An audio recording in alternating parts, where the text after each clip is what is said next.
right. Oh my goodness.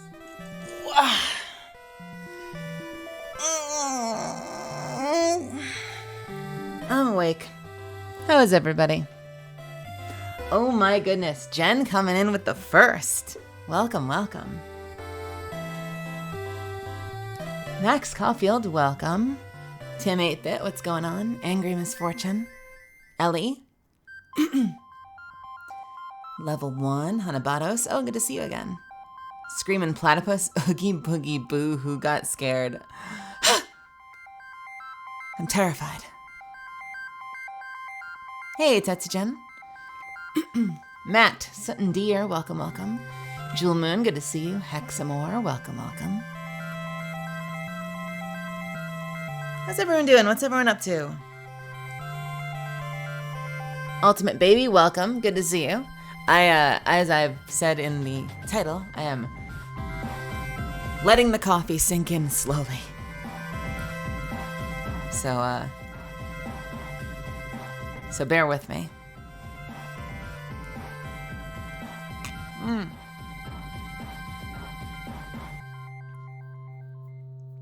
Making rice buns for burgers because you didn't buy buns. Rice buns, that sounds wild.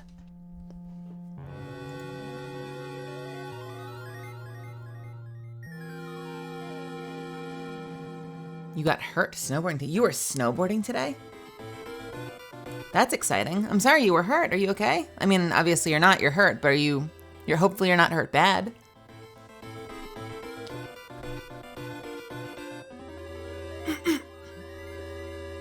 I'm going to try to not take too much time doing work. I just needed to update. I'm updating my Streamily store because I'm aiming for a signing with my 2 new prints kind of at the end of March, maybe the start of April. And so I just want to make sure that those items are up there. So I'm getting those new prints up there. And then I'm going to, and then we can do something. I had a couple of ideas for stuff we could do today. Hey, Brian. Hey, Purple. I had a couple of ideas for stuff that we could do today. They're all kind of equally strange. Or typical, I don't know. I hope you don't mind that I made a character for my story and I used your name for the character. It's Molly, not Melly. I mean, that sounds great. I say go for it. You know what type of day it is? What type of day is it?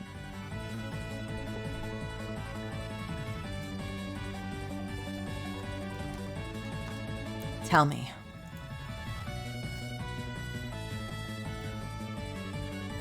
Today is a day to think about all the great stuff we did. Did we do great stuff? I'm always worried. Have we done great stuff? I guess we've done great stuff. We've built a really cool community here. I'm mostly done with my script, so my work is working well. My work is working. My binding broke and I lost balance and fractured my nose. Oh my gosh. Oh no, I'm so sorry. Oh, that sounds gnarly. I hope you recover well enough.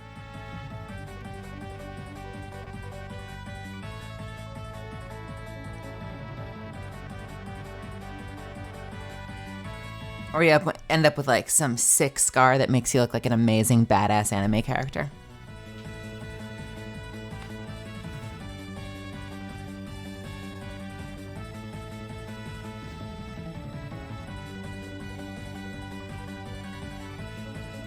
Oh my god, no. Okay, I take it back. I take it back.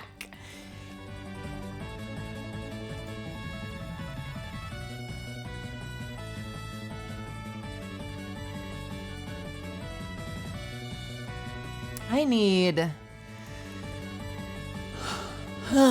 a name for my prints. I never know what to call these.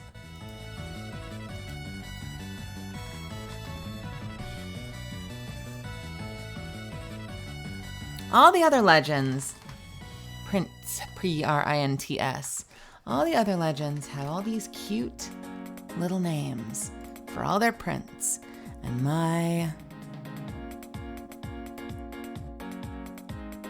creativity just goes straight down the drain when I'm trying to think about that.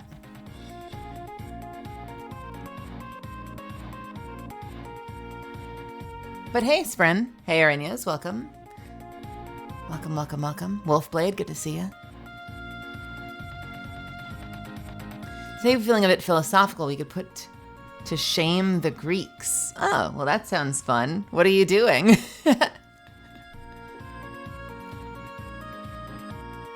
Heading out to go clean. Okay.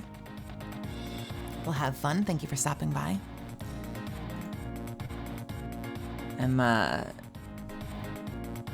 So let's see. So I've got, which one is this?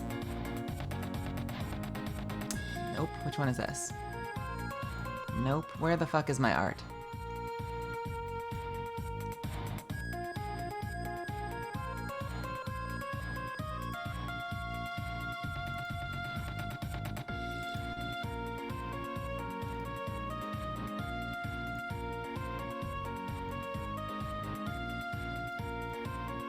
No.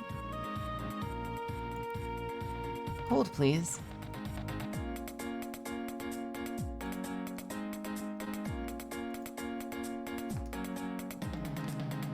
All right, so this is the one I'm working on now. If I can get it to pop up on the screen.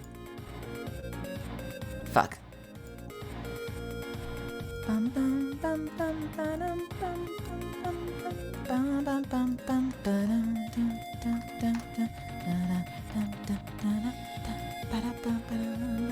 Let's make it a little smaller. Make it a little smaller. This is the one. You've all seen this before. Some of you have seen this before. This is the print that I have coming with from Helion White. That is going to be available at the next signing. And I need to figure out what to name it. I'm leaning towards something throne related, right? Because she's on her throne.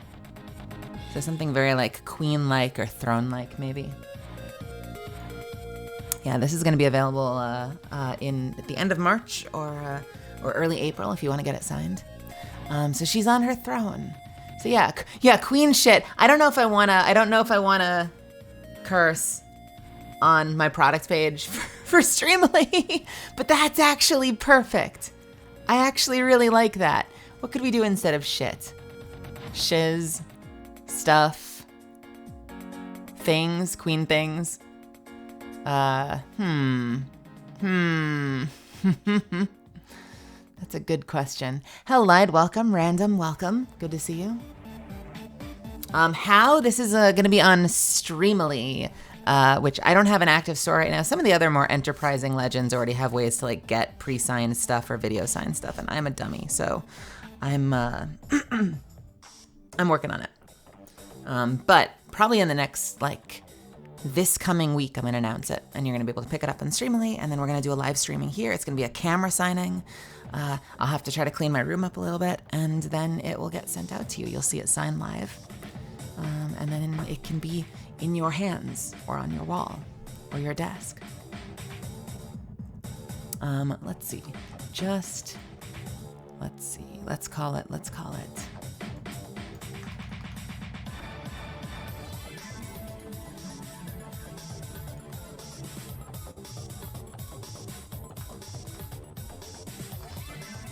Apparently my music is skipping. That's a little weird. I think that's the upload. We're listening to the original Tome soundtrack. So that was one of the ideas I had today. I thought like, okay, the 3 things I would do today if we wanted to spend a couple hours doing some stuff together, and it would be a little strange. The easy things would be like, we could play some Destiny and I could knock out some quests in Destiny. Then I thought maybe we could do some more Tome and like finish that stupid cave. And then I thought, while I'm working on some stuff, we could honestly just watch Tome if you wanted to watch the original animated show. It's an old school sort of Flash animation at this point. It was just re-uploaded. The first part was uploaded again by Chris Neosi and compiled together into a little movie. So we could almost just put that on and vibe. I got to learn not to ask questions in my Discord. What happened? Did something happen that I'm not aware of? Everything all right?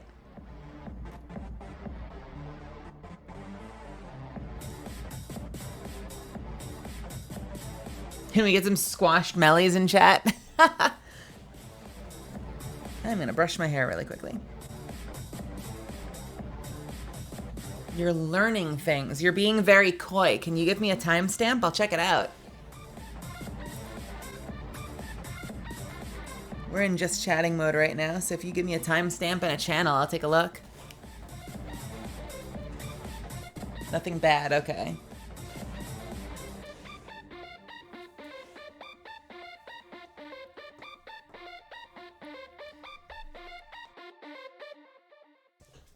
God, I doubt that EA would give me permission, but I would so fucking sell that tarot set. If they ever market that tarot set, I will pick up a bunch of them and sell signed cards or something. That would be fun as hell. What is with this skipping ass music? Good grief.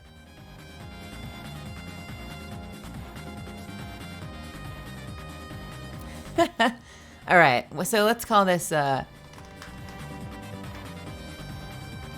either queen or throne. Throne or queen. Queen stuff. Queen shit, queen shit, queen shit, queen throne.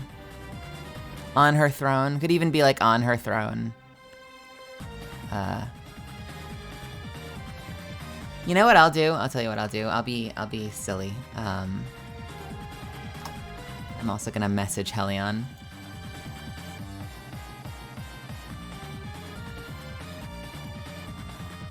Bye. Queen hours. Is that like office hours? In the presence of a queen. I gotta grab Helion White's URL as well.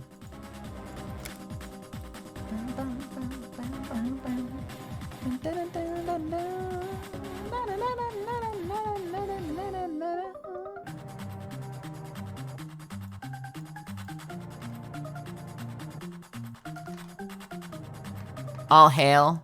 Yeah, all hail, or like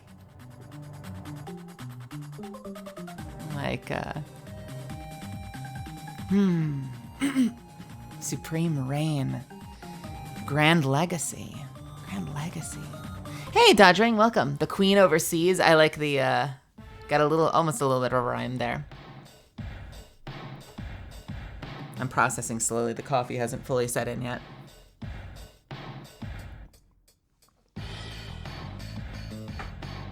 Oh, I love this track.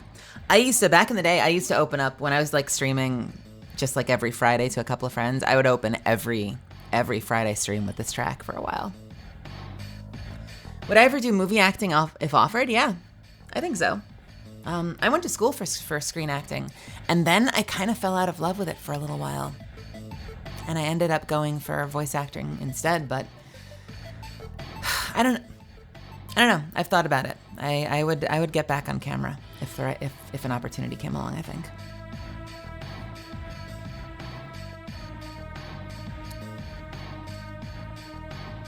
Yes, queen. My queen. Dia, welcome. Colin, good to see you. I know you just asked the question, but also hello.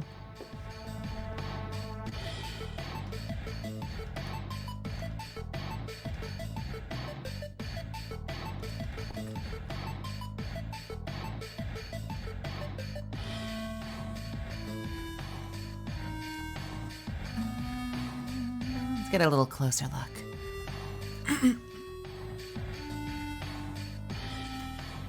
It's kind of a fun design. It's almost a combination of her crescent emote and the throne emote, because she's got the book from the crescent emote that she's also holding in the piece of concept art.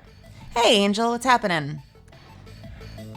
But she's sitting on the square throne.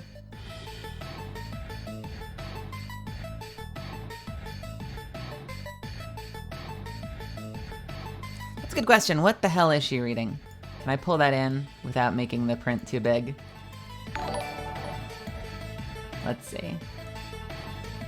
Can anyone read what's on that? I have no idea. I'm not sure that's English. Hey, Dodgewing, thank you so much for gifting the sub. I'm not sure that that's, I'm not sure that that's English. Isn't it really cool to see art up close? I don't want to show all of it because it's a secret, but it's kind of wild that you can get pieces of art.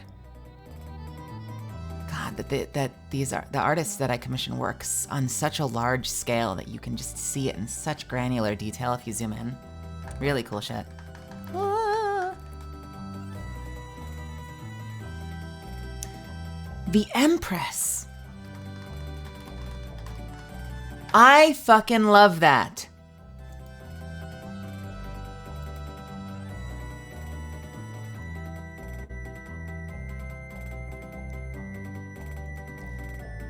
What is the Empress means? Pregnancy, fertility, motherhood, sensuality, nurturing, creativity, beauty, femininity. The Empress. I fucking love that. I fucking love that. You sold me instantly. Let's fucking go.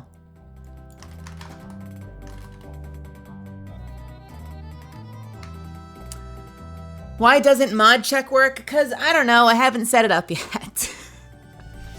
I learned something, and I think it delayed the process. I learned that just turning it on doesn't actually do anything, and that I have to then go in and assign specific emotes, so I didn't.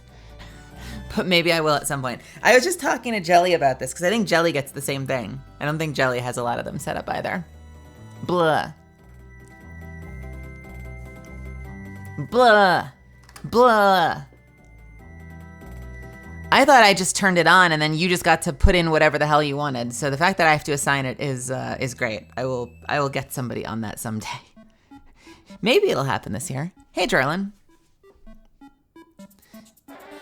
That's weird that you can't just do it though. Like, I guess that's to make it so you can filter it because there are probably some really, really gross ones. All right, this is Helion White. This is an 8x10, so we will put in a description. This is a 10x8. I know you can't see this, but 10x8 print of Catalyst from Apex Legends, art by Helion White. I have a pretty straightforward format for tagging my art. Save product? Does that look okay?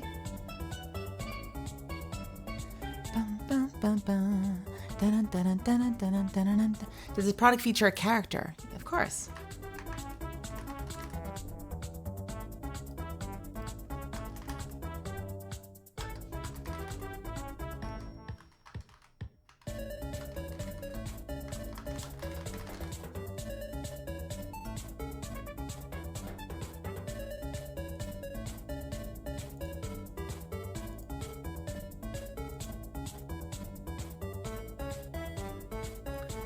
Oh man, I might have to go ahead and get one just because I helped in naming the print.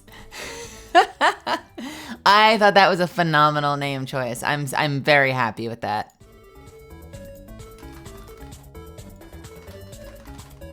Apparently they've added now the ability to do like character tags and stuff.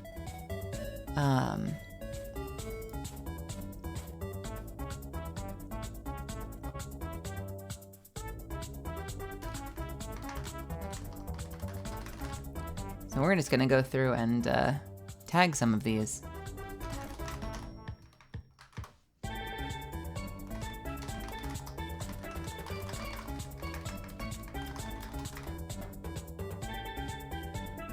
Hey, Lolfert, how's it happening? How's it going? Gonna start sketching? Ah, nice, good luck to you. I watch art streamers all the time. Usually late night while I'm writing, I'll put an art streamer on and I'll put it on my second screen.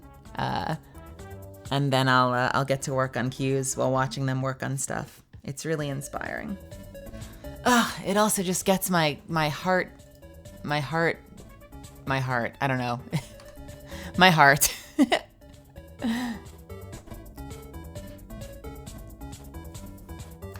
It makes my heart, that's it. It's my heart. Mostly just because like I'm so dying to get started on on some of the visuals and concepting for my own character for my debut. That watching good artists at work just makes my heart pour out something. Blood, emotions, love, scream, just pours out screams. Man, this coffee is not kicking in fast enough.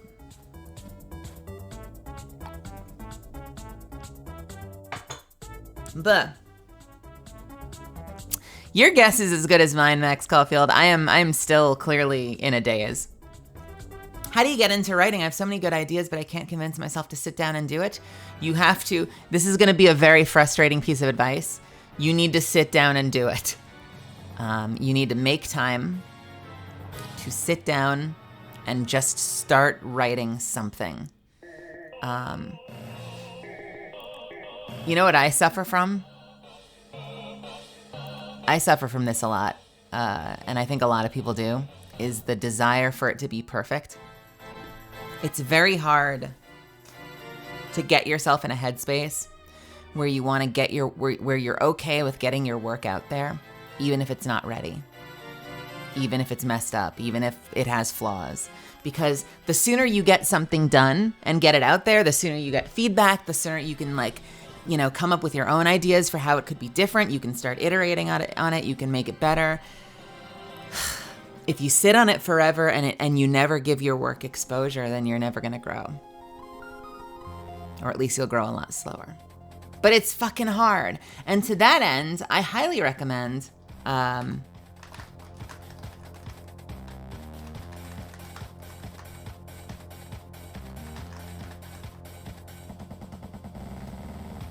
me not spell his name wrong, like a dummy. I highly, highly, highly recommend this book. And you can get it on like Apple Books or shit like that. And you can read it in like a day. It's a short, quick read, and it's really cool. It talks all about resistance and the things that keep us from getting the creative work we want to do done. It's a very, very easy read, and it's really insightful.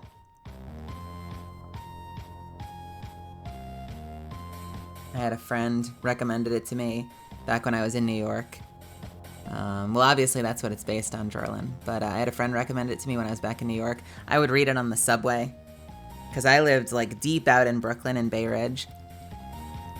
And so getting home from Manhattan when I was working was like an hour 15 subway ride, and I would just read it on the way home. But it doesn't take that much. So that's The Empress by Hellion White. What a good fucking name. Holy shit. I am just floored. Now we've got to come up with another one. This one might just be Catalyst, actually. I might just call this Catalyst. This one might be the easy one. What's my favorite Shakespeare novel, play? Oh boy. I mean, I've got a lot of them. Richard III is a classic play of betrayal. A lot of its elements inspired The Lion King. Everyone says The Lion King is Hamlet, but The Lion King is actually a mix of Hamlet and Richard III, regardless of what their own fucking creators say. Like, just read the plays. Richard III is phenomenal. It's all about betrayal and one vengeful man's rise to the top. Henry IV, parts 1 and 2 is kind of phenomenal. It follows Prince Hal, kind of like the rebellious son of a king, as he kind of just like gallivants around with his friend Falstaff and kind of explores their youth and get into trouble, and a war breaks out and they end up kind of growing and coming of age during the war. It has just a phenomenal scene as he watches his father sleep and kind of contemplates the fact that crown that his father has will one day be his, and like what it means to be an adult and to wield power responsibly.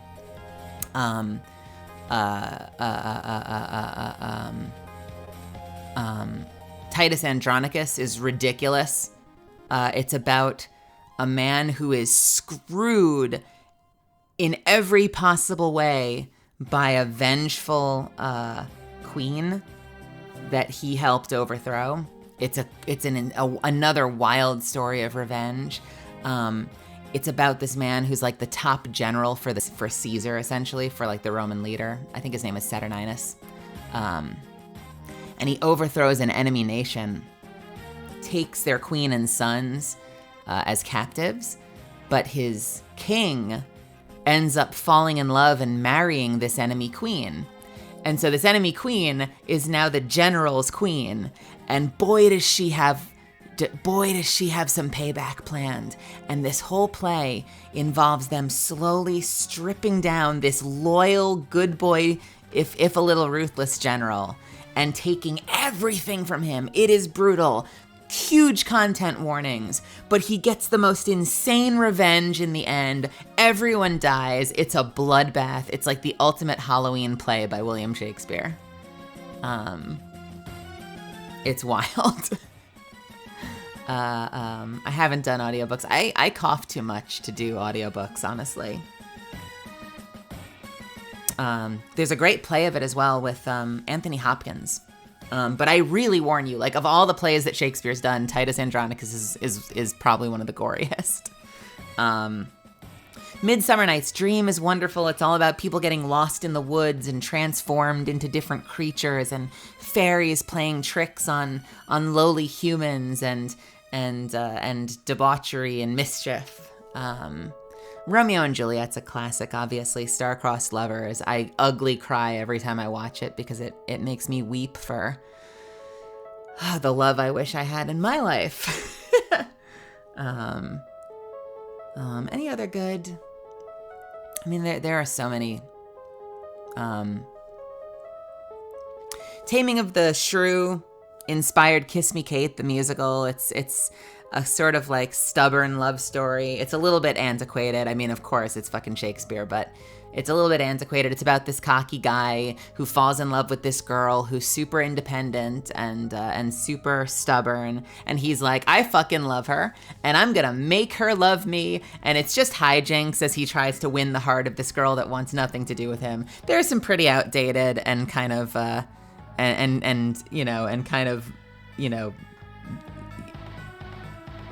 icky premises in the story, but it's like, it's fine. It's a lot of Shakespeare is like, you have to kind of read it through the lens of like, this is some dated shit, but it's also fun. There are a lot of recurring themes in Shakespeare. I mean, there's a lot of transformation. There's actually a lot of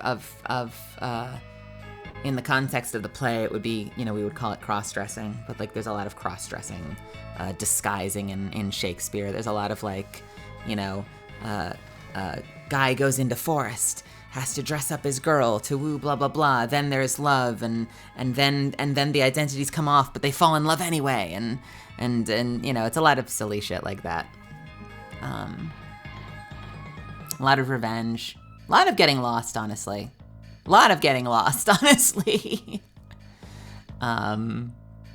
Tremendous amount of getting lost.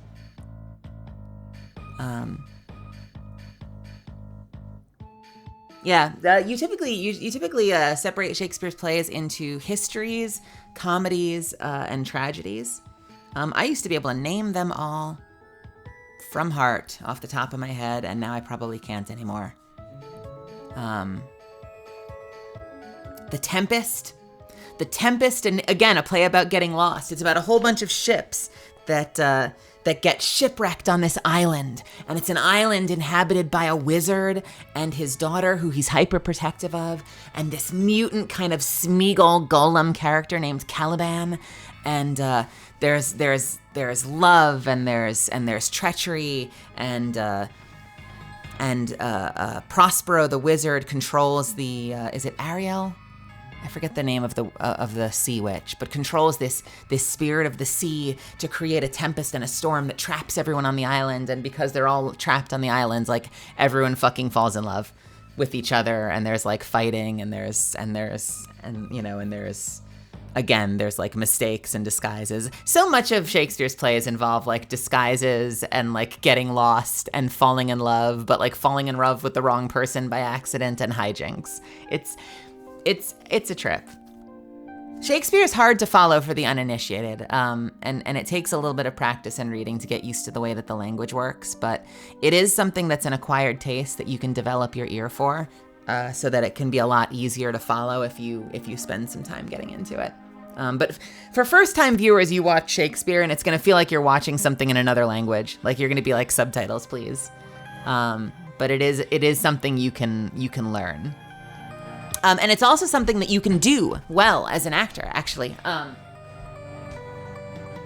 So much of what makes good Shakespeare, and I'm not claiming to be good at Shakespeare, but so much of what makes good Shakespeare is the performers. How did you get me on this tangent? Is the performers understanding the text enough that they can deliver it in a way that makes it easier to understand for people who might normally struggle with it. I'm not amazing at it. I have like one monologue. That I usually do from Shakespeare that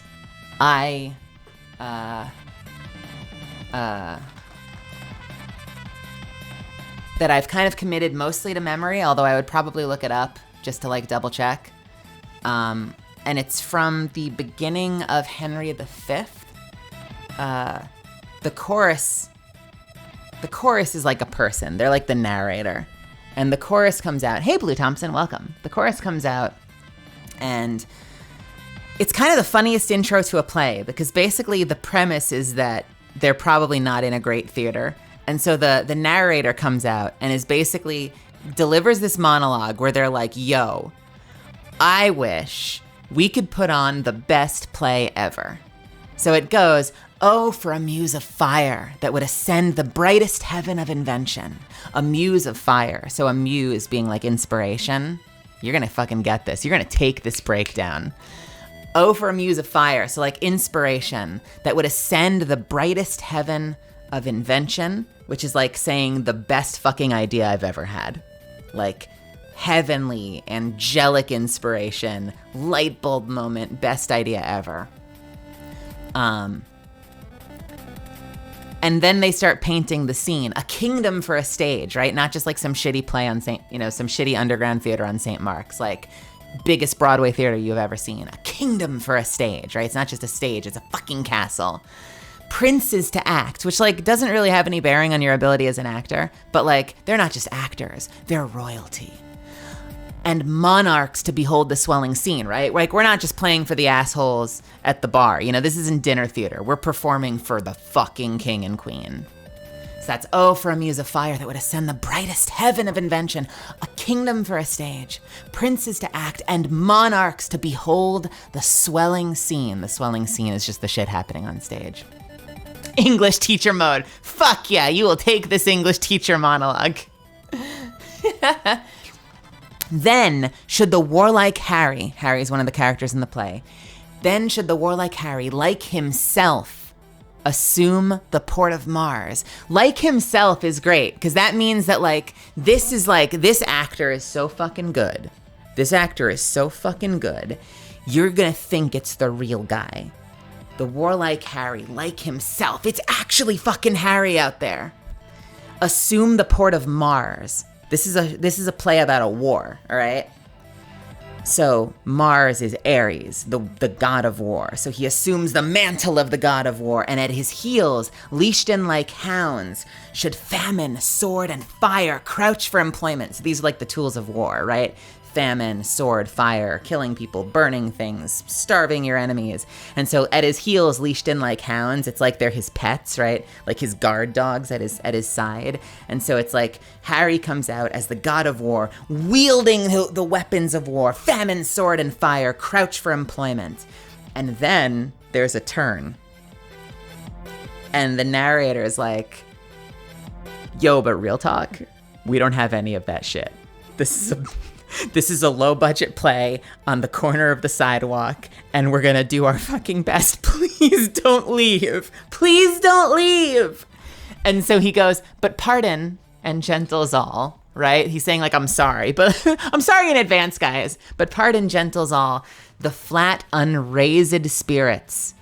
The flat, unraised. Think like Shakespeare plays a lot with sexual innuendo. and this might be my own interpretation. I'm not sure. I'm sure some people would disagree. Unraised, like flaccid spirits. These are the actors. We've got some shit actors, all right? I'm just telling you now, the actors aren't great. The flat, unraised spirits that have dared, like, how dare you even do this play, on this unworthy scaffold, right? Scaffold is like the framework you put up before you even build something. So we haven't even fucking built the set. Like, this is an unworthy, it's not even a good scaffold. Unworthy scaffold to bring forth so great an object, right? That's our aspirations. So they say, pardon, gentle, the flat, unraised spirits, these fucking assholes that have dared to, on this unworthy scaffold, this shit stage, to bring forth such an ambitious play.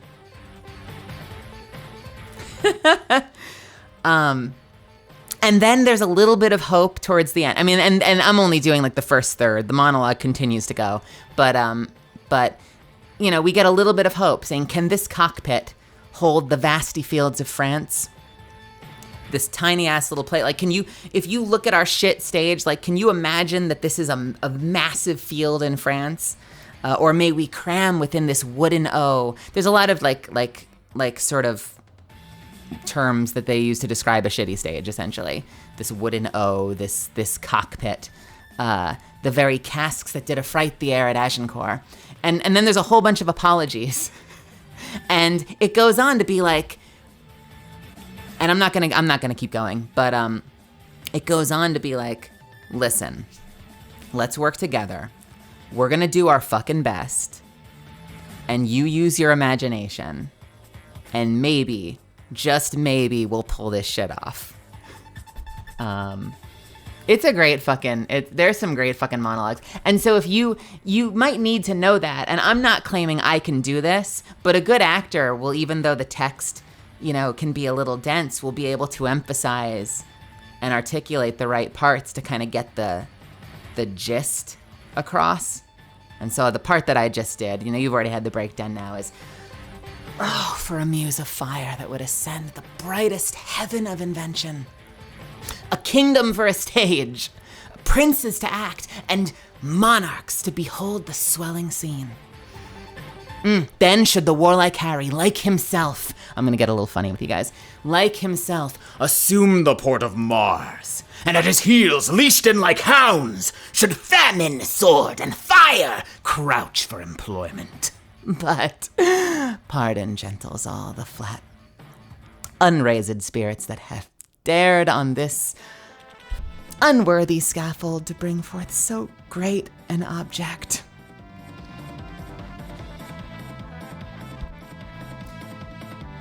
Can this cockpit hold the vasty fields of France? Or may we cram within this wooden O the very casks that did affright the air at Agincourt? Oh, pardon.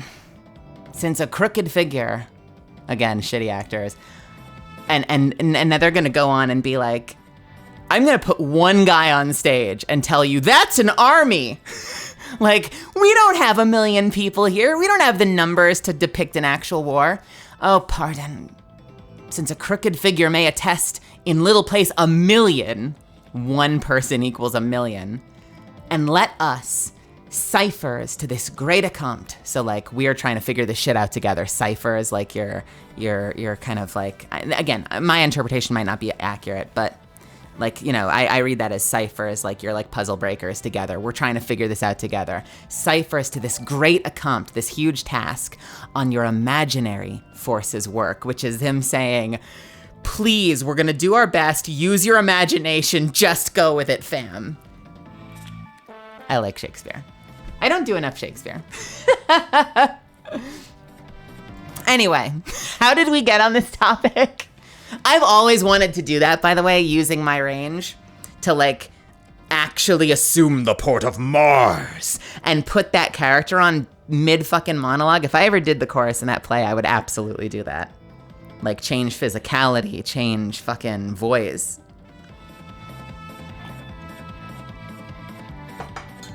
Basically my best Patrick Seitz, my best Pat Seitz impression. Anyway. What is our other one? So we've got the other one. Shit. take, Melly. We need a new emote for that. And this is the Kubaushi one, which fits in with the other Kubaushi prints, although it's the only one on the top row, which means she's gonna be a little alone there. But that's gonna be one by Kubaushi, and I'm just gonna call this Catalyst because it's actually part of a series. You may have seen the series before. I'm not about to bring up multiple images because I always get lost in... I always get lost in OBS, but fucking...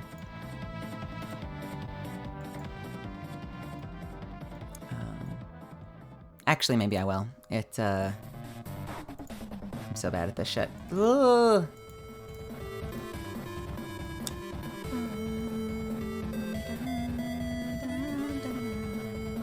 It's part of Kubaushi's series, which is this series. So some of you might have them already, some of you might not, but it goes with that. And she's gonna fit in somewhere up here, and hopefully other legends will have theirs made at some point too. It's an old series. I kind of was worried getting this one because like the other legends all made this like years ago, and I was worried that I was jumping on a bandwagon really late, but I still really like how it came out, so I hope that you like it. Melly's Shakespeare Tangents Part 1 and 2? Meanwhile, I'm sure, someone out there could be watching and be like, this is an entirely inaccurate interpretation of this monologue, but you know what? We're all studying this shit together. None of us knew the guy in person. That's my interpretation. And I think I do a decent job of substantiating it. So we're gonna call this one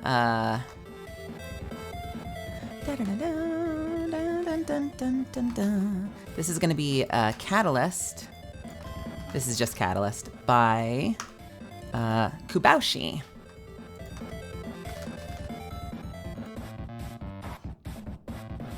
Hey, Philly cheesesteak, what's happening? Good name. The 8-bit music. Can you imagine that, like 8-bit Shakespeare?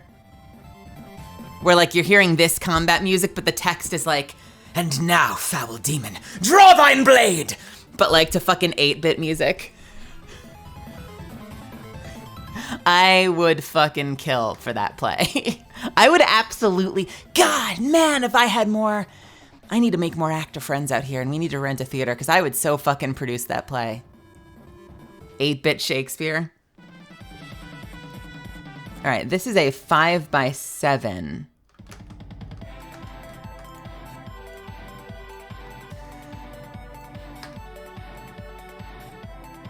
So I'm gonna do a little poll, and we're not gonna start it right now. We're gonna start it probably in the next 5 minutes, but I'm gonna do just a little bit of a poll to see what people care about.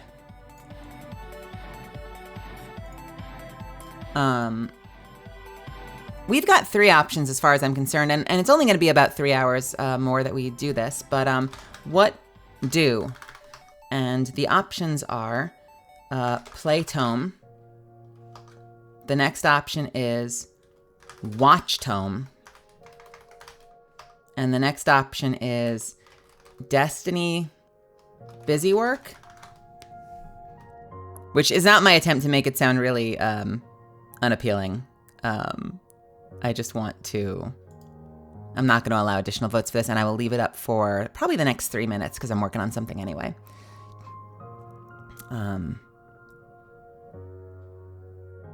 Will it be accurate, or are we spending channel points for another vote? No, I'm turning off additional votes.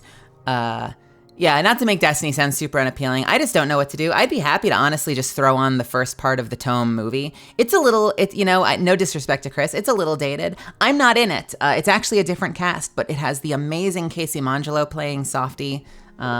Different interpretations of the characters, and it's quite fun if you haven't seen it before, but you've been enjoying watching me play Tome. That could be fun. But we could also just play it and continue, which could be super fun. And I guess I would say just because we don't do one of these things now doesn't mean we won't do it later. So we can always get back to the other ones.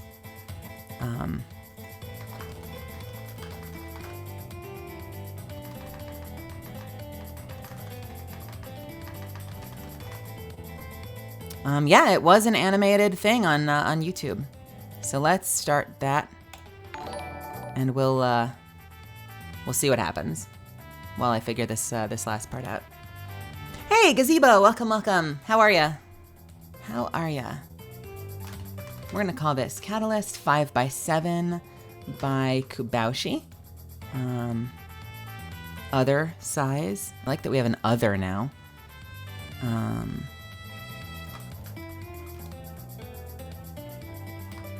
This is a 5x7 print of Catalyst from Apex Legends. We'll put in a little thing that says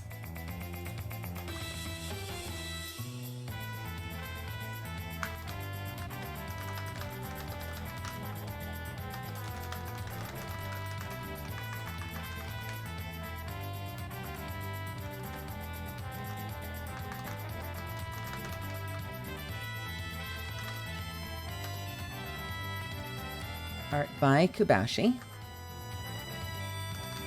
Oh my goodness, how dare you. I'm doing really well. I had some stuff to take care of, and I was just sitting here, you know, noodling away at it, and I figured I should just go live and we could do a just chatting while I work, because honestly, I would do work streams more often, to be completely fair. Like, I would absolutely do work streams more often. If my writing wasn't under NDA. Like, if I could actually show you that shit, I would probably just do it on stream, but I'm not allowed. Hey, Jelly! Jelly, Jelly, Jelly. Why, are you offering to play Apex?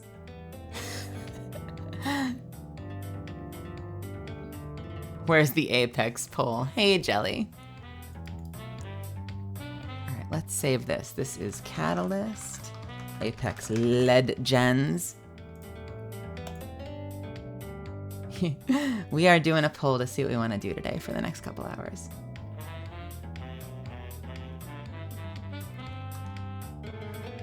Dun, dun, dun, dun, dun, dun, dun, dun, dun, dun, dun, dun, dun.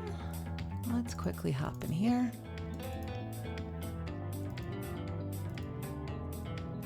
Can I do this?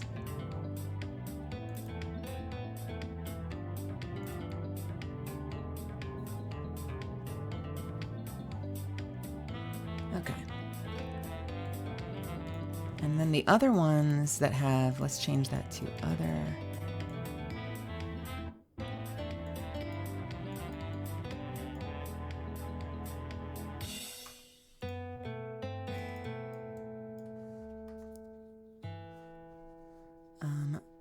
Witching hour. Destiny, busy work wins. All right, we can do Destiny.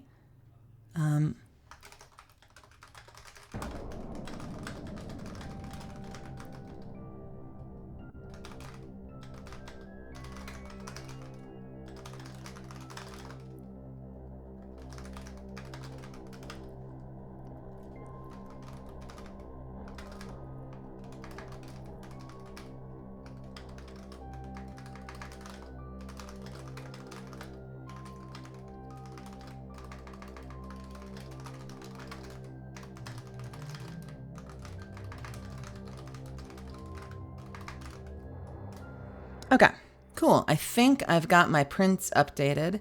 We will have more information. By we, I mean me. We'll have more information for you in the future. I'm just squaring away my my stream plans with Streamily. So this week I will announce it. But my anticipation is that we'll probably either do my next live signing on March 25th. I like to do Saturday, so either March 25th or weirdly April 1st, which is going to be a bizarre, if it ends up being April 1st, that is going to be a very bizarre signing to try and advertise for, because I feel like no one's going to show up because they'll assume it's a joke. So we'll see. We shall see. We shall see.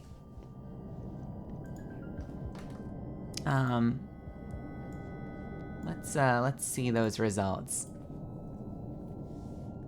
Interesting. Wow, really close. 7 votes for Destiny Busywork, 6 votes for Watch OG Tome. So we will have to watch OG Tome another time. Did I set up an Apex date with Hambino, or did something come up? Hambino and I are still talking. The last time we messaged each other, I said, let me know what your week looks like. They said, let me know what your week looks like. We haven't actually locked anything in yet. I only know how to go backwards by undoing. There I go. Look at me. I did it. I made it.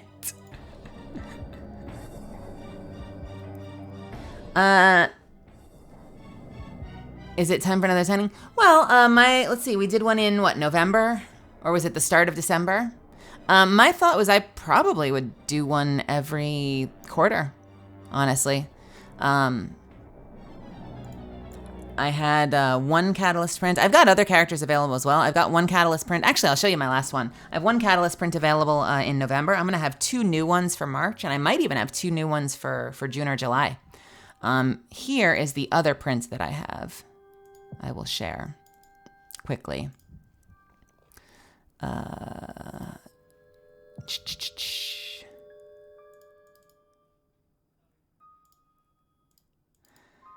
If you like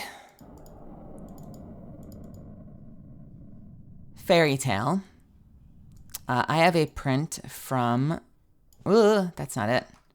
I have a print from Genzo Man, which I'm excited to share.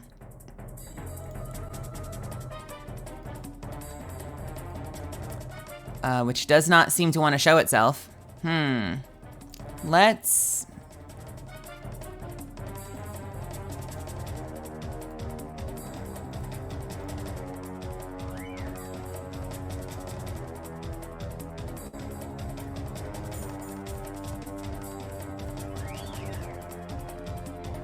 What is happening? Why is this not...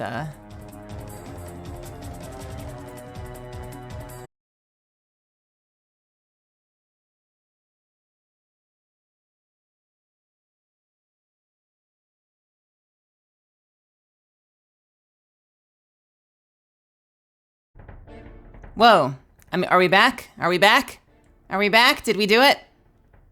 That was, bizarre.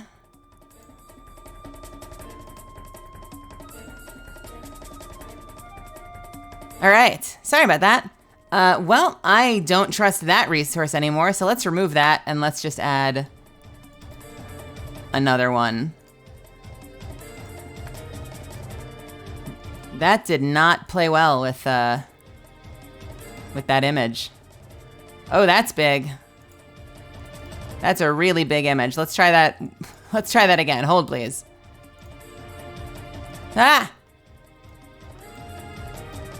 This is so scuffed. Hold, please.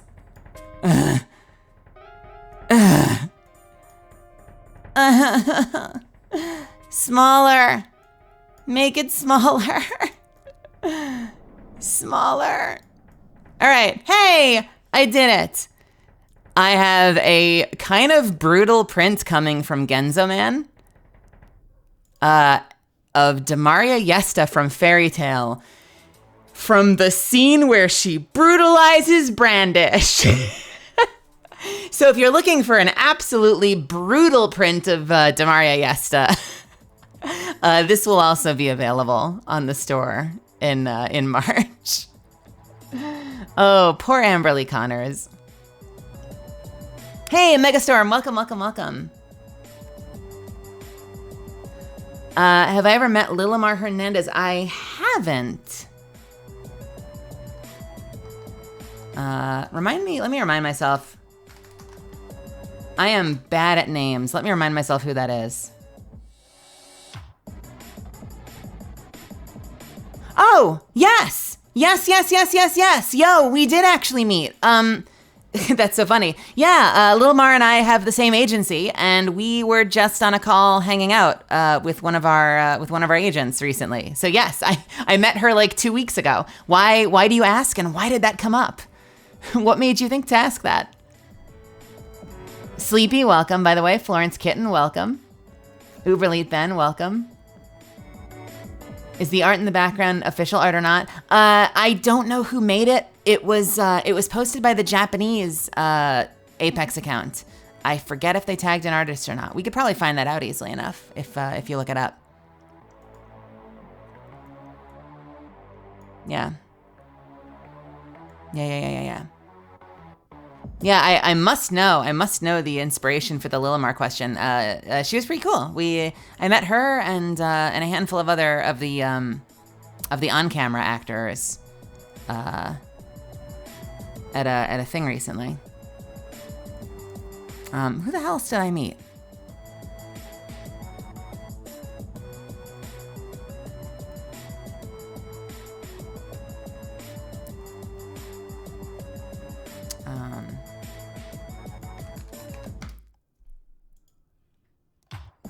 I met, shit. I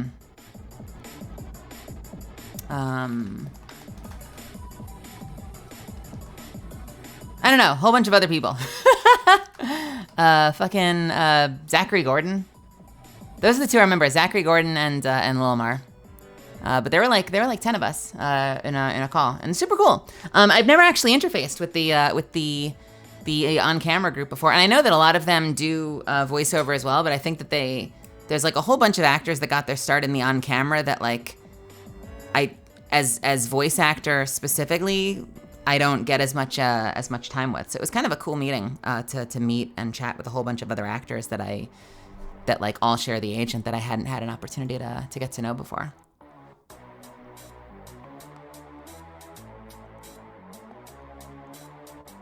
Yeah, super cool. All really nice. Really nice, driven, focused, powerful individuals. Nope, don't thanks for watching. Don't thanks for watching. Don't thanks for watching. We're not done. And we are not playing with anybody right now. So let's turn that off. And let's load up Destiny. Oop, bye, see you later. The thing said so, I guess.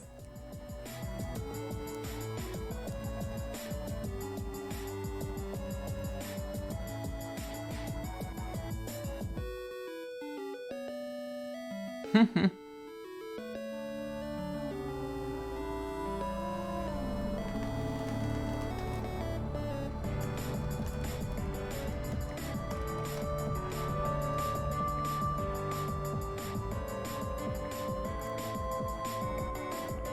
right, let's get rid of the other music. What do we call this now? Let's call this done with work. Let's play some Destiny.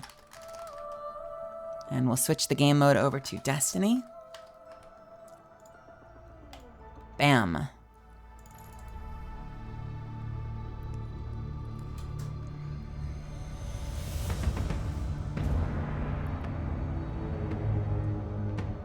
Yeah, I'm trying to remember. Does Brandish also grow herself? I know that she shrinks down a lot of other people. I forget if she can make herself huge. But I know she manipulates matter, and that's what she does to me in the end. The bitch. Turns me into a tiny person and keeps me in her cleavage. God, don't you love anime? Don't you just love anime? I think I've got an image of that somewhere. Let's take a look, because why the hell not? Pictures. Fairy Tail.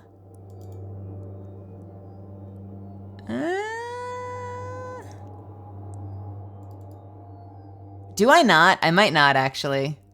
Ah, shit. Oh, I do.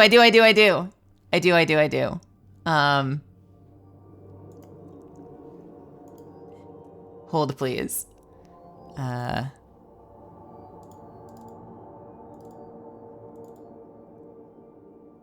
Let's see.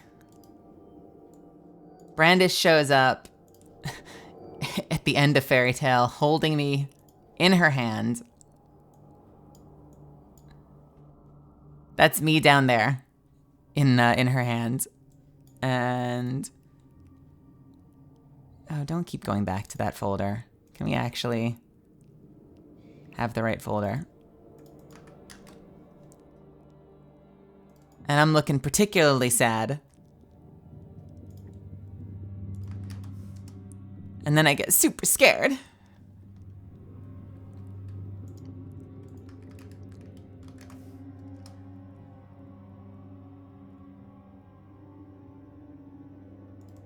And Natsu's like, wow, you don't look that dangerous at all. You're just a shrimp now. And I'm still fired up. And I start panicking.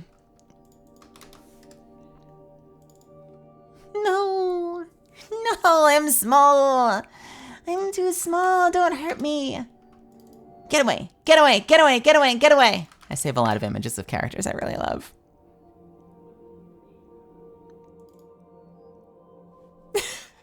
It's a kind of silly ending to my character.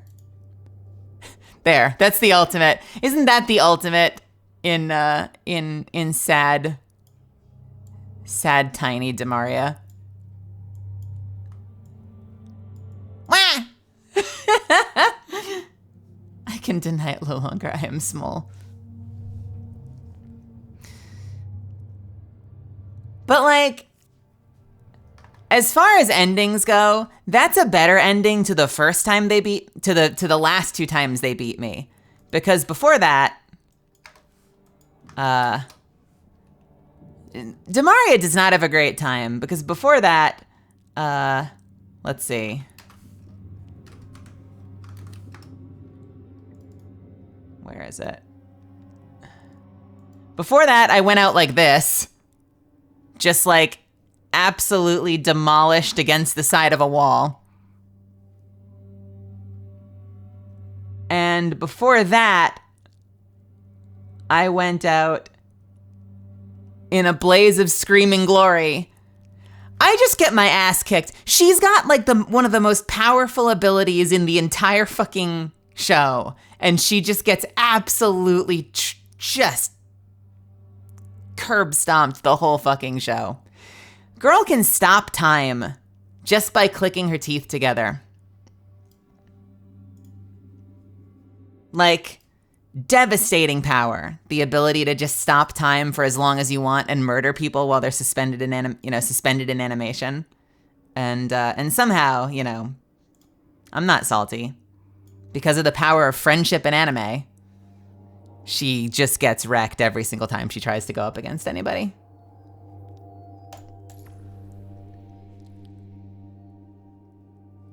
All right, I am gonna press the button. Let's get it out of the way. And then, I don't know what we're gonna do. We have some quests we could do. So I have some homework I wanna do. Like I wanna honestly just run strikes. But we still have a fair amount of story quests we can do. So maybe we'll do that first just to get them out of the way. Because it's a long year. We got time. We got some time. What do we have? We're going to have like 3 hours of Destiny, and then I get to go write for the rest of the night. Hey, Jordan Sparrow. Unfinished business. Retrieve the Vex Compass from the lost sector of Leeming Harbor. Bond with Strand sources and participate in public events for the quest Maelstrom. And that's going to be kind of repetitive, isn't it? And then we've got the season. You know what? Let's do the season. Let's start with that and see what happens. We got to get to it all eventually, so let's go to the farm. Should be here. Oh my god, the farm is back. Unbelievable. Oh shit, did I see that? It was 18 minutes ago. Gazebo, if I didn't thank you for the sub, thank you so much for subbing. I appreciate you. Thank you, thank you, thank you.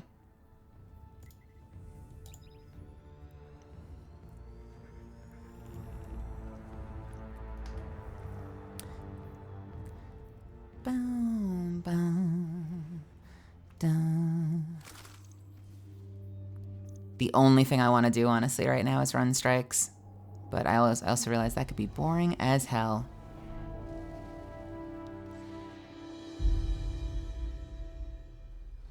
Really? Don't focus till the end of the season. Does that one reset every season? Because the weapon will probably still be there, but the ranks reset every season. My God, holy shit, this is nostalgic. This is some year one shit. It's been so long since we could come to the farm.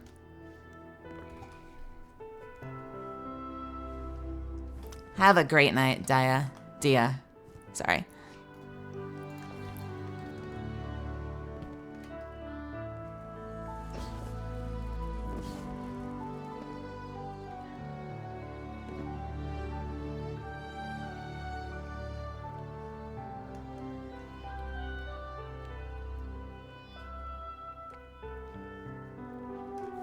So this was an area in D1, back when the Cabal had taken the city and ousted everyone from the tower and cut off our connection to the Traveler, so we lost our powers.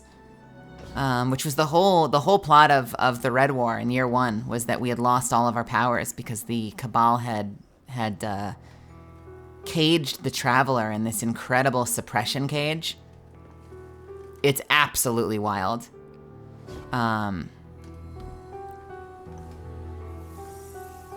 I hope they bring it back someday. I'd be so tempted to show you the cinematics.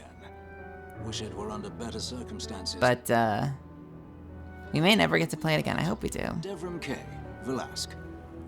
Velasque, I am Mithrax, Kell of the House of Light. I fucking love Devrim. Heard the Vanguard had Elixni allies in the city. Good to have you here.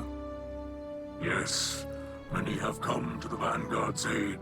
Mara Kell is using her light to protect us. Kell, there is no need for honorifics. And my power is not of the light. Afraid we must cut the pleasantries short. In the aftermath of the attack on the Traveler, the Shadow Legion has begun taking captives to the pyramids. What are you doing? Amanda Holliday is... We cannot reach her on any frequency. Holiday is out there. Of that I'm certain. I'll continue scanning the comms. Knowing her, she's up to something. The only question is what precisely. Give me a moment to prepare the LZ, and I'll brief you. Until then. Together, we will save the captives and Amanda. The light provides. What are you doing right now? Like, what? You will need more than the light to stand against the witness. But I can provide. Now go, and I will focus on the battles to come. She's just vibing with her magic that is apparently not of the light. I didn't realize that. She has awoken space magic. What was our quest step? Why do I have all of these tracked Guardian ranks? Can I not track Guardian ranks? Visit the holoprojector in the farm for a briefing from Devrim Kay. Devrim, you were just here. You teleported away and then you forgot to tell me something, so you're calling me on your cell phone.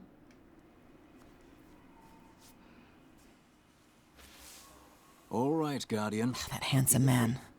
The witness took a swing at the Traveler, and when we tried to intervene, our pilots went down. Amanda Holliday among them. The survivors, what there were of them, went to ground near Trostland and Old Russia. Now the damned Shadow Legion is picking through the wreckage and capturing prisoners. We're running rescue ops in the EDZ now. Crow has gone ahead to scout the defenses. He's reporting the Pyramid outpost is utterly impenetrable. Fortunately, the Queen is on our side. Mara is imbuing you with otherworldly power. Awoken magics and all that. Have a good night, Hanabaras. It works myself, but if she believes you can make it through, I'm not about to disagree. I'm glad you're here, Guardian. I'll see you in the field. Hey, Moira. Welcome. How are you? Devrim Kay, the Vanguard stalwart scout in the ADZ, briefs you on the upcoming mission. Many of the pilots, including Amanda Holliday, are missing. The pyramids themselves are impenetrable, but the ritual Mara is engaging and should help with that. Okay. Infiltrate the pyramid outpost in Defiant Battleground EDZ. Got it.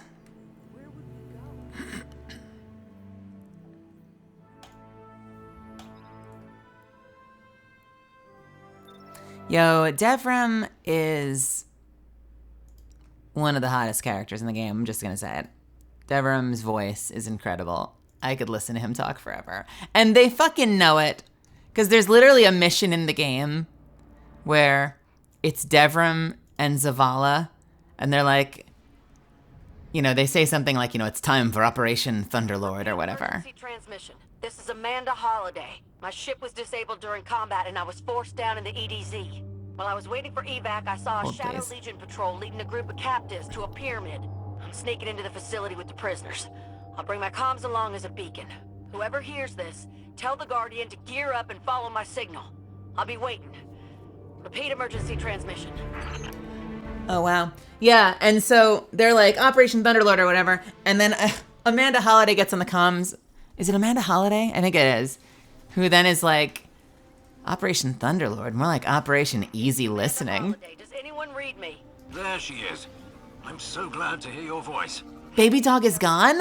Good to hear you too. How fucking dare they? Snuck in here for nothing. Quite clever of you. A bit risky, though. Can't say I condone it. Risky? Ain't you the fella who once ran a Cabal blockade just for fresh eggs? Where in the facility are you, Amanda? Guilty as charged. Just hold tight, my dear. Reinforcements are on their way. I'm in the cell block with the prisoners. The Guardian can follow my comm signal right to us. They've hit a bit of a roadblock at the moment, but fear not, they're en route. That was already the shortest strike in the game, so is it now like an insanely short strike, or did they add more content?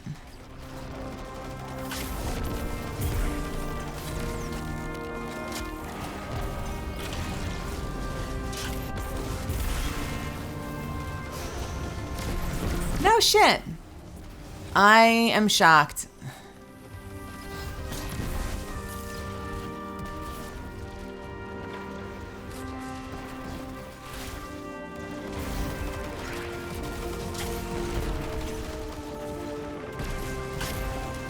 Oh yeah, we can't damage those. What am I thinking?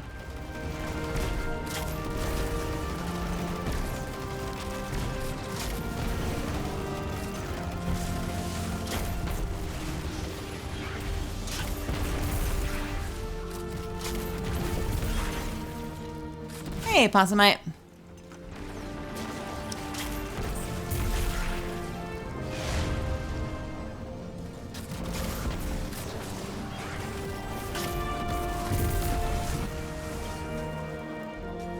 Was looking up Destiny, it auto-completed D2 Callus VA, and did you already know who voiced Callus?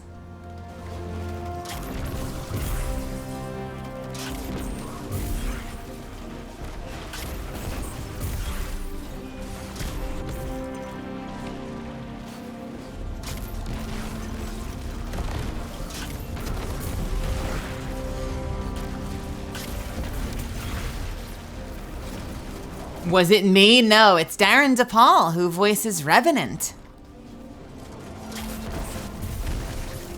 And Reinhardt. Oh, to have that man's career. Someday.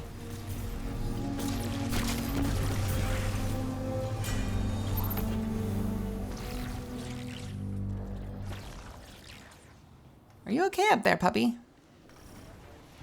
Reinhardt! We will breach the pyramid not through its walls, but through the very fabric of reality. Harness my power and enter the Ascendant Plane. There is apparently Ascendant Plane on Earth. That's exciting. I guess there's Ascendant Plane everywhere. For some reason, the temple is far further away in the Ascendant Plane, so I guess it's not a mirror of the surface. Several good ideas for this jailbreak, but traversing an alternate reality was not among them. Guardian's doing what now? I swear, the longer I know y'all, the stranger things get. Stranger still, now that the witness has arrived.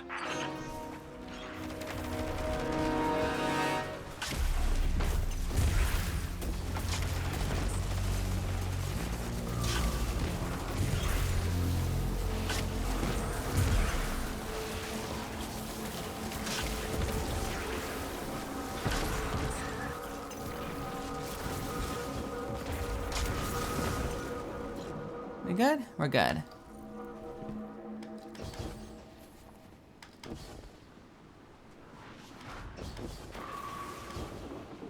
Off to get some sleep. Have a good night. Sleep well.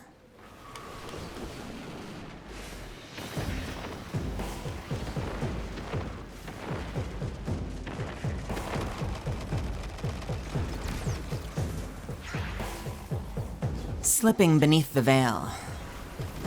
Eliminate the taken blight and summon a balefire in its place. It Nope. will consecrate this place and drive the darkness out before it. What the shit? Alright, I'm fine.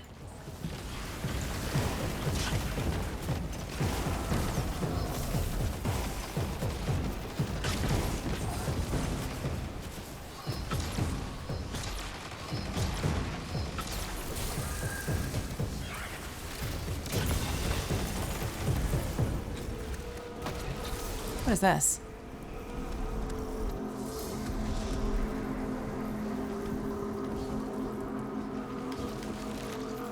Whatever you did out there must have worked, Guardian. You got base security chasing their tails. Looks like they're deploying some heavy firepower to stop you, though. There's something up ahead. It's bringing back a memory, or Uldren's memory, I guess. A familiar voice. Be careful, Guardian. Really? Oh. Banish these taken defilers. They are but empty shells filled with the desires of a greater will. Trust in your light, and they It's cannot- the thing that ate him. Is that the voice of Riven or something?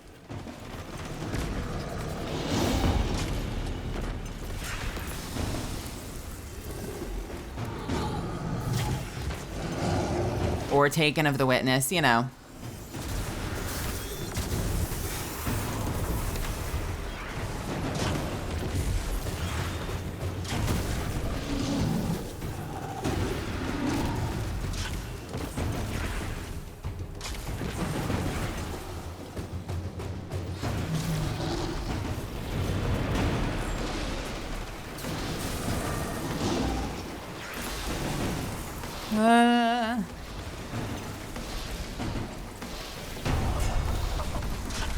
The hell is Favor of Justice? Is that a Mara South buff?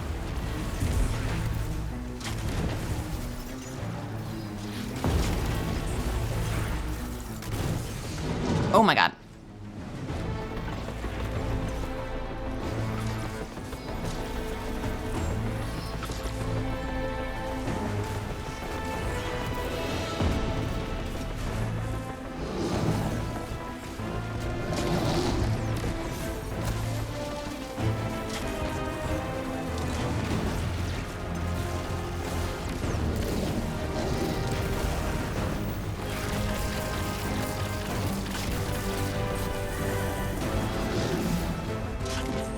Nope, not yet. What are we missing? Oh, do we need the buff to hurt him or something? Or not? Maybe not. Damageable? Damageable. Cool. Great.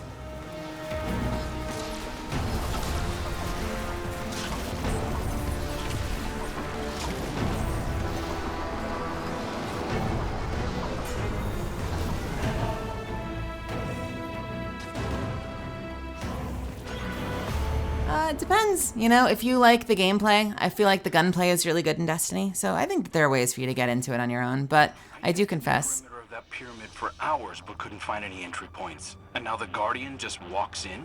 The onboarding is a little One's weak. Point of view. The walls of the prison may be impenetrable, but the walls between worlds are not. You never did have much respect for boundaries, did you? Ooh, I love that.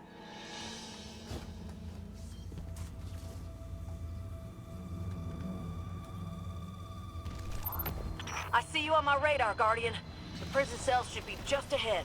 The head guard's a real piece of work, though. So Oh, shit.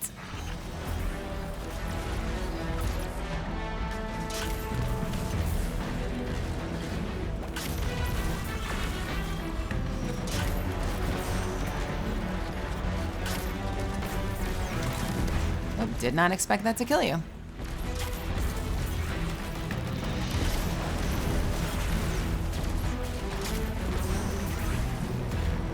Target powerful Taken. Seize their essences and consecrate them in your balefires.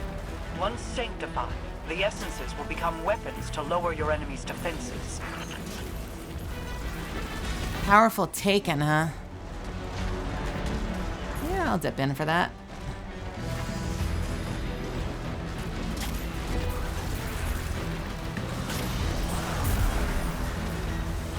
Powerful Taken, powerful Taken.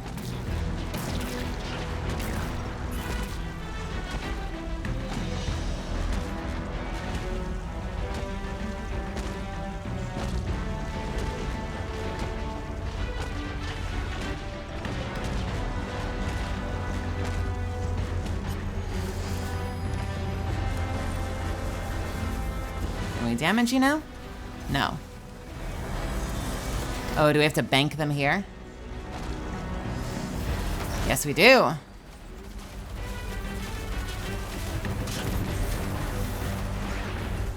Got it, got it, got it, got it. Okay, cool. So we get the motes from the guys on the sides. We bank them. That gives us a thing we can throw that knocks his shield out by a third for every throw.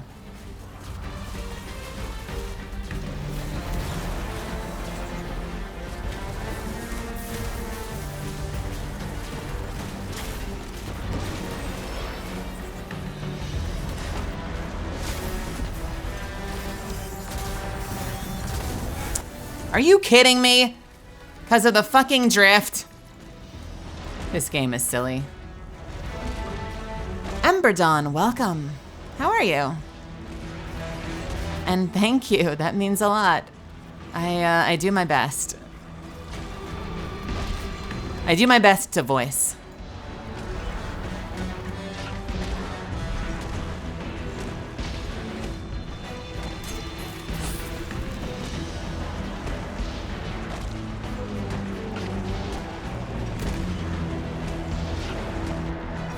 Okay, keyboard's a little far over. Just hit my keyboard with my mouse, firing it by accident, because I am so good at this game.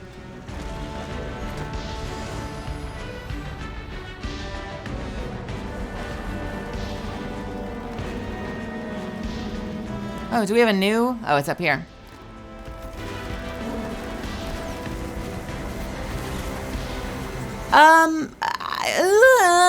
I don't know. I think it's something you just get used to. I mean, like, I guess what you're saying is, like, there's a whole lot of flashing lights on the screen, right? But, like, how do you get used to bullet hell games? You know? How do you get used to DDR? I run an invisibility build, so I have a little bit more security than most, because I can hop into stealth, and that gives me the ability to sort of, like, observe the field a little bit while things aren't firing at me, and that helps. I felt the same way, honestly, I felt the same way about, are we? Oh, we're shield down. I felt the same way about fucking Apex. Like, you're dropping, you don't know what's what, there's boxes full of shit, you're taking the time to read items, you don't know what to pick up, and then you're dead. So, I get you. The hostages are on their way back to Good work, everyone. Let's go, Amanda Holiday. My ship's nearby, but she took a beating. I could use your help getting her out of here.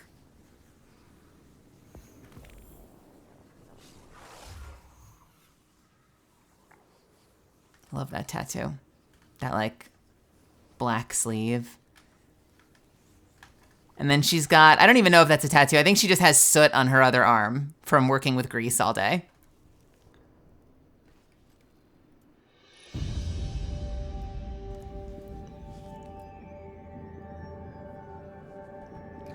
Blah, what do I do? Good teammates. Do I have a commendation? You were thoughtful.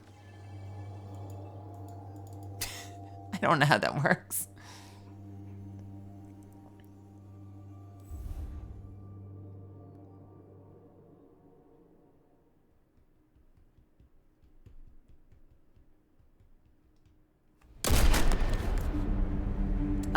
Pardon?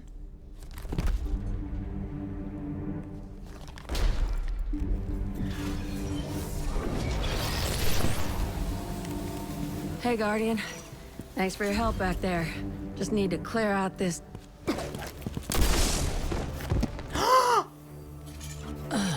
Oh no! Crow, don't run around corners like that. Ow.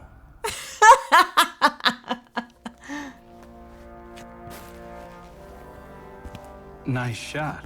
Right through the heart. Thanks. Sorry. We thought you were Shadow Legion. Easy mistake. I'm just so beefy. You leaving again? Don't you ever slow down? Nope, not when there's work to be done. Amanda. When your ship... I thought I might never see you again. No time for that kind of talk. I'm here now. Let's get moving.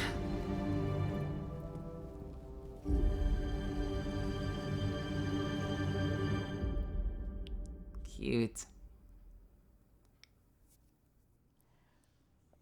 Is it a brick? I have the Shank shell, which I think is kind of cool. This is one of my favorite shells in the game. I don't like that most of the ghost shells have the same little diode or whatever in the middle. I know that's like technically the ghost's eye, but I tend to find myself drawn to the ones that don't. So I like the idea that I have a little shank following me around. Your rice buns failed. Oh no. You know what? I eat most of my burgers open face anyway. So I say grab a fork, grab a knife, grab some ketchup, and dig in.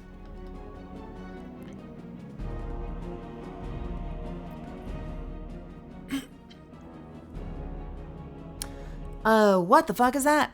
The Caretaker sword. Oh my god, that sword looks cool. That is so vibrant. What does it look like with my shader? The two shaders I use are this one, meh, and this one. Decent. Yeah, I wonder. What about like...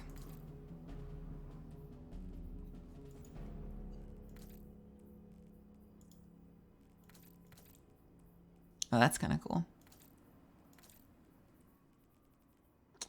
Where is... What am I looking for? Where is that one? Decent. The Vanguard Warp Table, vengeful. The Vanguard War Table displays holographic images of the Shadow Legion pyramid outposts.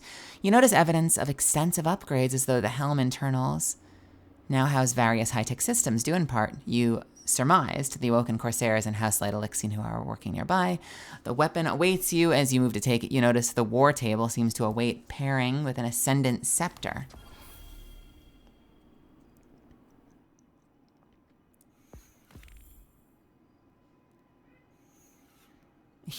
From the store, yeah. Grab me a honey maple turkey on whole wheat with either Munster or Havarti mayonnaise, salt and pepper. Sounds great. Extra pickles. Recorded message from Rahul. Guardian, this new device of my own manufacture. It allows you to monitor the number of engrams available at each of the vendors in the tower. If you ever lose it, you can pick up a new one.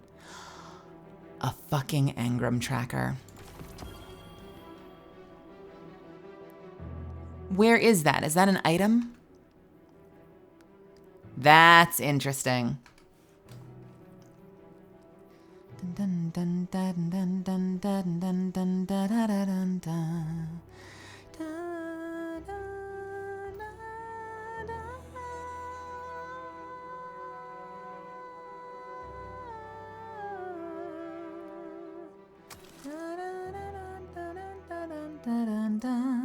Relentless strikes and incandescent. That's an exciting roll. No jagged edge, which is a bummer. The first two columns are kind of trash, but Interesting. Let's bump this bebe up.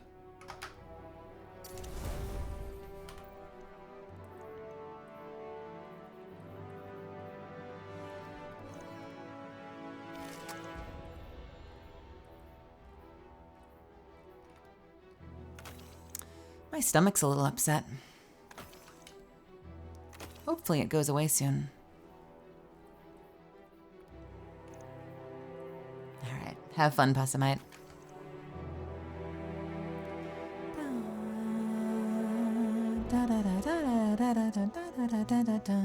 That looks so good.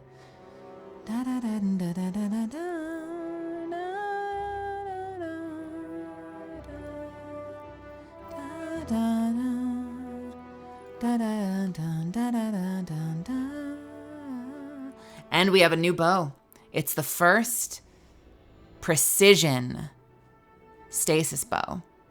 And I'm super thrilled about it. I can't wait to get a great roll on it. I want to test it with shaders.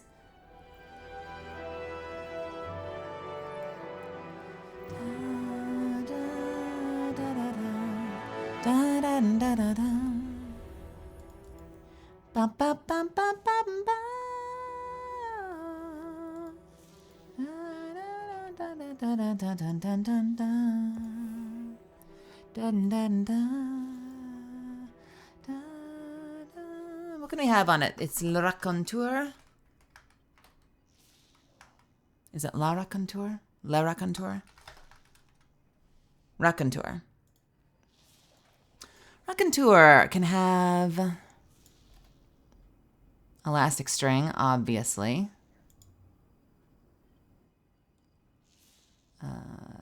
Carbon arrow shaft.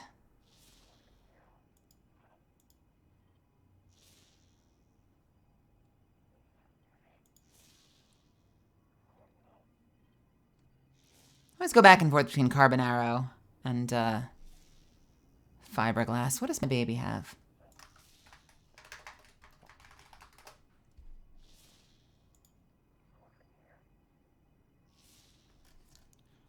My baby's got... Under your skin's got... Compact, not carbon. I'm sorry, I'm a crazy person. Compact for reload. Which is not available. No, there it is. Cool. Compact. Wellspring, surplus, shot swap, shoot to loot. I do not have a perfect top slot weapon. I've got what I consider to be a perfect void, like two perfect void energy weapons, void and solar bows. I do not have a perfect top slot. My biting wind is pretty close and has a great little weird draw time mod on it. But for this, I would probably do Archer's Tempo and either Successful Warm-Up or maybe Headstone. It also has Explosive Head. Rampage can be great too. I'm tempted. Either Successful Warm-Up or Successful Warm-Up, Rampage, or Headstone all sound really good. And then obviously a Draw Time Masterwork. Hey Ash, welcome, welcome.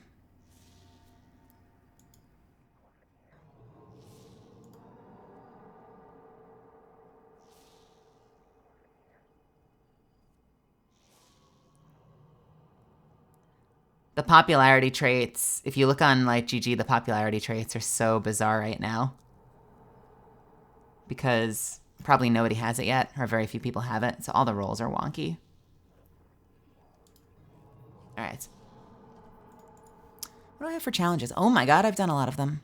Score points in Rift. Bonus progress is awarded for igniting the Rift, whatever the hell that means.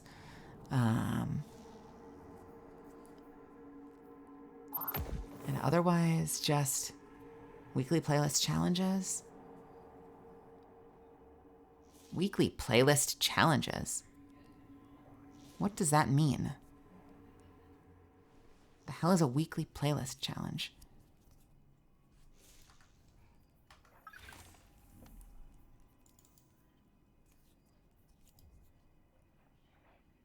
Oh, it's pinnacles. Okay. That makes sense. Explosions go off in the sky. She jumps off a helicopter, swinging sour straws in her hand, taking out all Hydra agents. Hello, sadistic. All right, what do we have next? What do we have next?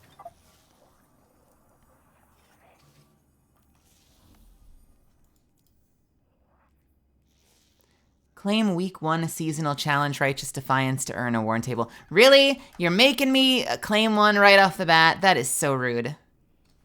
I don't want to do that yet. I don't want to do that yet. Because I want to do it next week. When I can do them all at once.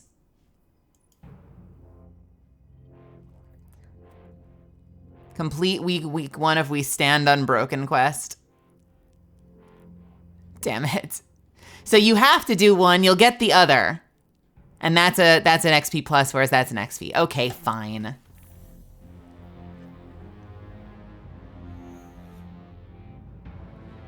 Marasov's debriefing herd. What do you got for me?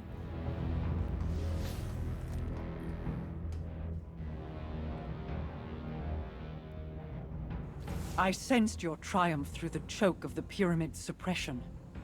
With the scepter in hand, you were able to move through the depths of the Ascendant Plane. It is as I hoped. Hey, Nathan. Your light sings with the incantations I send forth, strengthening you in ways not seen since the Seven Paladins. Since the Queen's Guard. Powerful as I am, I cannot be everywhere at once. But the Guardians can. So, I entrust you with my favor. Take it. Breach the Ascendant Plane. Walk the ley lines within, and banish those who would oppose you. I do not ask for fealty in return. I would not kneel in your place, as favor with condition remains a shackle. No. Claim this power freely, as your strength serves my kingdom and your own. Let it flow through you, Queen's Guard, and I shall knight you myself. Why, thank you, Mara. I don't even remember this, but you mentioned Bungie used to make games on Apple products. Yeah, actually, Marathon. Marathon came out around the same time as games like Quake and Doom, but it was significantly more sophisticated at the time. Didn't take off, obviously, because Mac was not as popular a platform, but Marathon is a fucking legend of a game. Apple had a video game console called Apple Bandai Pippin. I think I heard about something like that. That's the problem with new technology, and Apple is notorious for always having very, very high-priced products. Back in the day, almost every different Apple machine had like its own completely like proprietary parts for that machine. So you couldn't just like buy RAM. You had to buy parts for your specific model of Apple product. It was pretty brutal.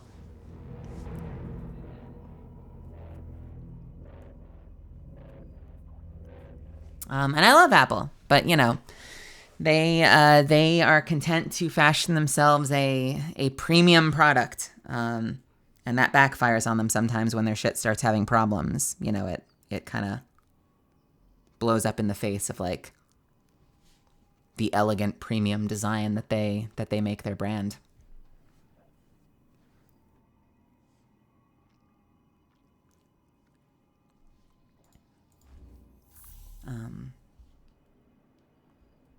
But I like my Mac. I don't use it as often, but I like it. I've got a 14-inch MacBook Pro from like 2020 or 2021. Really, really beautiful. Works really well. But I also love my Windows machine because I built it myself. And it's beautiful. And it uses mostly Be Quiet Parts, which is a company I swear by. And it runs like a dream and is super soft. Doesn't make a lot of noise. You can hear the fan, right? You can kind of hear the fan, but it's got a very pleasant fan noise. No whine, no buzz, just air. I'm very happy with my gaming machine.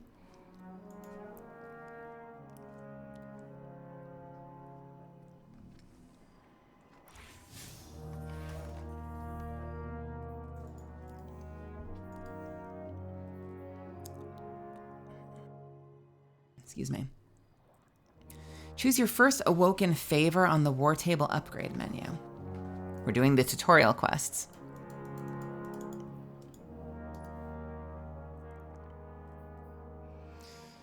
Exemplar of Justice. In seasonal activities, your ability final blows have a chance to create a favor for you that improves melee. Nope. Your final blows with special ammo have a chance to create a favor for you and your allies that improves mobility. Your final blows with heavy ammo weapons have a chance to create a favor. I hate all of these. God, your final blows with heavy ammo. I use like a white brick special weapon for my main weapon right now. And I usually run blinding grenade launchers. So unless Exemplar of Grace works with glaive melee,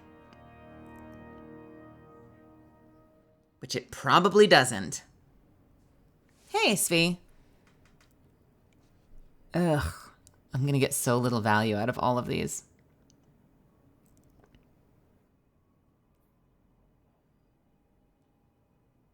I went a little overboard with mine. I think I have a 1200 watt power supply, which is so much more than my computer needs, but I'd been running a 700, which was like borderline, so I decided to bump it up, and I figured I'd give myself some room for growth. In seasonal activities, your ability final blows. Ugh. Finals with heavy ammo weapons. I don't know. Yeah, I don't have a thing down there yet, do I? Gosh, it's just an endless list. You know what? Let's make a notepad right now. One thing people want is TT7, T7V, TTV stuff, question mark, question mark, question mark. Specs page.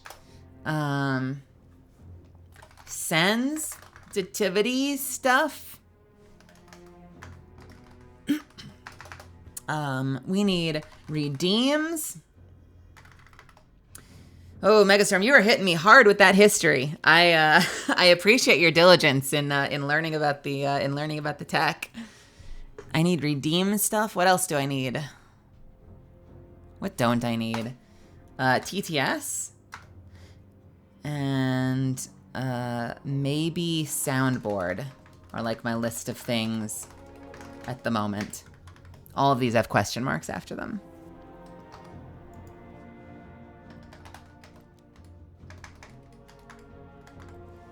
And the bottom one that I want to do in the near future is mod applications. Surprise. I know that there's a handful of people that are really dedicated to this channel and spend a lot of time here. That doesn't necessarily mean that you want any responsibility whatsoever, but I am thinking of putting something up to see if there are people that are interested in it, that are also regular members of the community, to see if we can deputize some people, because I am often flying solo, and at a certain point that starts to feel like a little bit of a handicap that I would love to overcome. So we need to worry about that. It'd be very nice to have some people helping support if and when they're around. Listen, I'm flying by the seat of my pants, so for me, it's are you interested? Do you have any experience? And what times are you usually around in Pacific? And I'll probably put something like that up. So I need to work on that as well, because I do want to deputize some people. For right now, I don't fucking know. Final blows with special ammo, probably more useful in the long run than...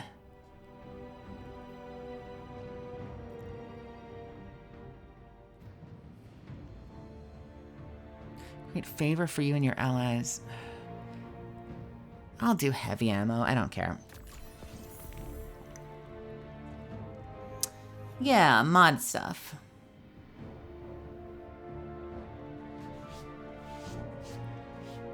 Well, I mean, not to be immediately a stick in the mud, sounds like fun is not necessarily the mindset I'm hoping for. Although I hope that you have fun all the same. I definitely don't want it to be like an achievement unlocked thing. I would want it to be someone who's passionate about helping support the community. Not to say that you aren't. But You know, Modset would be like, I'm here. I love the community we have here. I want to help protect it. I'm interested. I've got time. Mindset not to bring in maybe would be like, ooh, you're handing out bats? Give me the bat. I want a bat. I want a bat. Give me the bat. I want the bat. Give me the bat. Give me the bat. I want the bat. Everything is fun when you like it, though. That is a very good point. I heard people are handing out weapons. Give me one of them. Swords. No worries. I want to ban people. I want blood in my teeth. I want guts under my nails.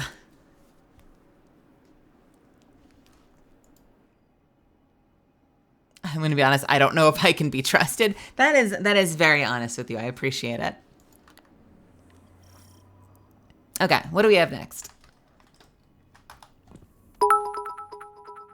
Thank you for the bits, Jen. Collect 3 Awoken Favors in Defiant Battlegrounds and complete 1 Defiant Battlegrounds playlist. 3 Awoken Favors. Sure. Let's do Defiant Battlegrounds. We'll do another one.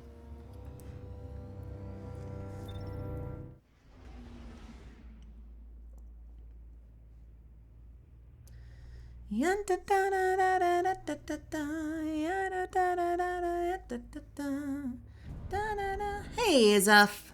Welcome. Good to see you. Good morning. Good afternoon. Hope you slept well.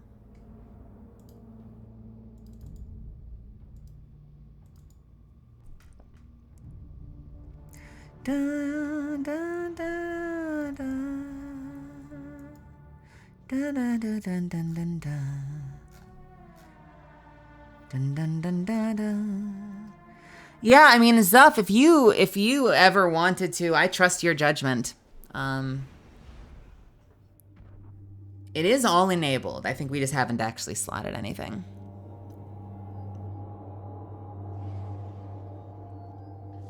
This is not urgent.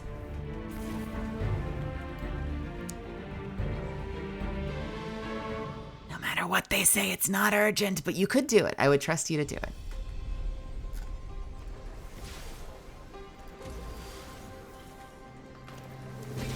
So I have... are collecting captives in their prison facility. We're still not sure why. With the aid of my power, the Guardian will be able to breach their fortress. Your help is welcome, Marakel. The Ascendant Plane is hostile to those dedicated to the light. It's true. The Awoken have a more holistic view of the universe. We've dealt with Cabal in the EDZ for years, but the Shadow Legion use different tactics.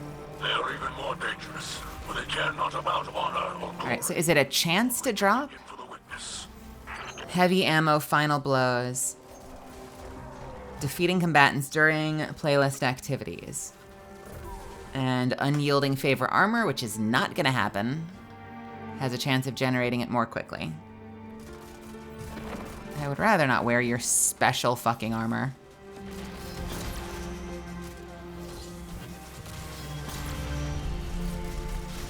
Is that a favor?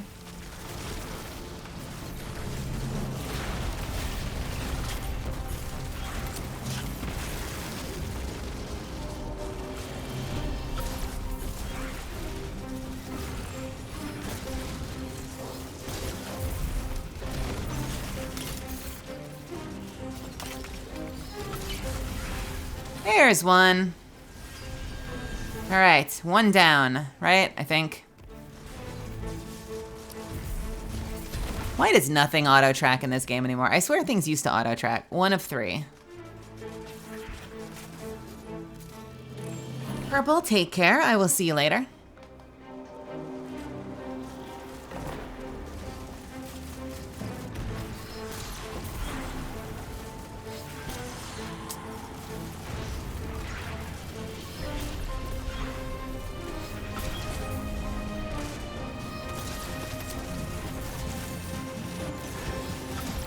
I'm just doing all of my combat with a heavy weapon because of this quest.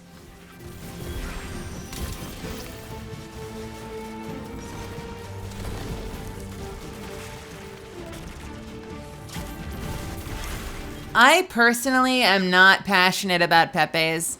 I find them a bit grotesque. But I love shit like the little cat nuzzles and puppies and shit, because I'm a big softie.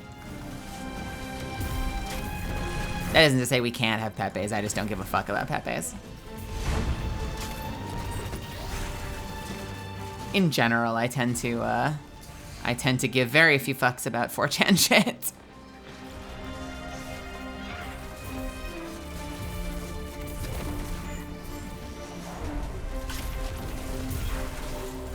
I am almost out of power ammo.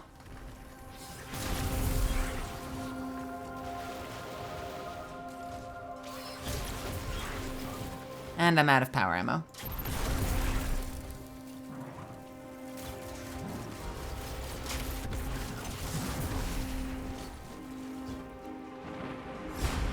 Sag. Very sag.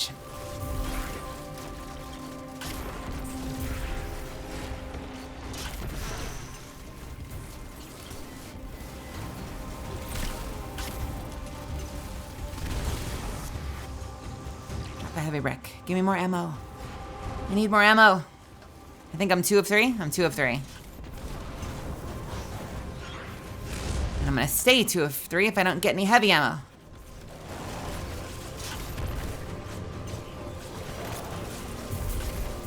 Okay, I'm just failing at grenades right now.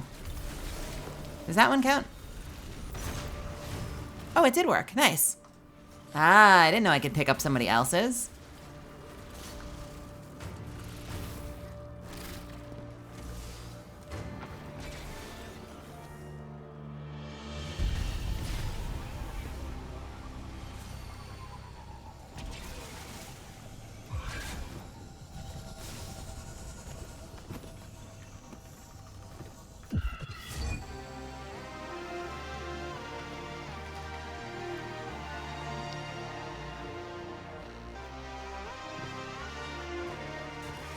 Polish Zuffin's sword is a very sus way of putting that. What stops the Taken from using the... Zuffin's is like, I am on board. Couldn't they just open a portal into the tower?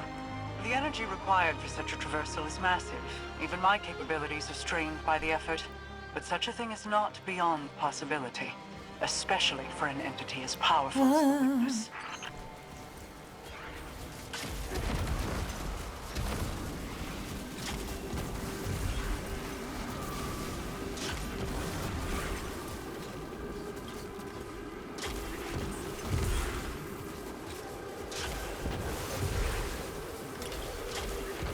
Pretty sure that's not at all what Angry Him Sweat means. You know, it could be.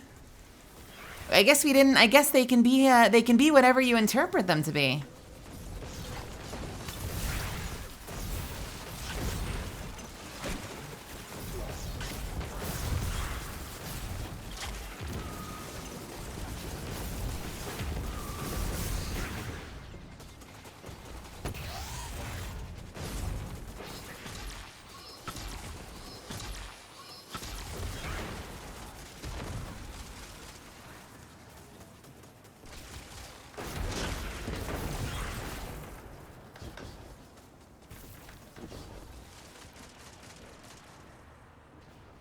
Do we just have to complete one? Yeah, we just have to complete one, so by the end of this, the quest will be done. That's good.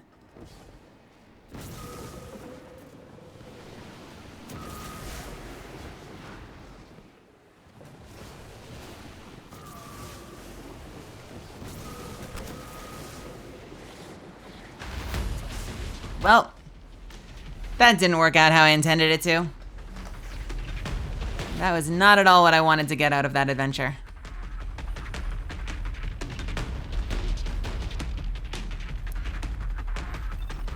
Hello, Joni. Good to see you. I shall be stealth. Don't kill me. Don't kill me. All right, we made it.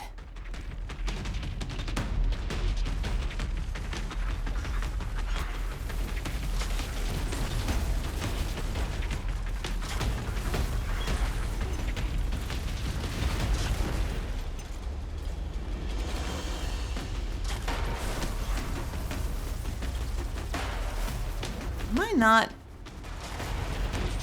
getting armor charges? What is going on here?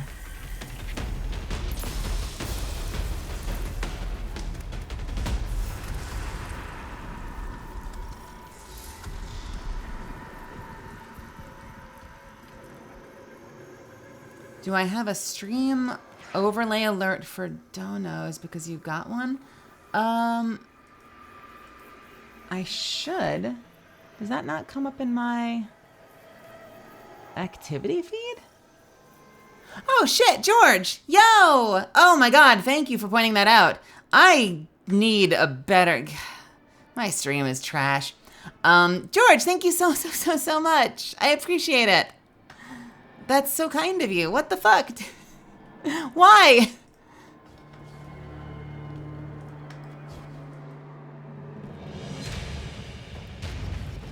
I hope you're still here. George. Thank you for the donation. That's very, very kind.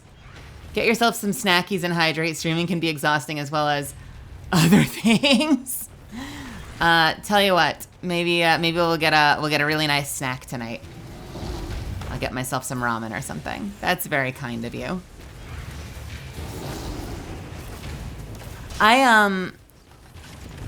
I've been unrelated to good snacks. I've been looking at meal plan, meal prep stuff again. I used to get Freshly all the time when I was writing because I'm usually at my desk for a long time and I don't have time to like put shit together. So I'd get like those microwavable meal plan things, and Freshly just shut down, and I don't know what to do now. I'm curious if anyone has any that they swear by. I was looking at Factor. I don't do it all the time. I also love cooking, so it's always kind of a bummer to do it, but I feel like it's really useful to have like some ready-to-go meals in the fridge.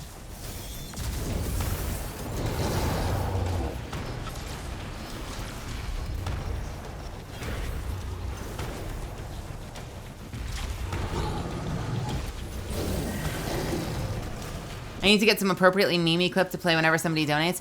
I do want to do sound bites because I noticed that Jelly is always on point when it comes to things like raids and donations. And I realize it's because she has different sounds play for each event, which I still don't do.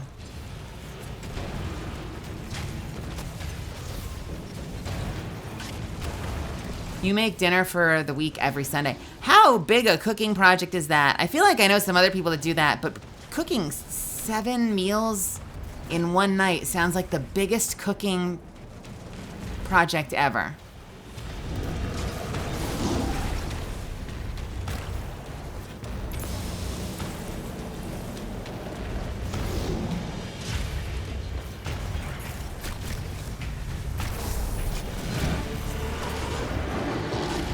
I guess if you do, like, I don't know if you do this, but if I did, like, something I used to do when I was cooking more regularly is I would buy chicken and like pre-cut the chicken in one night and put them all into like individual bags and put them in the freezer, which admittedly is a little wasteful when it comes to Ziploc bags. But then I'd have like, 2 weeks of chicken breast, like all pre-cut and in the freezer.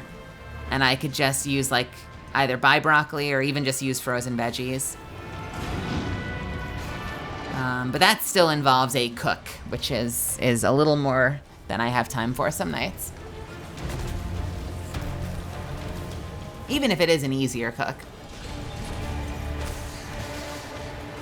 I've always wanted a rice maker for that reason.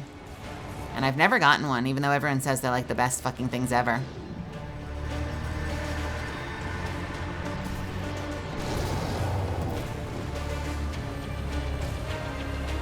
Did you just get one?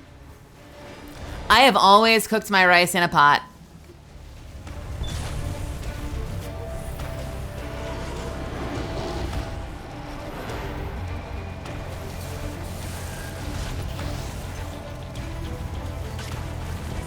And it is a hassle.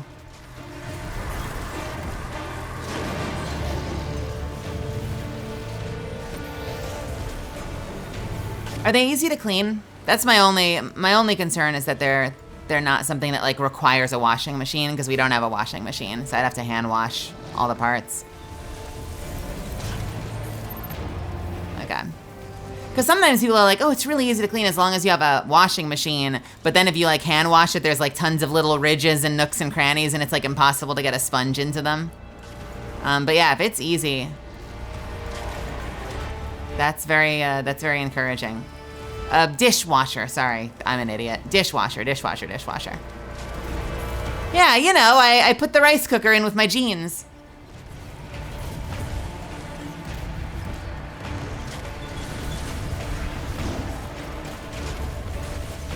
Take care, Megastorm.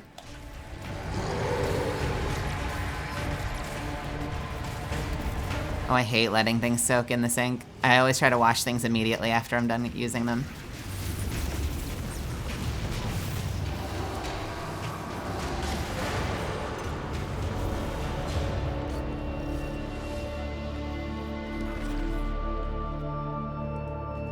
I'm one of those people that like, I'm constantly washing dishes and pots as I'm cooking. I like by the time I sit down to eat, I want everything clean. So there's no cleanup other than maybe like the final pan. Heavier, harder to breathe. The power of the witness suffuses every molecule of the pyramid. The very air is saturated by its multivalent consciousness. Ugh. I've seen a lot of disgusting things doing this job, but inhaling witness dust might take the cake.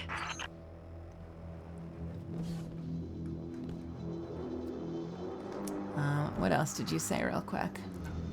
Portion size, oven safe boxes. So sometimes I'll just put stuff in there that can go in the oven and prepare. Get home from work, pop one in the oven, and dinner be ready. Huh. Use the balefires as prisms for your light and cast out the darkness. Hey, femboy. The balefires can turn taken essences into weapons you alone can... I feel like a lot of when I do cooks, like if I do a big pasta cook, I feel like I get maybe 4 dinners out of that. It's usually decent. So it does kind of set me up for the week. I can make days off, but I don't really have days off. Ever. If I am not streaming, I'm usually still writing, and I hope to change that at some point because I feel like I'm losing my mind sometimes.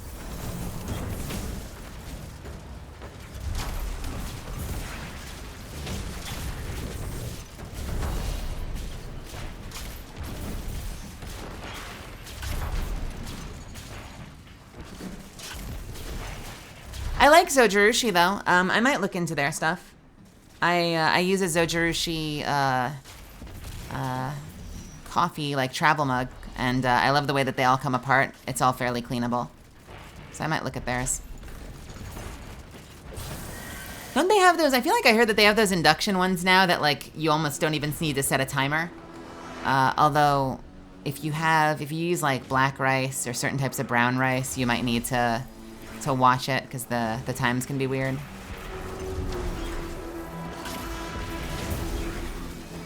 When I used to do stir fries all the time, I like cooking with that, with like the, I don't know what the official term for it is, black rice, just black rice. The stuff that drains like indigo liquid into your sink and probably stains your stomach. It's super delicious though.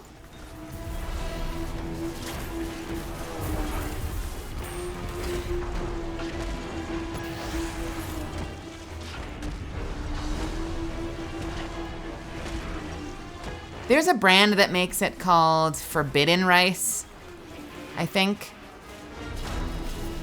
It's not wild rice. It looks more like white rice, but it's jet black.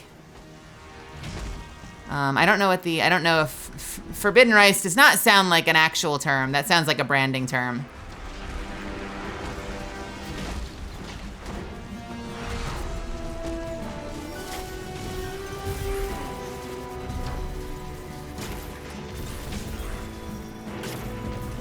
You need to wash your rice before putting it in the rice cooker, though. That's the only step involved in any way. Okay. If you don't wash rice, does the rice cooker get all like gunky and yucky from all the starch?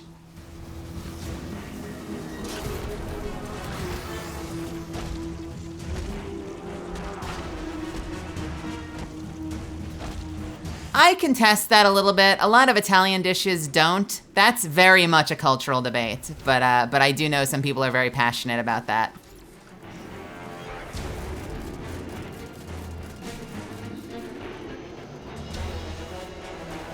That is a very cultural debate that has been made into a weird, ubiquitous debate.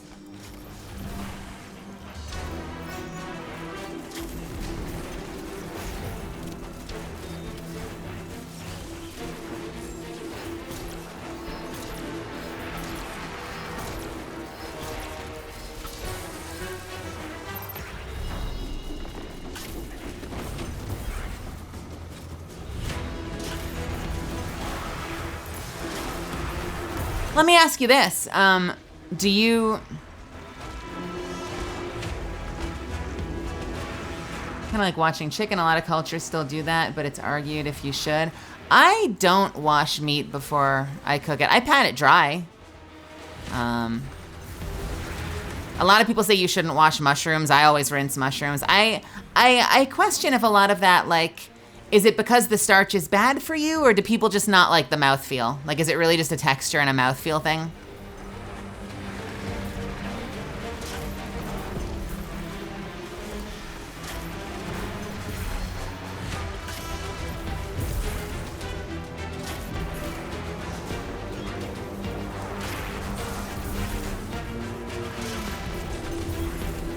That's valid. That is valid. Although, and I know it's made totally different, but I love me some sticky sushi rice. Which I realize, not quite the same method, but sticky rice, just in general, is fucking yummy, and now I want to learn how to make sticky rice.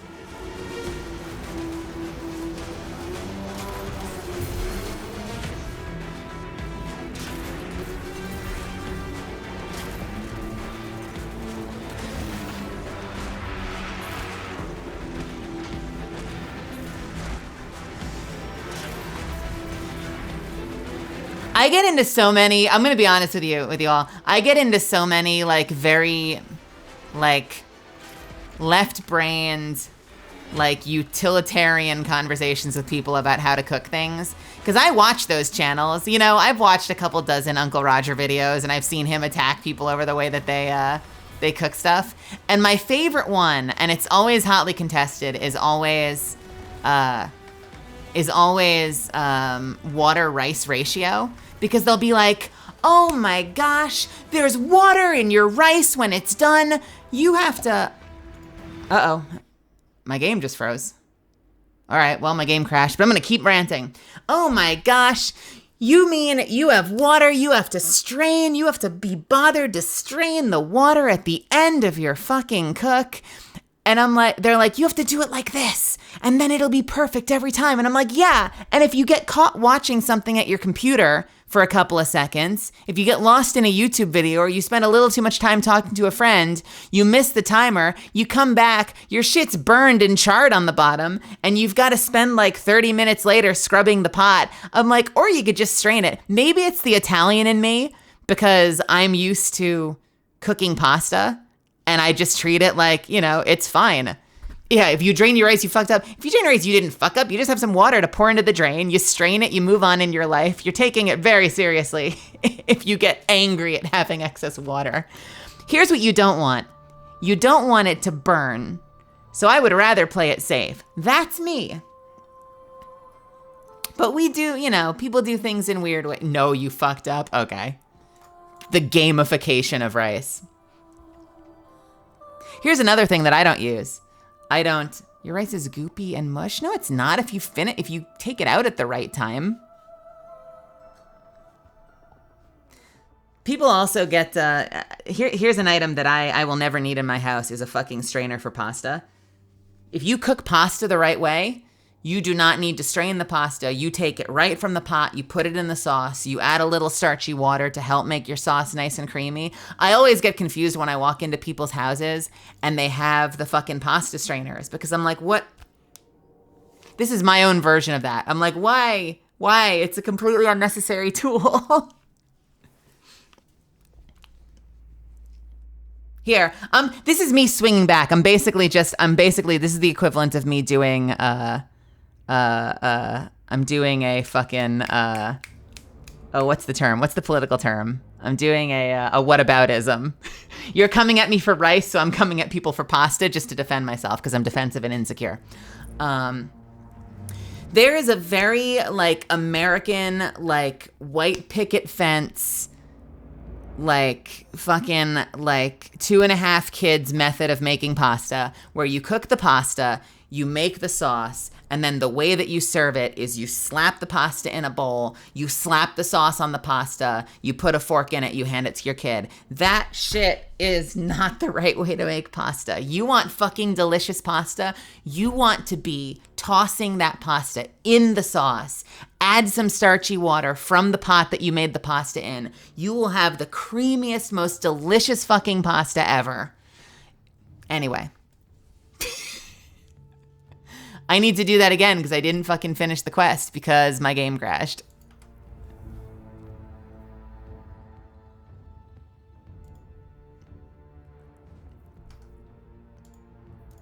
Allow me to deflect. Here's what it's really about. It's about whatever's the easiest for you. And like there's a utility aspect to tossing and not straining your pasta in that you have one less thing to wash. If I have a rice cooker that's going to make it perfect for me every single time, I will absolutely. I don't need water in my rice.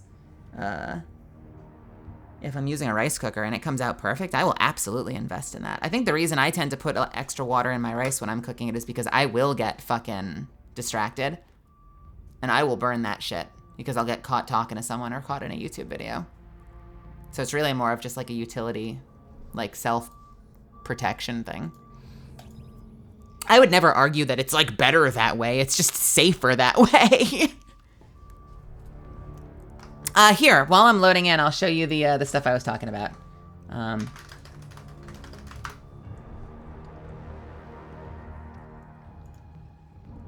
The brand I get is called Forbidden Rice, but I swear that that's just a brand. That's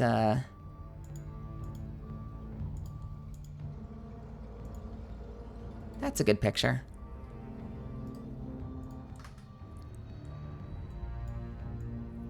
It looks like this.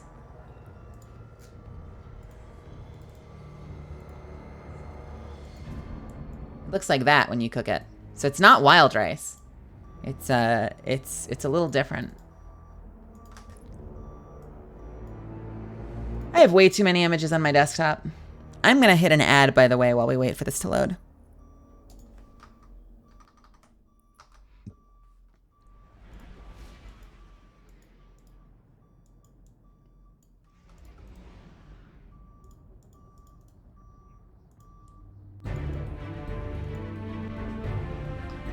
It's really good. I like it.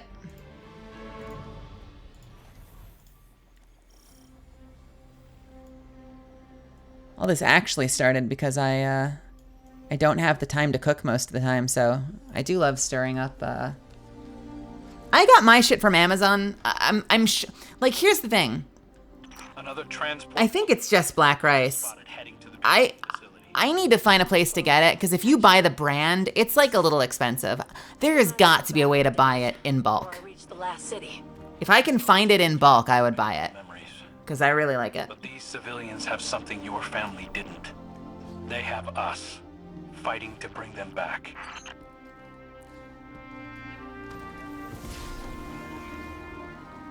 Oh, speaking of which, I just got a link from Zuffins. Sure, let's do this.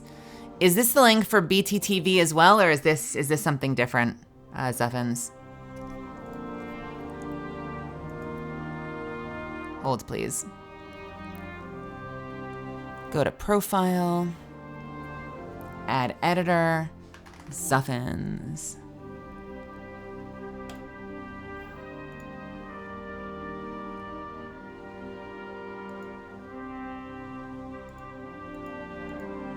Did that work? Are you an editor?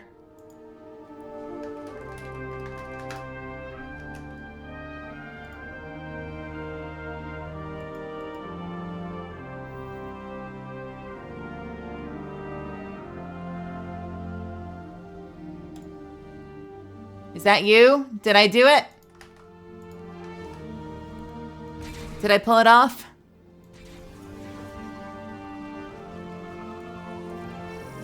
I sense our... So if you have 7TV, that's the one that has the most slots, so you don't really need BTTV, or... Why the fuck are there both? That's what I want to know. Why are there both?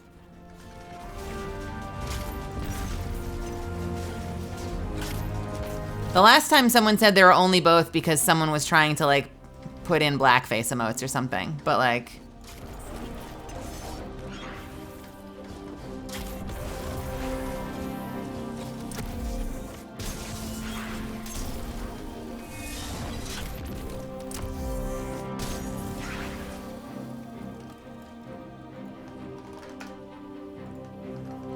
FFZ?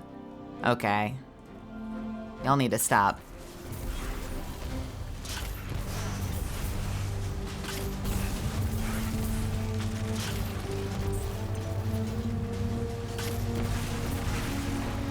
Okay, so racism aside, the real benefit of 7TV over BTTV though is that they give you a whole lot more slots. Is that the trick?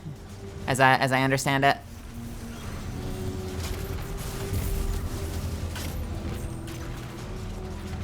Where is my team? Am I alone?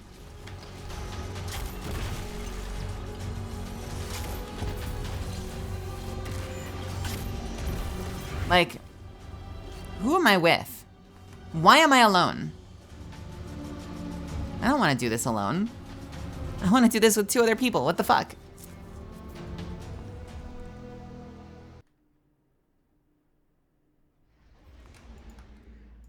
Can I, Defiant Battlegrounds, launch. Please, matchmake, please.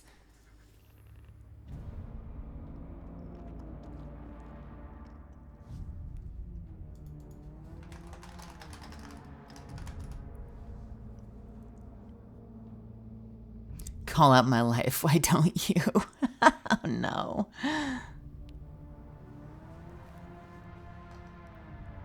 They saw me and they left. They abandoned me.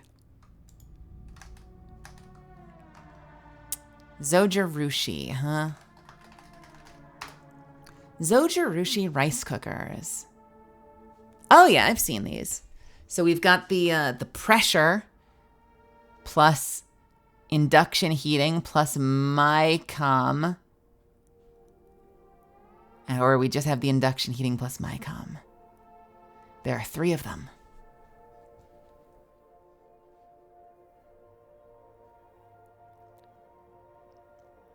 I like that they've got a black one, which looks very pretty, that says pressure induction heating, rice cooker, and warmer. And one of the features is My Rice. So if you want to have your own rice, you buy the black one because it has the feature My Rice. God, these things have a big capacity. 10 cups of rice. Pressure cooker is for high altitude? Okay, so then you could just get the induction heating one and be fine. But the pressure induction one has a 5-star rating for deliciousness. So, you know, I am still alone. I'm literally not gonna... Why? Still not sure why. With the aid of my power, the Guardian will be able to breach their fortress. I'm just gonna hang out here until someone else comes along, I guess. The Ascendant Plane is hostile to those dedicated to... I do want a maximum tasty The Awoken rice cooker. more holistic. Can you put stuff in the rice? I think I've seen people put they'll put like an egg, or they put veggies above, but they can put like an egg and stuff down below. Because when I cook my rice on the stove, I'll usually add like some salt and pepper. I put a little sesame oil in, and I'll usually shake in. I'm a heathen. Please don't judge me. I know you're supposed to probably put furikake on after the rice is done. I will sometimes cook it with furikake and just let it reduce with it, so that you get a little bit of the flavor infusing into the rice.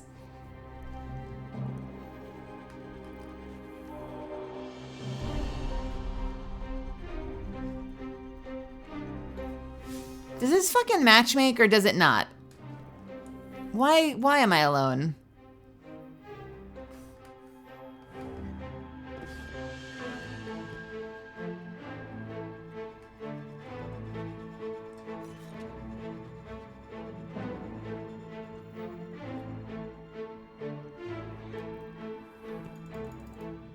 Is my party open? I don't think that should matter for matchmaking. This is a match-made activity, right? Am I reading it wrong? Does it not matchmake? Matchmaking.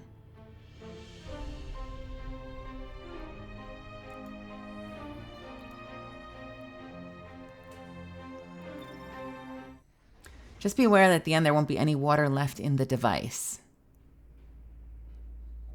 Which means I don't have to strain it.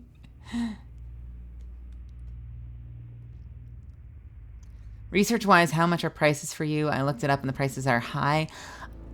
I feel like the last time I looked at rice cookers, the prices were a little high. Although, as Jen says, no price is too high for rice convenience.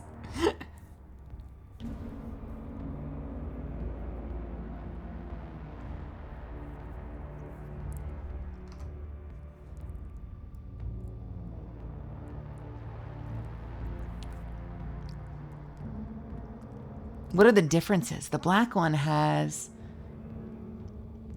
They both have delay timer. The black one has My Rice.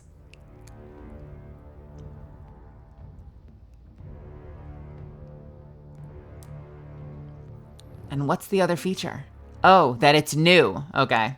It's literally it. The new feature is just My Rice.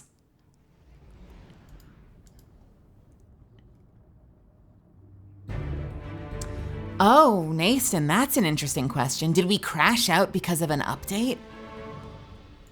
Because it's loading me in alone again, isn't it? There's fucking no one here. Let's look. That's a really good question.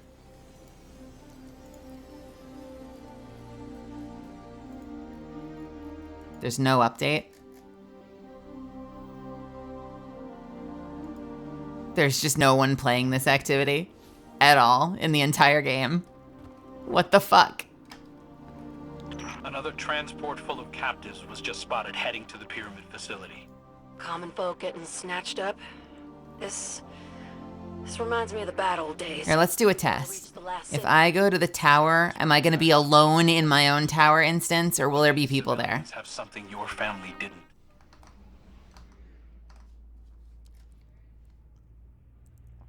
Made in Japan with precision, the The pressure induction heating rice cooker and warmer combines automatic pressure, artificial intelligence, premium convection, superior IH technology, and iron-coated platinum-infused non-stick inner cooking pan to create perfect rice while learning how to make rice according to the user's preference. Does that mean that my rice cooker is gonna leave a shitload of water in the bowl?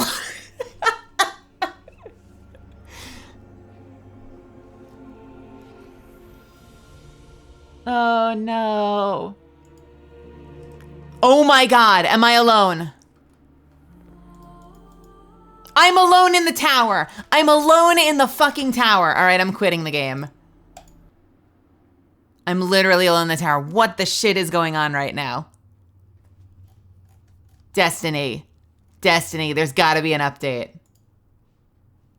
There has to be an update. Why did everyone leave me? New DLC for Destiny 2 has been added and will be installed along with the game.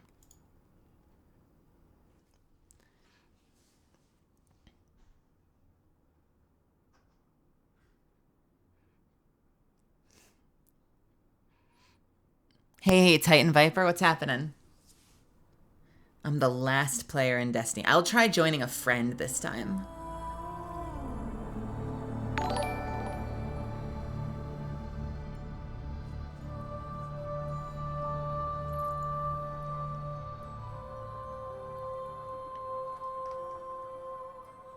Hey, thank you for the follow.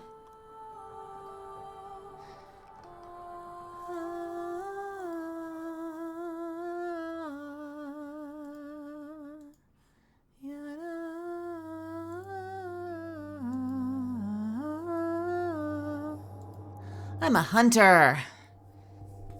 I play a little warlock, but I play mostly hunter. That's me. Can I actually play with people now? Will there be friends? Is anyone in the tower?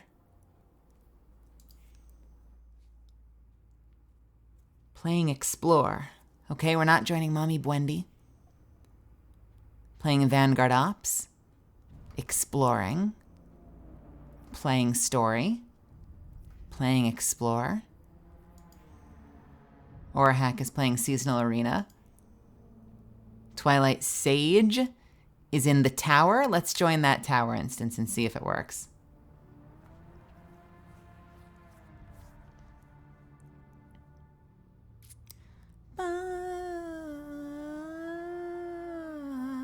Okay. All right. I see humans. Maybe. Or very convincing artificial intelligence. I was joking when I said I was going to join the tower and be the only one in there.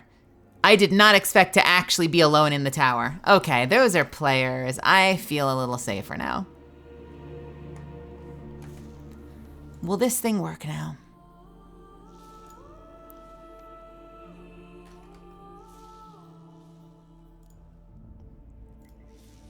Can I play with other friends now? I'd very much like to.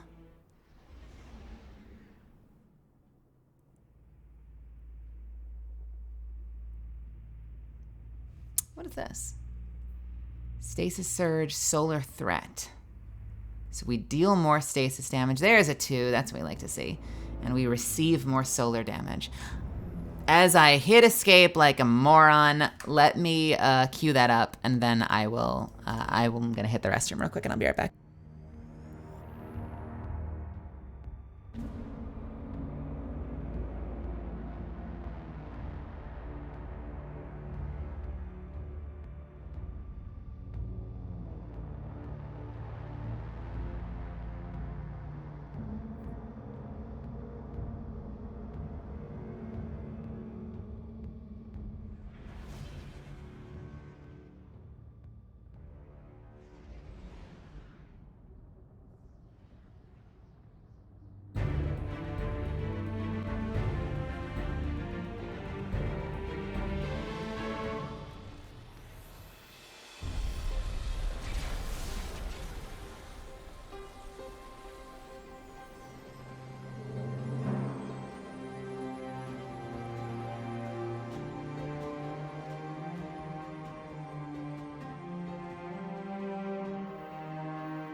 Oh my goodness, we found people.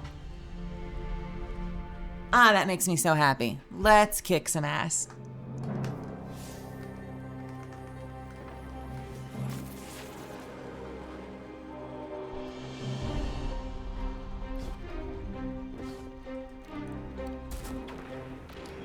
And we're all level 6. 7, rank, I don't know, what am I? Rank 6, veteran.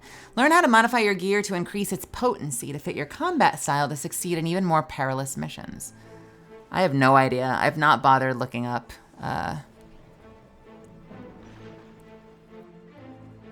any of that shit. Reaper. Why is Reaper grayed out? Did they turn off Reaper?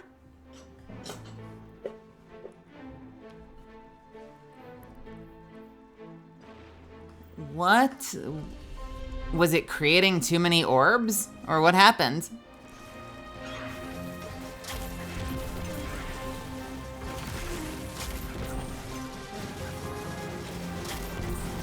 Uh-oh.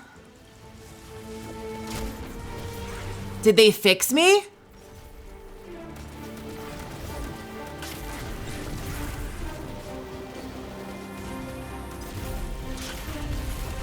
Let's see.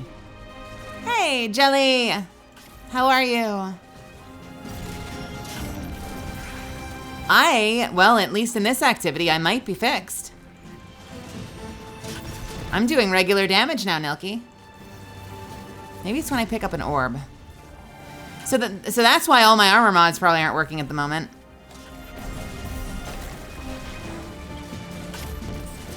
Nope, that one did high. It's a combo. It's not the weapon. It's a fucking combo. It's something. Is it the armor charge? Maybe it's the armor charge. In which case, it's probably Void Surge. In which case, they would only have to disable a mod, not the weapon.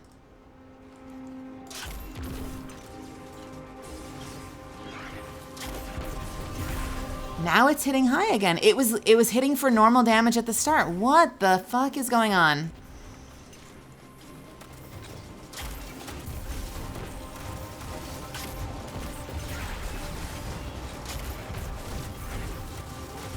That is so bizarre. Maybe it's a certain classification of mob, but not just red bar, like some sort of like red bar, repeated, spawning in type, like some sort of like weird classification that's not just color coded.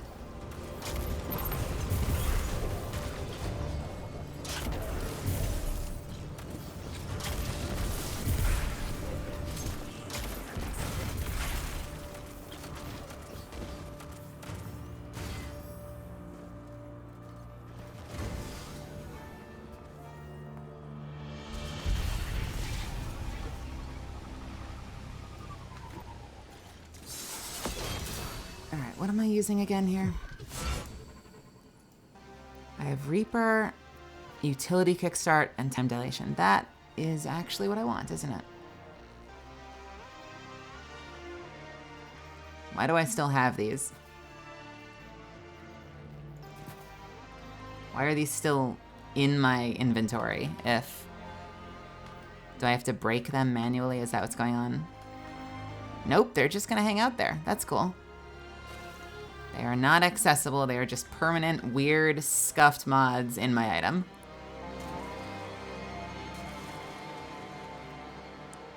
I hope y'all got some tricks up your sleeve. That facility's buttoned up tighter than Saint's helmet. Fear not. Queen Mara's channeled some of her considerable power into the Guardian. They're taking a shortcut not even the Shadow Legion will see coming.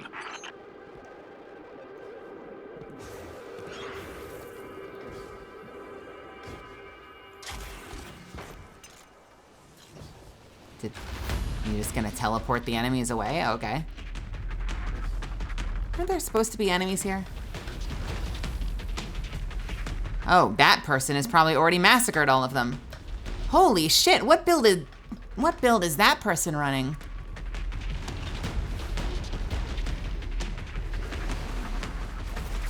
How long have I been playing Destiny? I came in year one.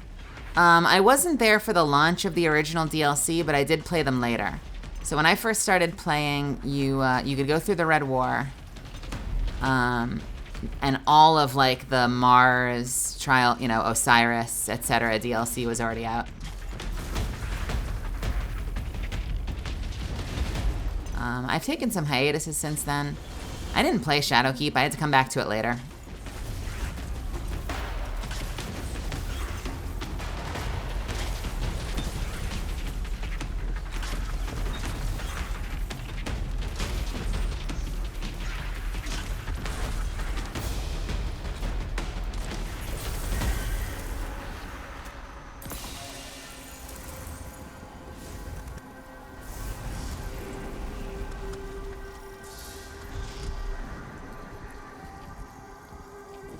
I forward the 300 rice cooker emotes. 300 rice cooker emotes. What does that mean? There are 300 different emotes of rice cookers? That is the nature of darkness. The witness will not compromise. It will not negotiate. Its victory must be total. Well, that's just unreasonable.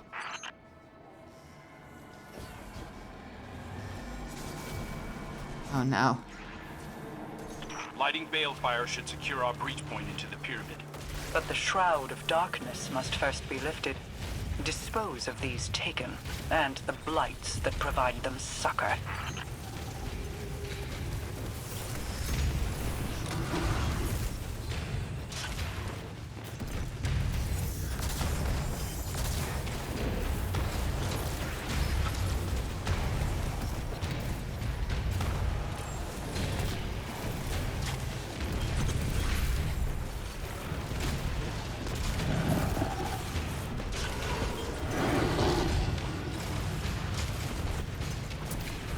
These fucking shields. All right.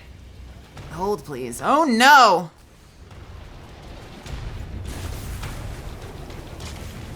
I saw that moment happen in slow motion.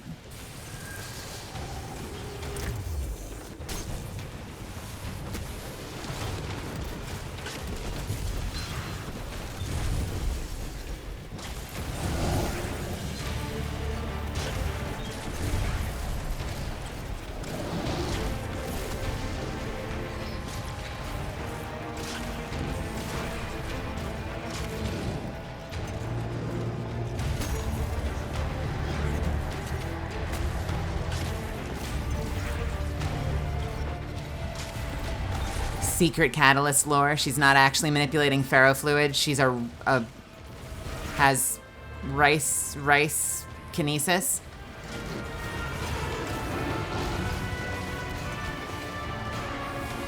I do not have Unstoppable. I was really hoping someone else would, because I do not know offhand what the unstoppable weapons are, and I don't want to check.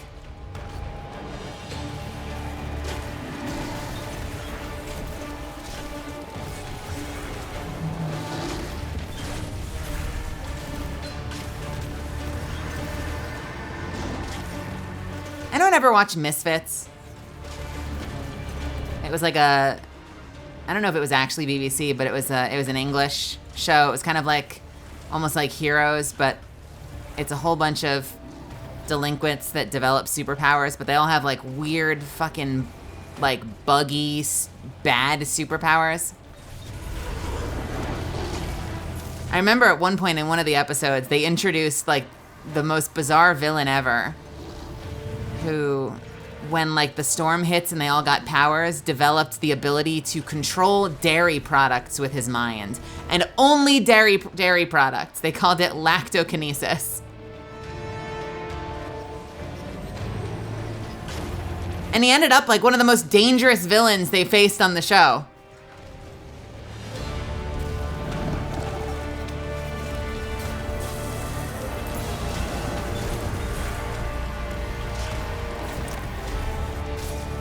Because he could control things that people had eaten. So he was murdering people because like they had a cup of coffee with cream that morning. And he would use that cream to like suffocate them from inside. It was absolutely terrifying. Like the show is done with humor, but conceptually it's terrifying.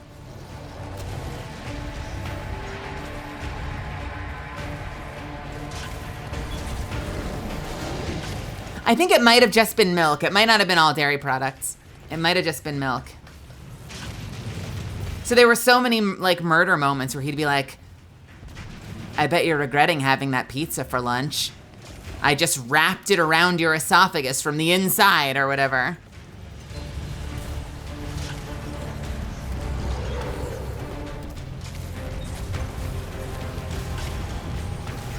And then in like the ultimate subversive moments, he comes up against one of the characters and his power isn't working. And the guy's like, too bad for you, your power's not gonna work on me. I'm lactose intolerant, I don't eat dairy. And the kid just pulls out a knife and stabs him.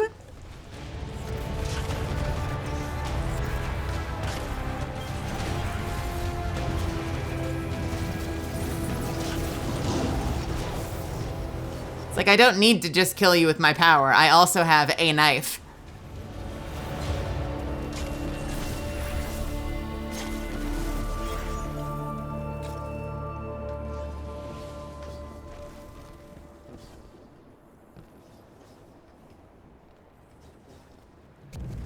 I wonder how old this pyramid... He literally, I know this is like a show that only a couple of you have seen. He literally counters everybody. There's literally a kid on the show that eventually is essentially immortal.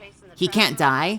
And even him, he's like, you can't kill me, I'm immortal. He's like, yeah, but I can wrap the pizza or whatever I can wrap the whatever you ate earlier around a part of your brain and turn you into a vegetable for the rest of your life. Have fun being immortal while permanently in a coma. Like, he counters everybody with fucking milk powers. Triage is ready and waiting to receive the captives. Clear the area and we'll transmat them out. The Balefires will give you an edge in the fight. Yeah, they start changing things up later because there's this guy that enters the show that like is kind of like All for One. And I mean, his character is nothing like All for One. He sets himself up as a dealer because I don't think he can use the powers he takes. But he basically sets himself up as a dealer and he trades powers. So he'll either buy powers from people for immense amounts of money that he can then resell for a lot more money, or he'll trade powers. And they kind of use that as a way to give the cast all new powers, but it kind of starts to go downhill from there. They introduce new cast members, and some cast members leave, which is fine. I've never been a big fan of the let's give everyone new powers thing. Heroes did it, and it was kind of a bummer. I would rather see them encounter new challenges to face with their own powers, or kind of do what My Hero Academia does, where like their powers start leveling up so they can do new, even more creative things with the existing powers. I'm not super keen on new power as a plot device.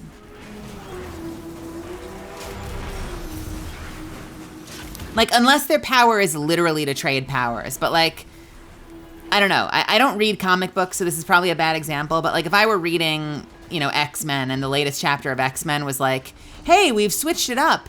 Now Wolverine doesn't have his healing factor anymore, and instead he shoots lasers. Like, I don't know, that's not interesting to me. Might be interesting to someone else. In which case, more power to you. I don't know, the power is obviously it's personality first, like character driven, but the power is such an integral part of like their identity as a hero that giving them a completely new power sort of strips them of that identity.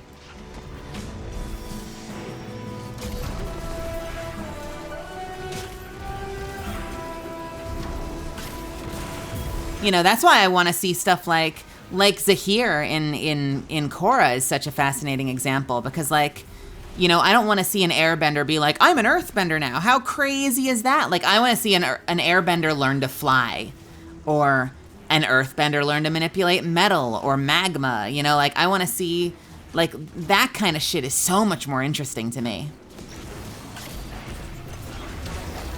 I want to see fucking glass bending.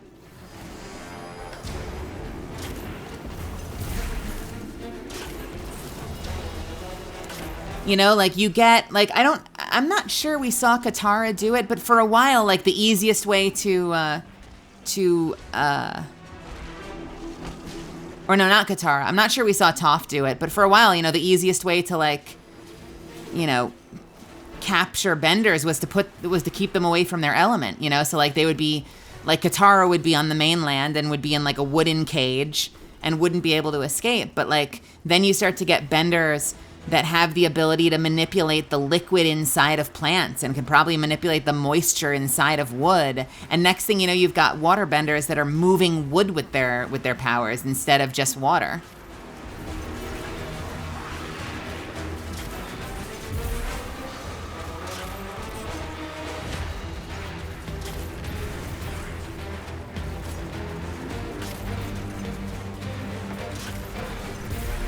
Yeah, I know at one point they had, I want to say they had Katara mainland and nowhere near water, so she uses like her own sweat to cut her way out. But she probably could have used the moisture inside the wood.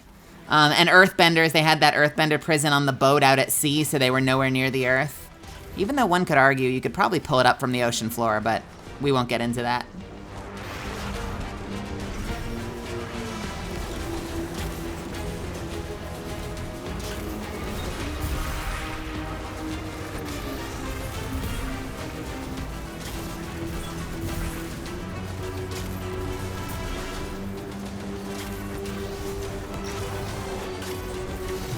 I put myself on ad duty a whole lot in this game. I've done no damage to the boss. I've just been clearing ads the whole damn time.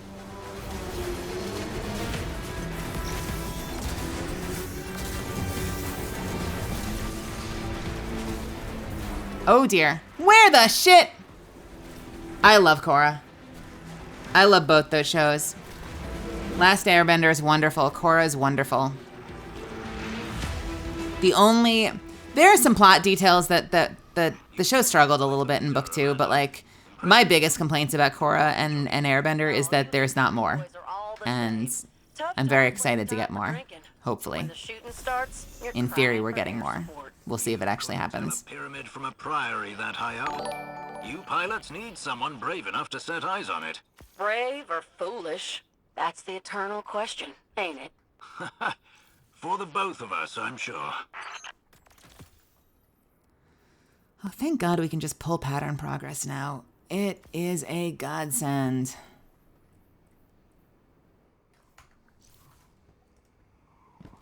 All right. Y'all did great. You were fun.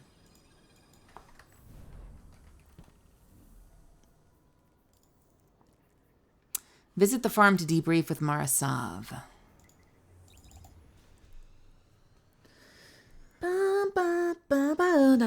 I've actually not watched She-Ra either, and I've heard really good things about it. I've actually done audition sides from it. I didn't read for it, but I've been in a class where we used She-Ra scripts. I read as the shapeshifter, and that was a lot of fun.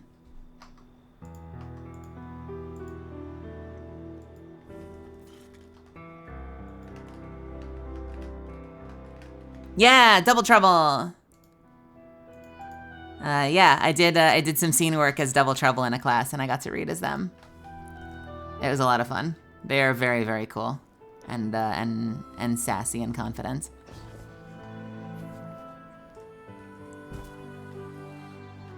When the last city called for aid, I pledged the Awoken to the cause without hesitation. The Vanguard has helped my people many times in the past. But what you face now is no simple, endless curse or vengeful god king. We Awoken were first struck when we came between the Traveler and its hunter, and I chose my people above either one. The choice has come again, and my answer is no different. I do not blindly defend the light, and I do not listen to the voice in the darkness. Instead, I choose that which holds light and dark together in hands and heart. I choose you. Now, humans, exos, cousins all, detach. Fall forward. Number among the first. Awaken. As Queen's Guard. Ooh. The Traveler and its hunter.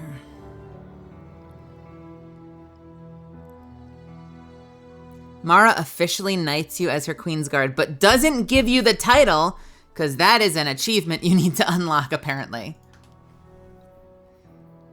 We don't need this. You can get the title, but not apparently from the knighting. That's very funny.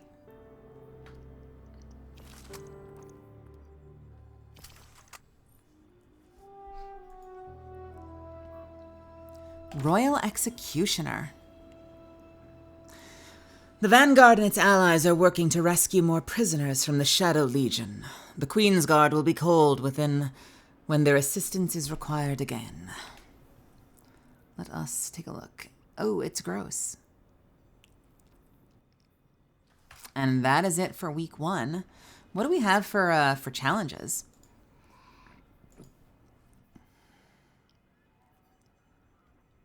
Use keys to unlock terminal overload key chests in Neomuna. Do I have a terminal overload key? No. All right, let's go get one.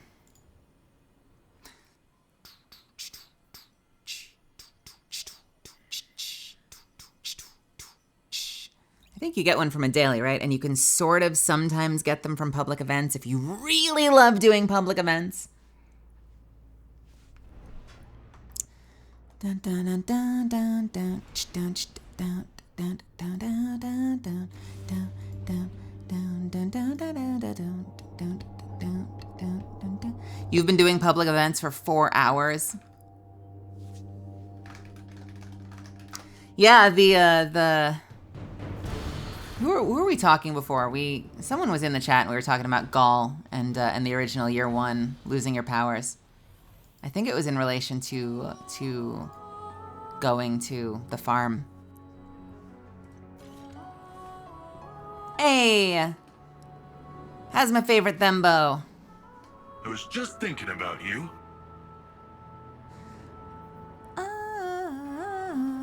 Did I not turn it in? Shit. Okay, have a terminal overload key, I guess. Sup? Sup? Da, da, da, da, da. How do we know where the event is? Where do they start? How do we find them? Last time they were in Leeming Harbor. But are they not actually on the map? That's funny. And by funny, I mean aggravating. You know what? Hang on 1 second. 1 second. I'm gonna hit the snooze button to buy us a little extra time. I'm gonna pop something in the microwave real quick so I can have myself a tiny snack. Sorry to keep walking away. I'll be right back.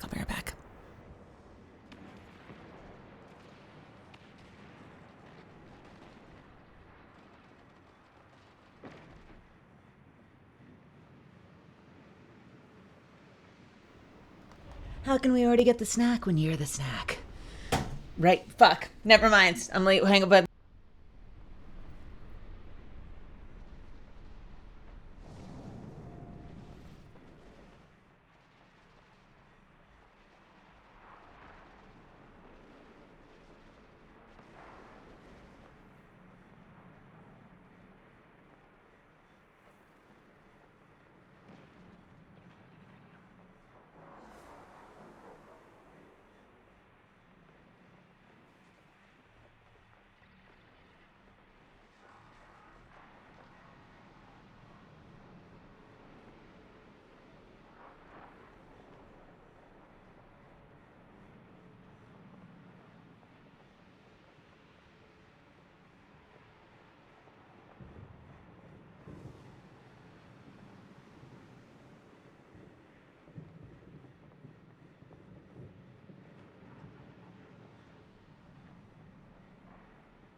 All right, got myself a little tiny sandwich in the microwave. Oh my goodness, it's Muffin Cup.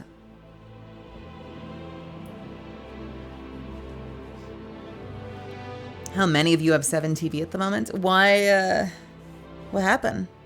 Something not working? Oh, so to test it.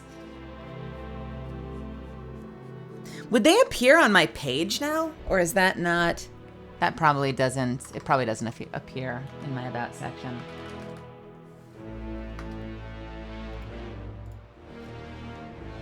I'm willing to bet.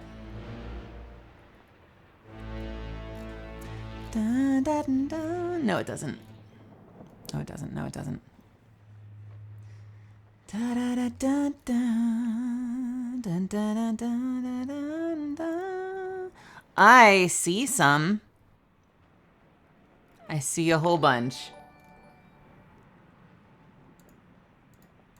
Can we do this now? Well, I see them in the browser, but I don't see them on OBS, which is awesome.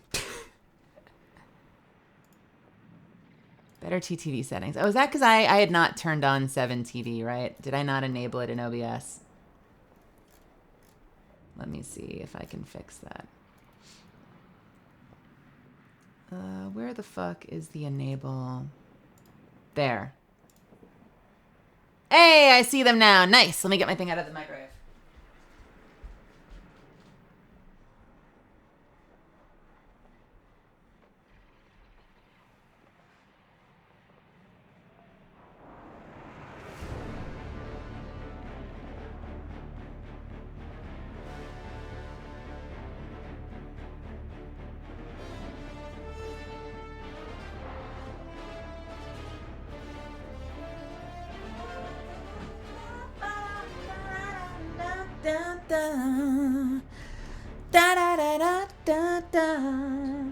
Hey, thank you so much for subbing. I am back with a snack. Can I keep rhyming? Sayu's playing Genshin Impact. That's it. That's all I've got. Wow, look at all of the new emotes. Love it. Is it not appearing in my stream image, really? Uh-oh.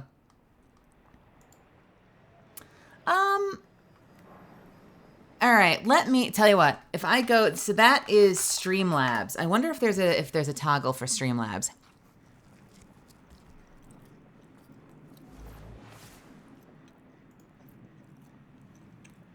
Hmm.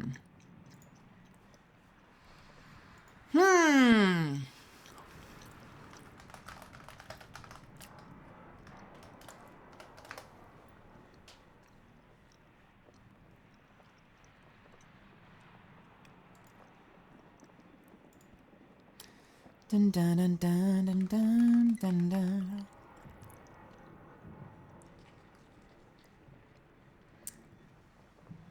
Hey, Thumbs. Thumb and Arenas. Arenas is, that's so strange. It highlighted you again. Usually it's first time chat. It highlighted you like you're a first timer again. You get a second hello.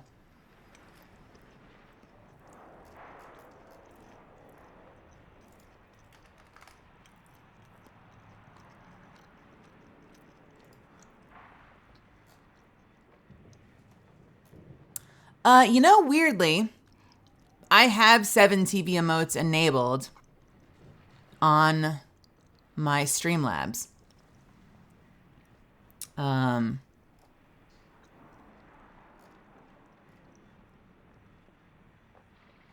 Maybe I need to refresh it somehow.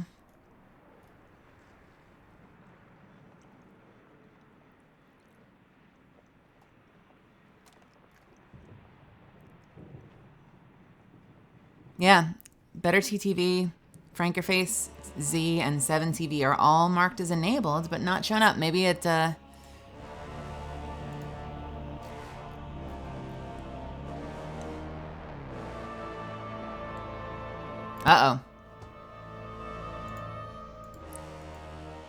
Something's gone terribly wrong. Uh-oh. Wait, where did chat go? Come back, chat.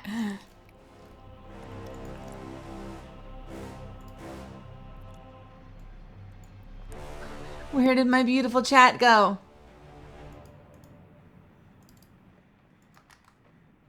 Oh, is it?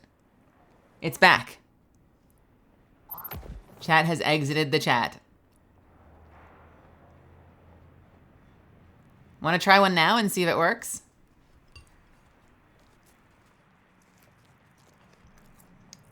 Probably won't.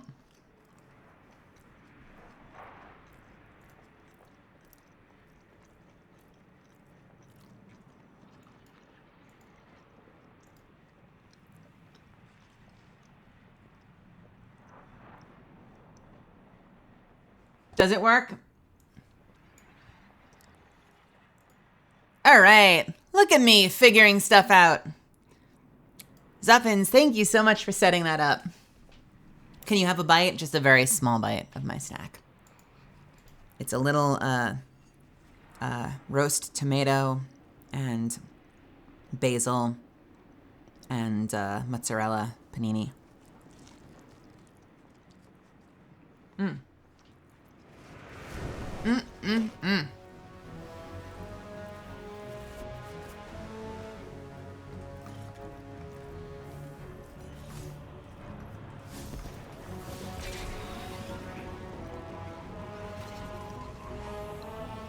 And it's really good. Is there no event going on here?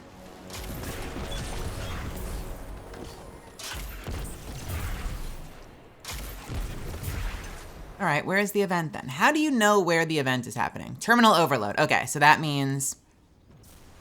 I guess I'll just launch it.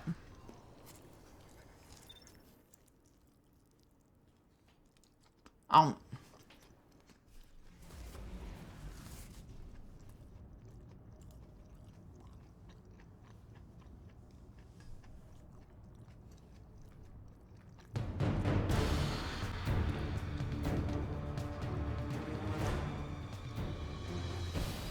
do I take recommendations? Oh shit, hey John. Welcome, welcome, welcome. Tell you what. Y'all should check out John. Because John is an awesome fucking artist. I don't know when you last streamed, but John's an awesome fucking artist, and you should go show them some love. I am doing well. I just sat down with a snack. I got myself a little panini with basil and mozzarella and spinach. Wow. Also, as far as recommendations go, I absolutely take recommendations. And as far as sexy ones go, I'm gonna take those on a case-by-case basis. Let's choke for a second. Hang on.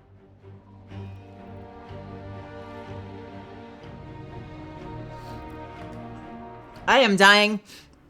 Wow, I think I just inhaled my food. That was the wrong place. That's not where food goes. I will take recommendations.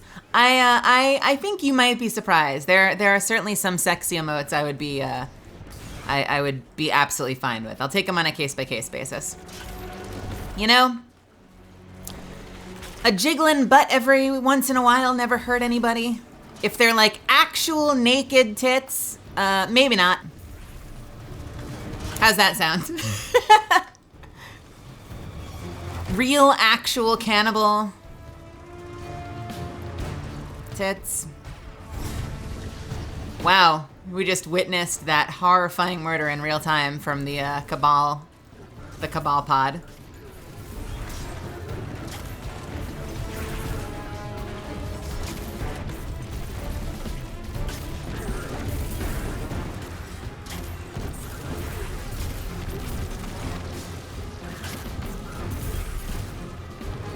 Yeah, nothing that will get me banned. I'm trying to walk this fine line in the planning work that I'm doing for my own debut. And I don't want to get into too much detail because surprises are fun. But I feel like I constantly walk this line where I always lean towards like fierce characters and edgy characters, but I also like them to be a little sexy. There's like a really fine line you gotta walk to have a character that's sexy but not sexualized. If that makes any sense.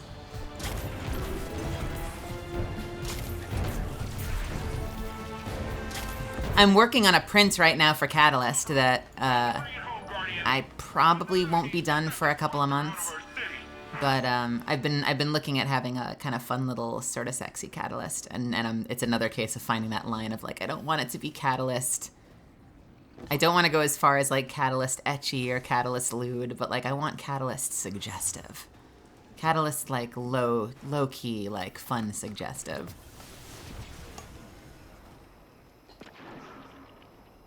Oh.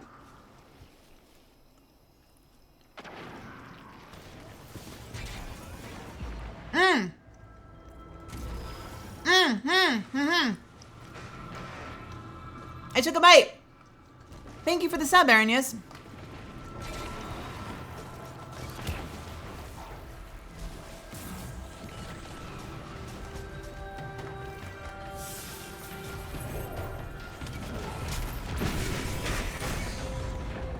John, you just started playing Destiny again? Did you jump in for Lightfall? Did you play before that? Or how long a break have you been on?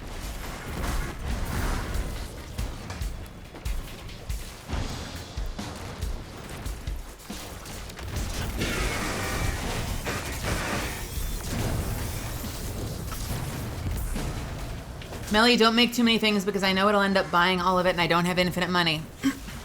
My dear, you need to meet me halfway. I need you to exercise some self-control. You don't have to buy it all at once. I'm not in the habit of doing weird scarcity shit. I'm not saying that I'll never do it, but as a rule, like I'm probably not gonna do like limited time only shit. So like it'll be there.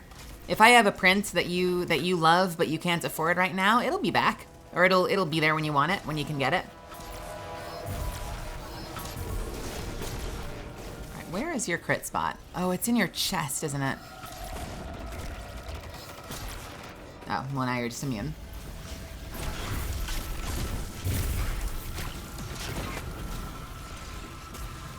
I hate that okay. I hate that scarcity stuff, honestly. Like, some games do that with cosmetics and like skins and stuff. And I'm sure it probably feels good for the person that has it. No, one. Okay, I'm saved. I do not like, I would never want to join a game, and I worry that Final Fantasy would do this to me. And a lot of people are like, jump into Final Fantasy 14. My worry would be, I don't like the idea of jumping into a game and seeing a cosmetic I want and finding out it's never gonna come around again, or it's impossible to get. I feel that way a little bit with Apex sometimes. Like, there are a couple of skins that I would buy in a heartbeat if they had if they had an archive and I could just buy old skins. I would buy so much stuff right now, and instead I'm sitting around waiting for them to come back.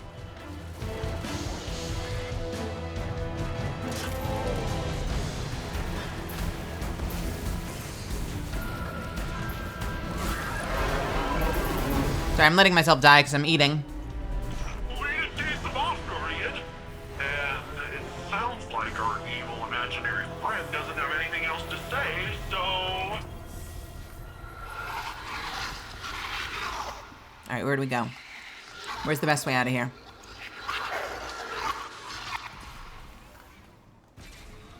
Okay, well, we'll have to deal with that later. I just bought the new Confederate PlanetSide 2 style Valkyrie just dropped. Actually, or maybe it came back, I don't know. And I bought it because I don't know when it's gonna come around again. And that's always a tough thing to balance, because I get the desire to have like a FOMA element, because if people think that they have to get it now, they're gonna want to buy it now. But when it's gone and you're willing to buy it, but it's not around, that sucks. So there's like a double-edged blade to that.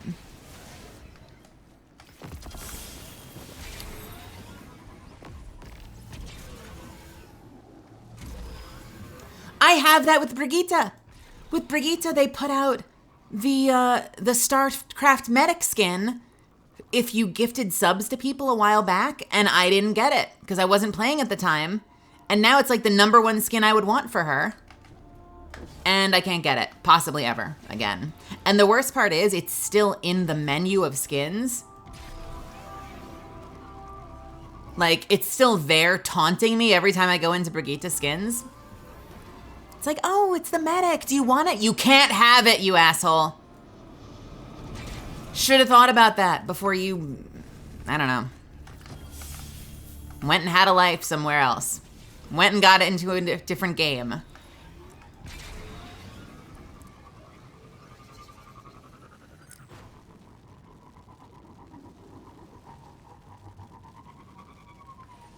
I'm very glad that you like my emotes, Monzi. Also, welcome, Monzi. I'm very glad that you like them. I'm so happy with how they came out. They were made by Maddie on Twitter. You can go look them up. And they are super, super, super, super nice. Maddie made a transition screen in Apex that you can get if you play this season. Or maybe it was in the event. It was available at any rate.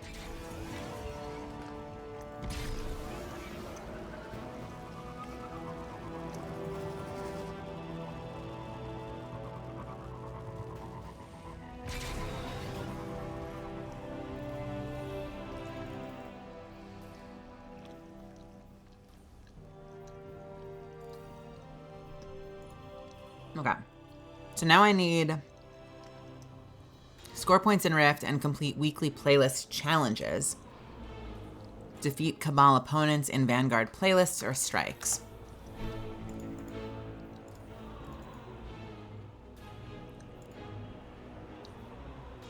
Pinnacle gear for progress using the subclass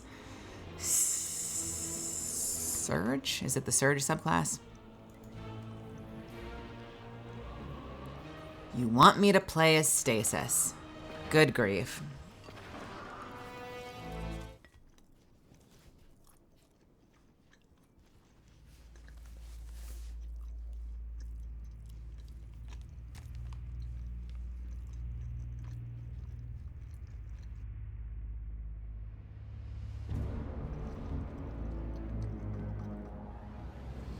I have heard there's so much buggy shit happening in Crucible right now. Is that true? We've picked up a high-gain transmission. Origin point is somewhere along the coast, near the Cosmodrome. Я в опасности. Системы повреждены. That's Rasputin, the AI Warmind. If I'm understanding him correctly, it's a distress call. There are so few ballet fans left, Guardian. It'd be a shame to lose him.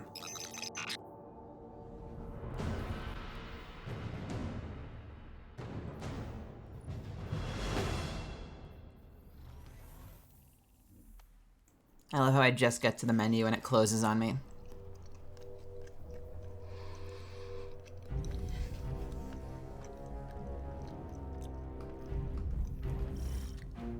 All right, 3 strikes. I am not going to run as Stasis, but I will try to switch to Stasis before it ends.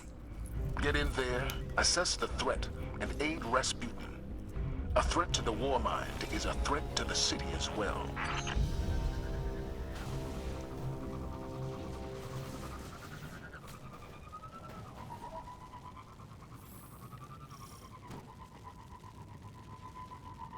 Hey, Lisa, what's happening?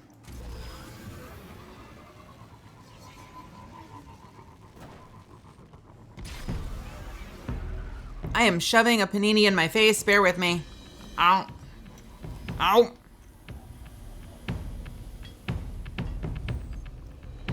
Just think. Someday, I'm going to have a proper body, and you're going to be able to see me chewing. How crazy is that? I know that's what you're all really here for, is to watch me chew food.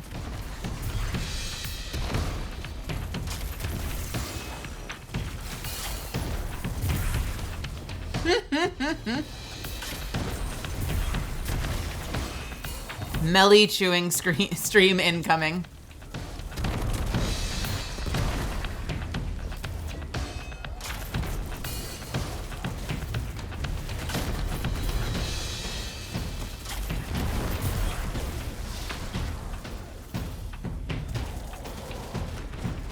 I'm going as fast as I can. Eggs Benedict panini sounds amazing. Mine is mozzarella, roasted tomato, and basil. Oh, and pesto. It's really good.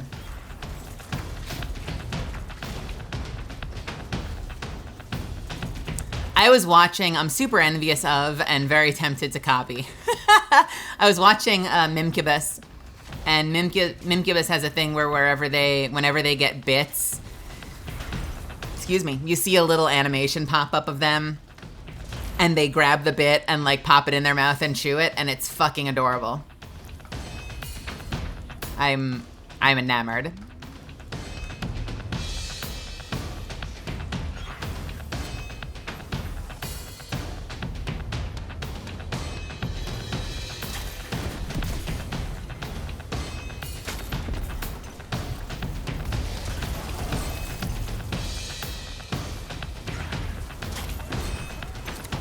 Is my depth perception messing me up there? Why am I not blowing them up while they're up there?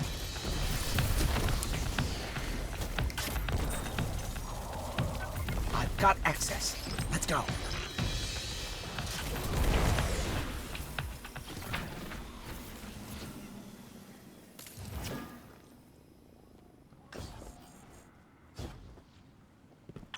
Доступ получен. Аннулирование протокола. I'm detecting comm signals deep in the vault. Anyone with a radio could have picked up Rasputin's distress call. I also like the idea of like bits by a certain quantity having a different animation or something. Even just a different emote. Like, I don't know if you could get this across in the tiny amount of space that we have for emotes, but the idea of like each bit being bigger and heavier if it's more bits.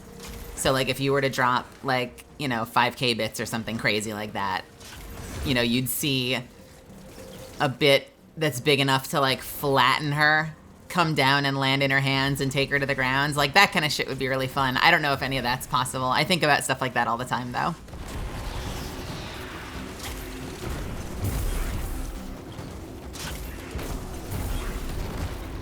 I feel like everything I do filters through like humor first.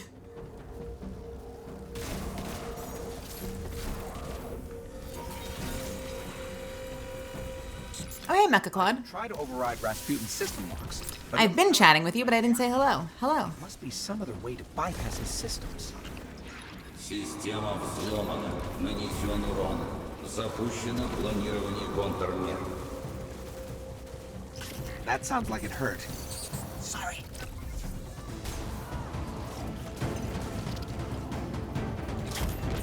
Okay, you are too close. You're in my dead zone. I need you to go away. All that raw power. Someday we'll establish communications with the war mind. Downside of having a grenade launcher build is I have a massive dead zone. If things get too close to me and I'm in too confined a space, I am screwed. Melly, am I going to any cons this year? I want to. I do not have anything on the books yet. I've been reaching out to convention agents, trying to get someone to take me on. Hasn't happened yet. I've had one or two people, Angel actually reached out. A couple of people have reached out with the how to self-submit line for some cons, and I will give that a look at some point. I've been really hoping that I could work with a con agent, but I've been getting a lot of I think I murdered that person. I've been getting less excitement than I was hoping would be there, because I would love to fucking come out to conventions.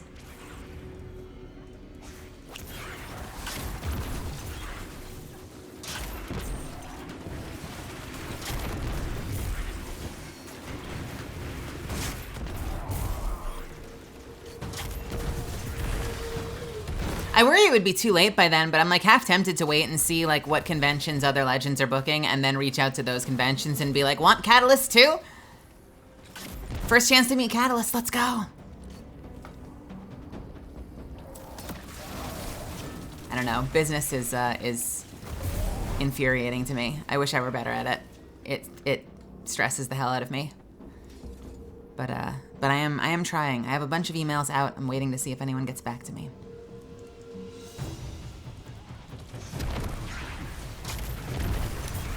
Best thing you all can do in the meantime, though, is if you have, and I know a number of you have, and I'm so fucking grateful for it.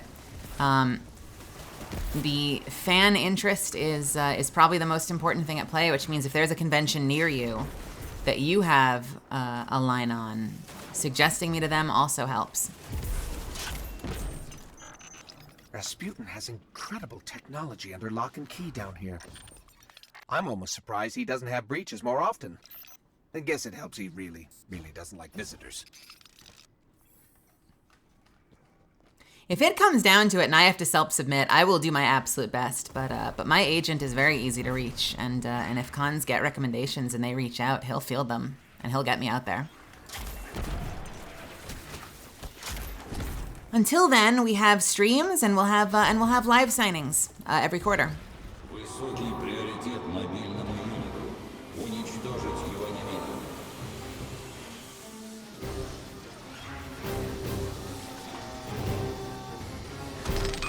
That shank's been modified to crack his system. Let's take it out. Oh, I would love an Australian convention. I've never been to Australia before.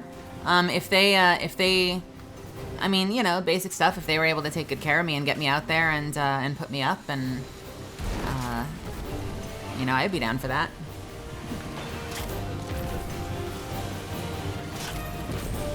Plus, then I would be able to get together with Jelly. So I not only would be able to do a meet and greet with all of you, but I could hang out with Jelly.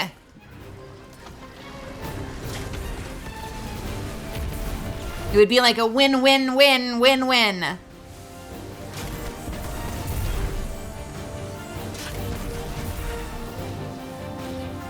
Just a cheeky little trip to Salvo.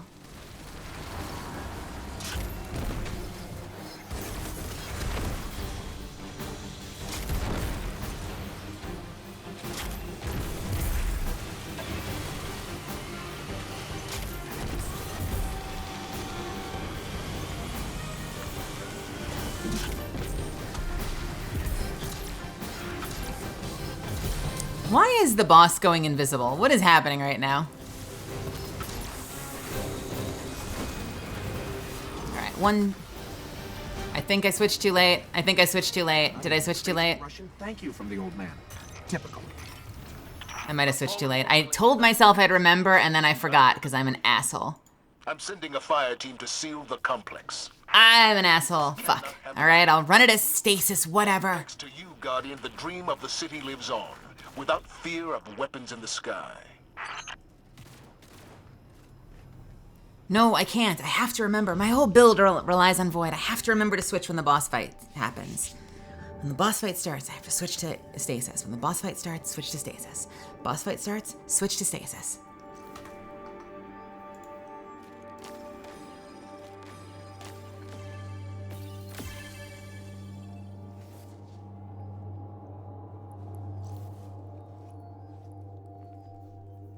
That is not my gun. Why am I holding this?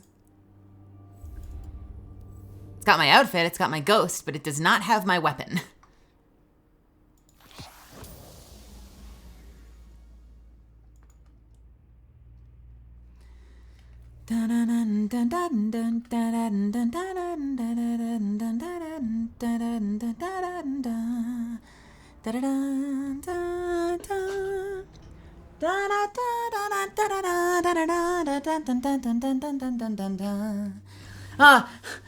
Heads up when the boss fight starts. Just switch to stasis. Thanks for the reminder.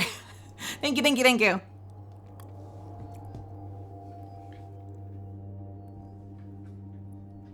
Gotta switch to stasis when the boss fight starts.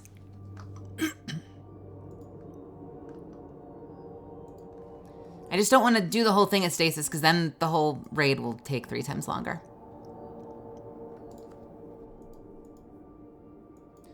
All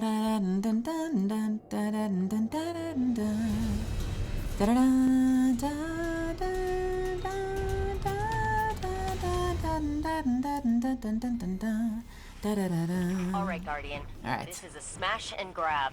Smash some hive, grab a chunk of submind. And live to tell the tale. I hate these. These are so long. I'm unhappy.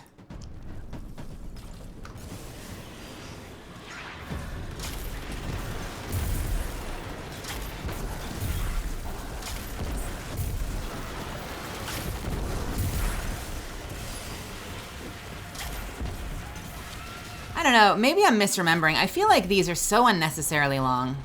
Maybe it's because people were autopiloting by the time we got to the end of the season. That's like my only memory of these things, is that every boss room is the same. Soldiers, end it. And they're long.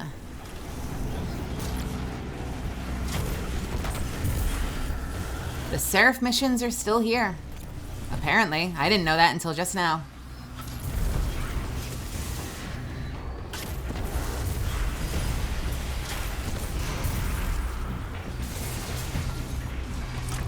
I feel like I remember them being long. Am I out of my mind? I feel like they were... Maybe they're just boring.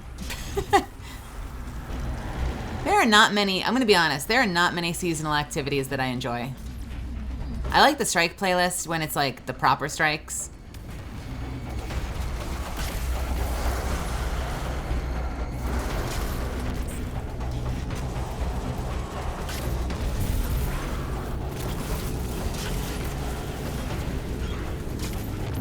At least the stuff is weaker.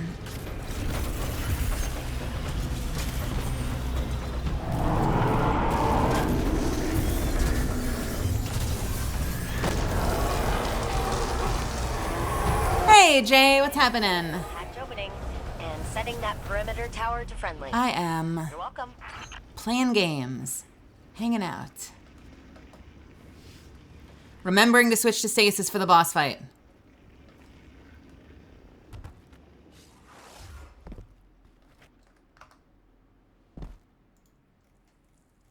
What do I have selected on my screen right now? What is that? Hang on a second. What the hell is that? What is taking up so much space on my screen right now?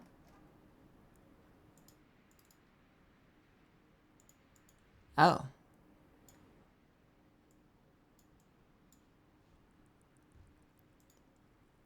Sorry. OBS was doing something weird. Now it is not.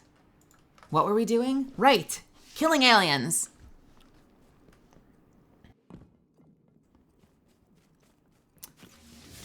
Nope, don't go that way. Okay.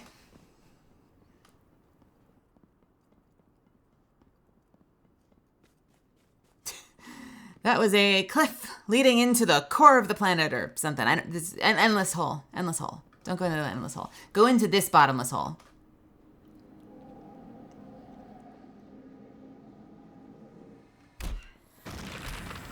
Are you kidding me? I have to get stuck by this shit again.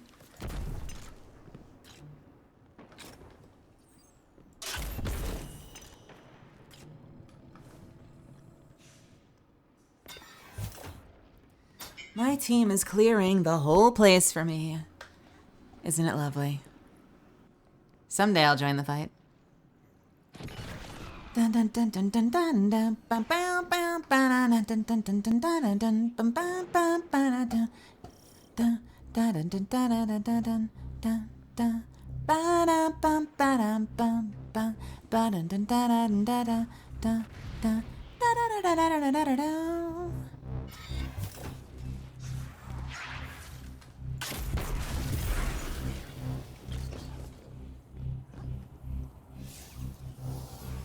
What am I hearing right now? Get that door open again.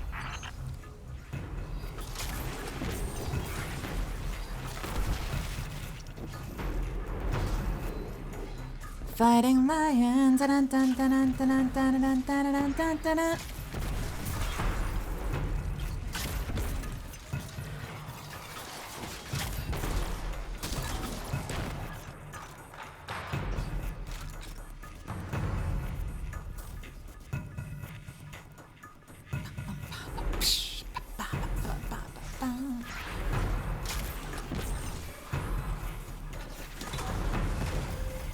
Okay, dead zone. Come on. There we go. Holy shit, that glaive. Hey, does the melee swing of the heavy glaive hit harder too, or is it just a regular punch? Anyone know? If not, I'm excited to find out.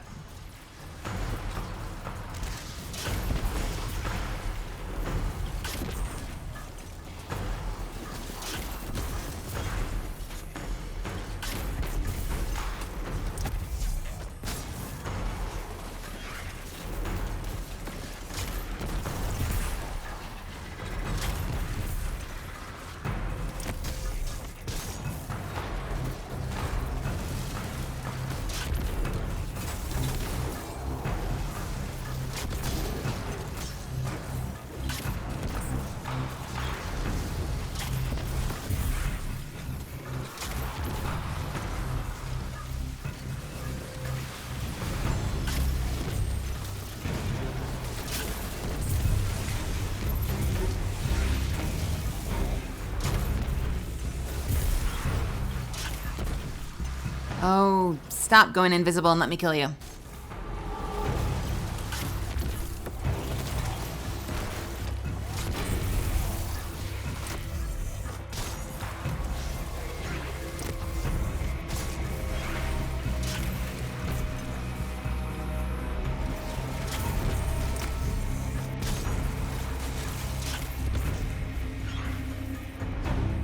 We good? We good? We good? We good? We done? 90%. What do we have left?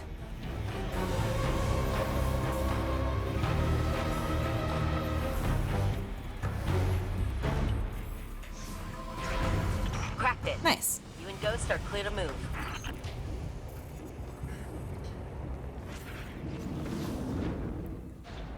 The endless mission. Oh, and these are gonna kill us now because we don't have the fucking... Yep, because we don't have the thing from last season. We should still have that. I guess we don't because it came from Rasputin. And Rasputin is gone. Is that why? Probably. That's probably the lore.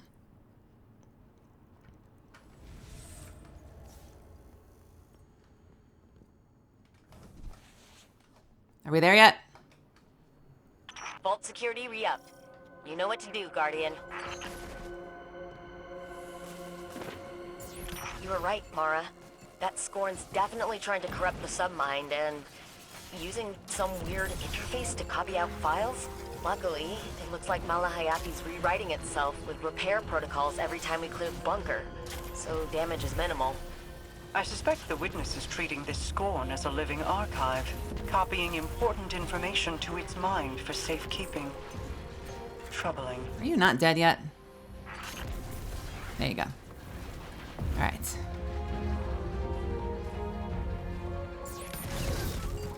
No, no. Are you both playing defense? Why is that? What? Why is that up there?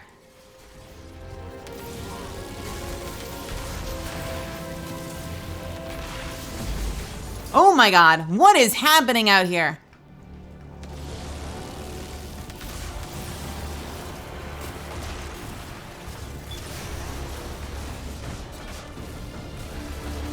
Fam, just break the last one. Okay. Vault open. All right, Malahayati, here we come. All right, switching to stasis. For this stupid fight.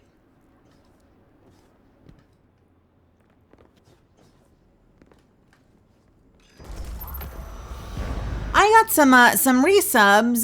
Did I my memory is crap sometimes, but Arenas subbed for 1 month. Thank you so much. Unforsaken Soldier resubscribed at tier 1. Thank you so much if you're still there. I appreciate it.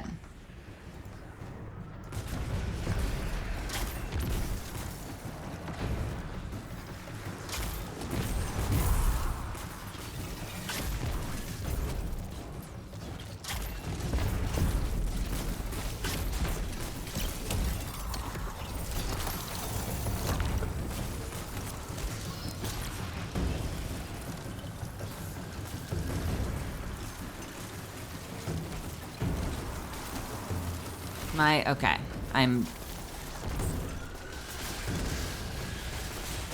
my OBS is crashing, so I can't see if there are anyone else that I missed.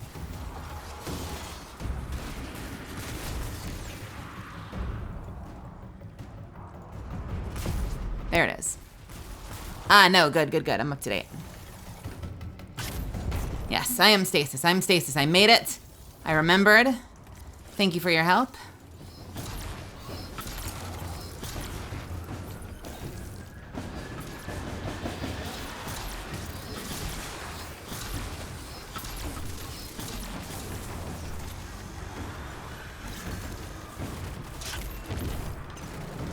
Now we need to get 5 of the batteries in.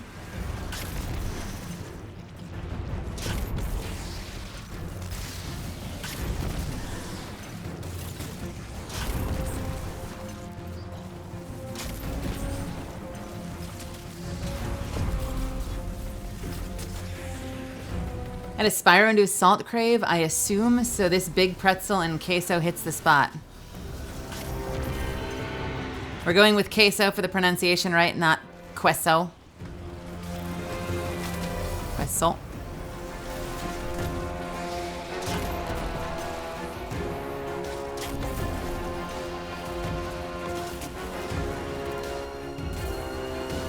No, not queso. Queso. Pretzel and queso sounds pretty fucking good. Do you get like slightly spicy queso? Or do you keep it pretty mild? There's a place, God, what is the name of it? Torchy's Tacos. Torchy's Tacos is a place in Dallas. I don't know if they have them out in California yet. that they would do this big thing of like about medium queso with a big dollop of guacamole in the center of it. So you were getting like both at the same time. It was unfucking real.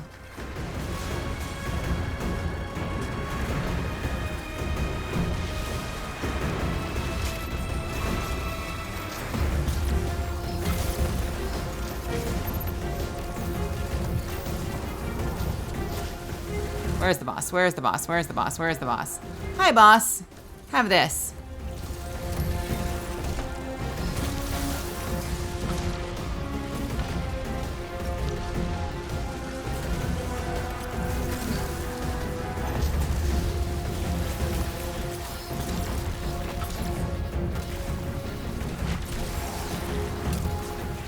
Good day.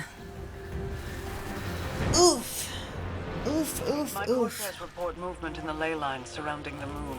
Your mission's success draws attention. Let them come. Did I get credit? Did I get credit? Did I get credit? Did I get credit? From your frozen tomb. I got... Wait a minute. 20%? Higher difficulties grant the most efficient progress. Higher difficulties. Charmed, I'm sure. Both such noble endeavors for a man as vile as he. Vanguard I am playlists. not convinced, and I hope neither. So Nightfalls count 2. Okay. Damn it.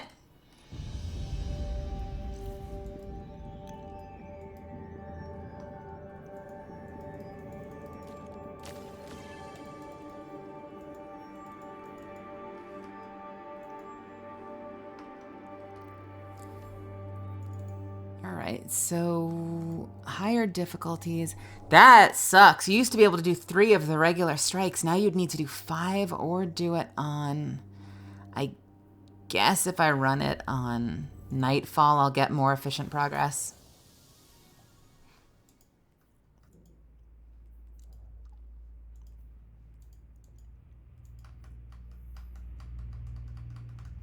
What am I loading into another one? What's happening right now? Highest light level, I don't know, but 1800, maybe? Maybe 1800. Man, oh man, oh man.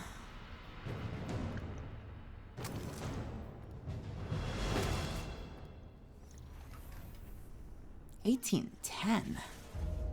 Guardians, this fight is between the Empire and the Hive. I must have like really, really bad memories from. I must have a really bad memory of the last expansion because I swear I remember it putting you to the. I swear I remember the campaign putting you at the final 10 where you would just need pinnacles, but I guess we still need powerfuls. 1770 feels so early to drop you off after legendary. Like, the fact that you're at 1760 and I'm only at 1770 after doing legendary is wild. And I'm sure that you've been playing a lot more than I have, but like, am I crazy or did Witch Queen drop you off at the powerful cap?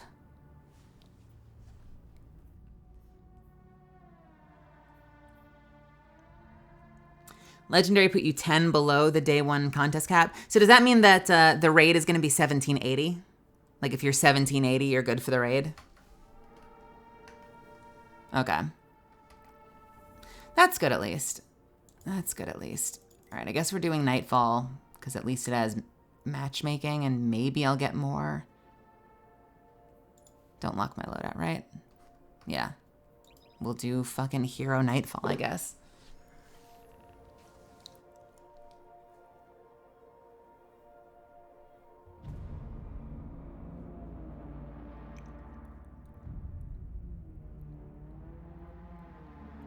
It is interesting though, like I feel like I was already at like almost 1760, 1755 or something by the end of the campaign.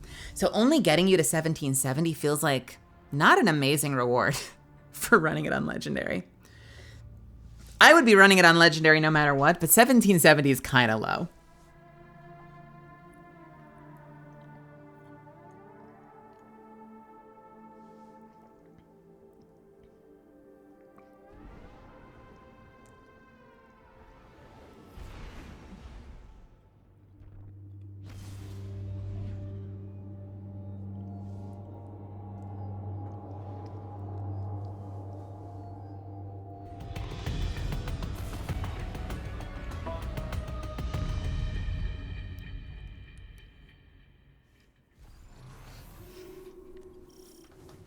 Commander Zavala, we agree to the right of proving.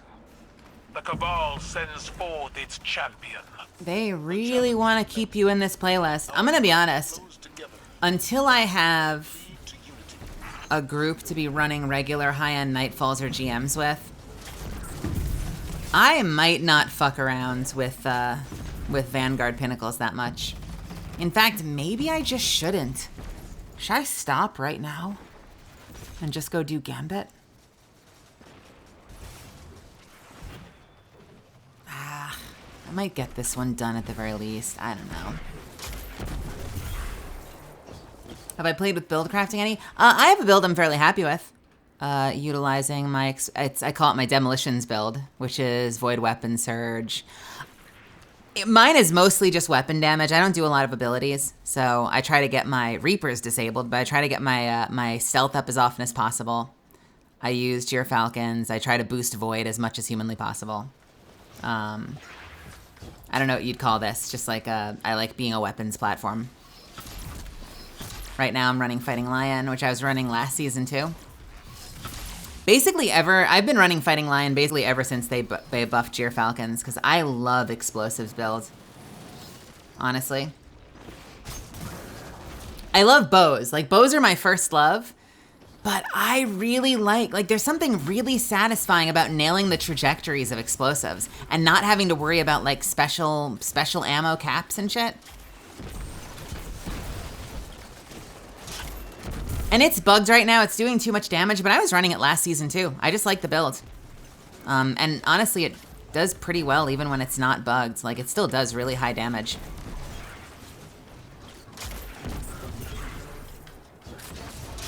It reminds me a little bit of Tribes. Like, I almost consider it like the Tribes build, because the way I use it as a hunter is I'm constantly putting myself in the air and like air bursting grenades around people, which is very Tribes. As I get killed by a barrier champion. I've got that spin fuser bug. I know. They need to put a spin fuser. Maybe that's what I call it, the spin fuser build. Did we literally wipe? That's hilarious. That's hilarious and sad. Oh, there's only 2 of us. That's disappointing. Will this fill? I hope this match makes a 3rd. Empress Keitel. Yes, it does. Good. The right of proving. The Vanguard sends forth its champions. The challenge is met. Our blood flows together. May it lead to unity. Oh, is this person also using... Are they also using one? Are you Fighting Lion as well? No, they're not. They're using... Ooh, harsh language. Destabilizing rounds and field tested. Final blows cause nearby targets to become volatile. Ooh, I like that. That's a great fucking perk. You know, it's about time we got something like that, because we only got Repulsor Brace last time, and then they gave Arc an amazing AoE one, and they gave fucking Solar an amazing AoE one, and Void had nothing. So the fact that we have a volatile perk now is really cool.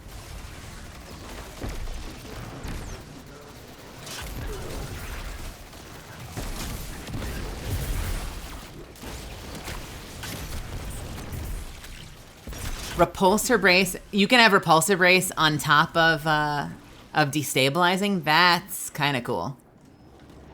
That sounds really, really, really powerful.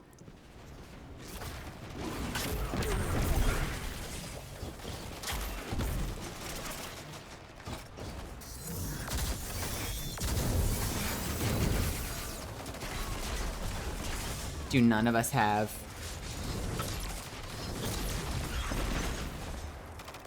I used to be the Barrier Queen, because when I'm not running Fighting Lion, I'm running Wishender.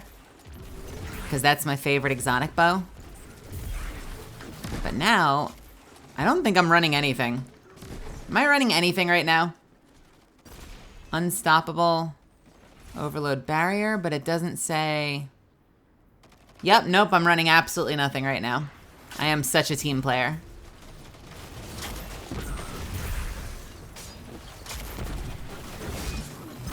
You can break shields with volatiles? What, barrier shields? Is that seasonal or is that permanent?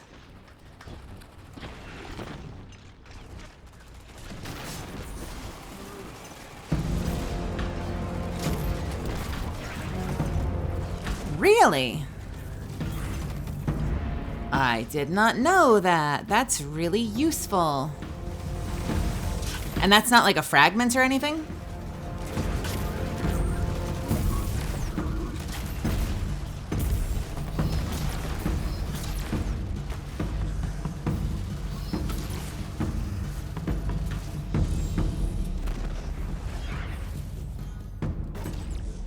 Volatile? Huh. Well, how about that shit? That is pretty frickin' snazzy.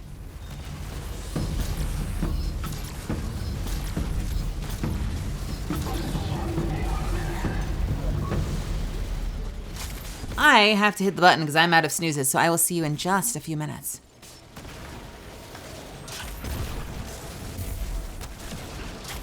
That's fucking amazing, actually. That means that I get to be anti-barrier whether I'm using Wishender or fighting Lion. This is the best day.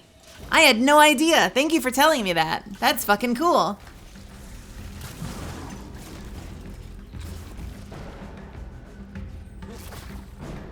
This is the You hear that, Zuffins? I am permanently on anti-barrier duty. Her mouth packed with red soil. I do not grant you safe passage. It's kind of funny that we're still doing this story as a challenge between Keitel and Zavala, because they've frequently re-updated, at least in the past, they used to re-update the lore. So like the first time you did it, it might have been this really important mission. The second time, they will make like a funny comment about how like, you know, are we really doing this again? Or it looks like they've set that cannon up again. And I think they added an extra one to this where like Zavala will now say like, we'll destroy your tank as many times as it takes. But now that we're allies, I kind of wish that we had voiceover for this mission that made it sound like a scrimmage. You know, like make it not like the proving grounds or the challenge. And maybe actually do it as if we're doing a scrimmage between the Cabal and the Vanguard, like for practice. If you can, if it must be done.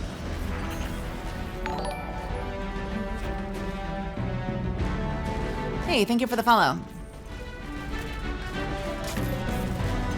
Did that not hit you? Hang on. There you go.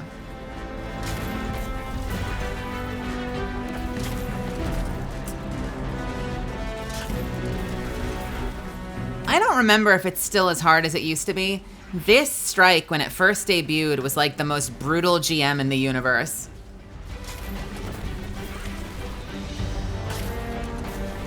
Are you dead? Let me help you.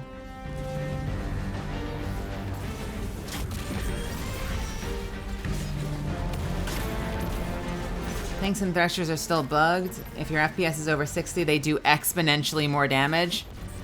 All right, let's try this out.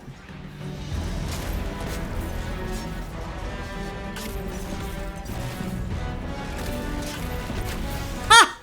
Oh, that's awesome. Oh, I'm so happy. I have to know, Svi, does any part of my gameplay, whether or not I say it, does my gameplay as Hunter kind of make you feel like I'm pretending to play Tribes even without me saying it? Because I feel like I'm playing Tribes.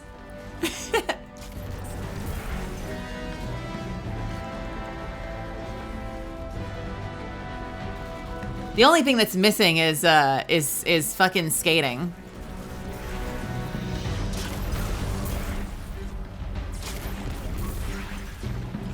Alright, let's fuck you up a little bit.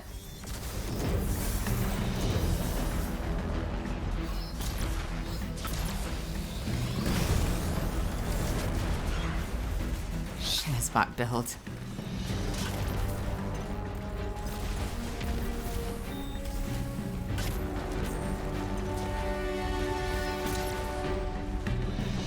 Where are you? Where are you? Where are you? Where are you?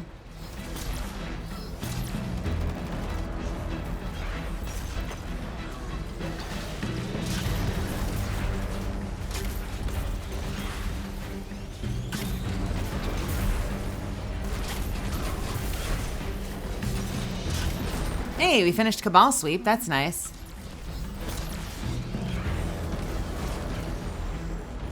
I have no more heavy ammo.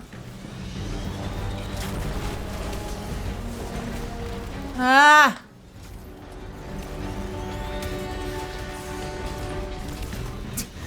I knew that was precarious. I was getting caught reloading like an idiot. Please don't wipe, please don't wipe, please don't wipe, please don't wipe, please don't wipe. Please don't wipe. I got cocky. I'm up in 9, we'll be fine. Just don't get killed right now.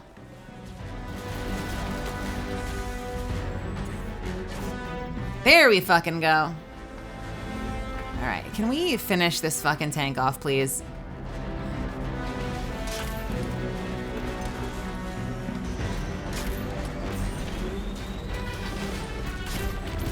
There we go.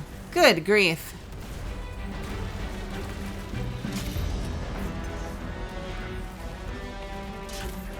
Shit. That meant to go over.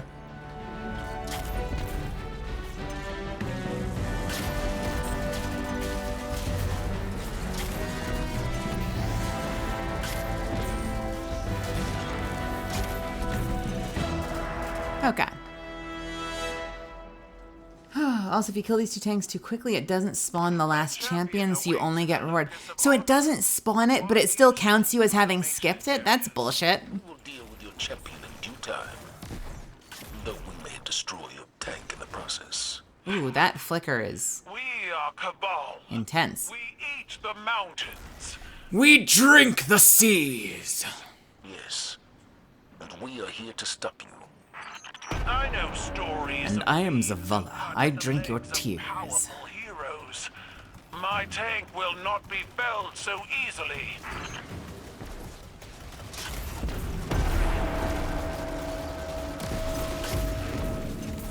Oh no, did 7TV give us that like evil pervy Zavala? Do we have that now? Do we live here now?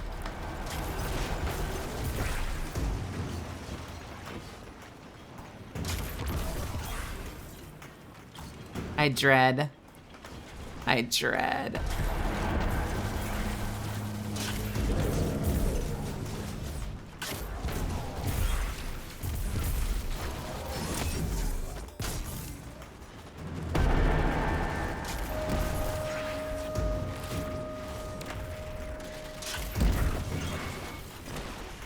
I don't like turrets around here. Oh, hello. Tell you what, let's get the revive first. Uh-oh. So wait, volatile, so it has to apply volatile and what? The application or the detonation of volatile breaks it?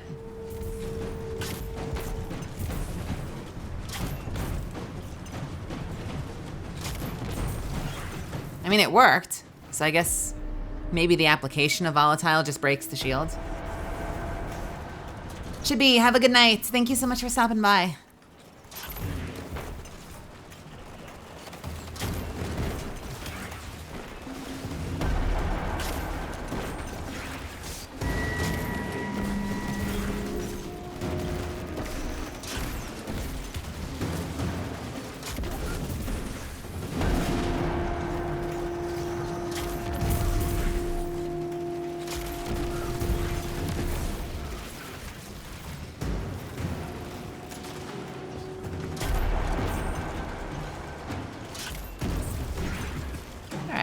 You're just leaving it here? You're leaving it for me?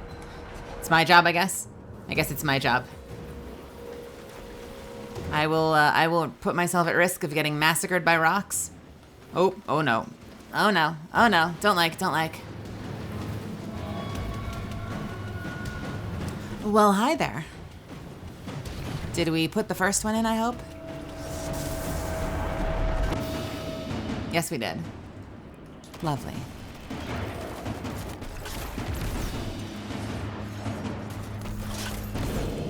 Wow, yeah, they just have this covered. I guess I'll watch.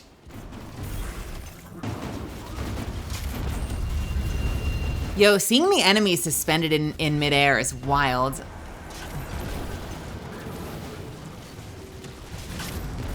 So here's a question then. Does that mean you'll be able to stack up on breaks? Because technically, hear me out, a weapon is supposed to only have one break. Like, one weapon should only be able to break one thing. But if you have unstoppable grenade launcher, but you can apply volatile rounds via, like, temporary buff, does that mean you can break two things with the same weapon?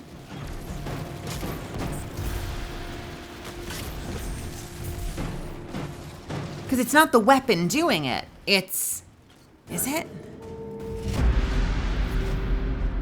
Or would that mean it would break unstop when you're not buffed, but when you dodge to buff, it would then no longer break unstop and would break barrier instead? I wonder. The last to die before the Cabal commands the Vanguard.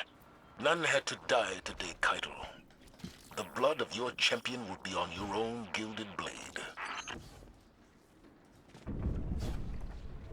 My champion's are ready, Keitel. Is yours? Oh, does it really? So that means when I dodge into stealth, in theory, I should see the barrier icon appear? I am gonna look out for that. I have not been paying attention.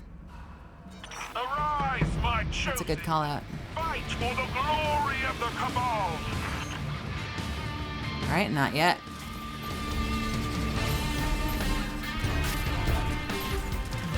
I have volatile. I don't see the barrier.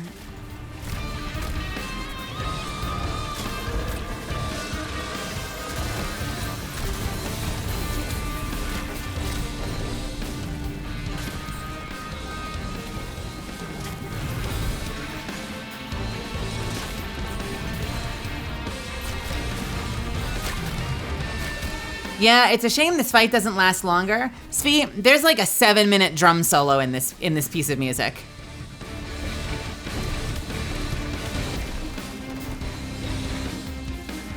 If I just like don't do damage, I wonder how good this team is. Like, I'm just gonna sit here and not kill the boss. I have to remember to go stealth stasis, by the way. I just want to see if we can get to the drum solo.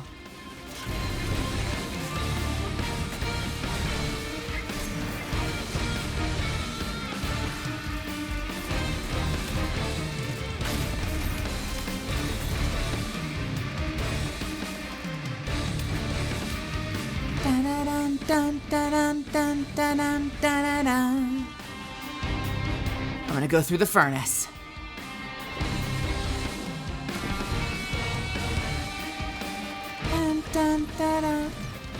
I'm gonna do like a bunch of fake shots.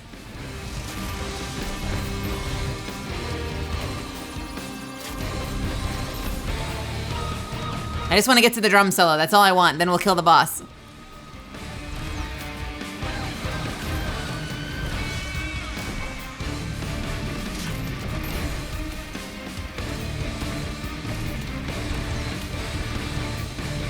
I gotta go stasis just to be safe.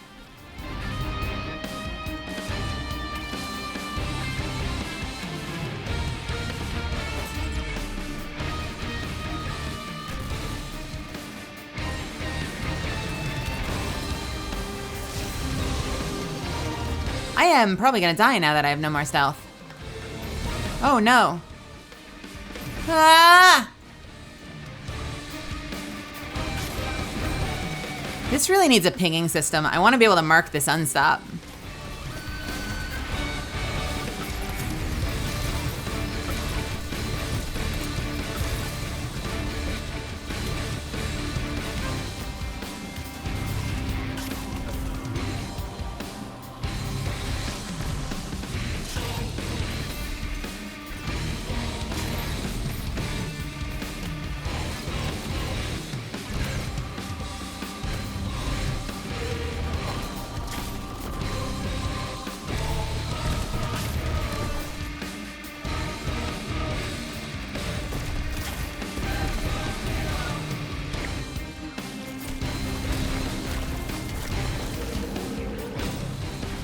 Rats.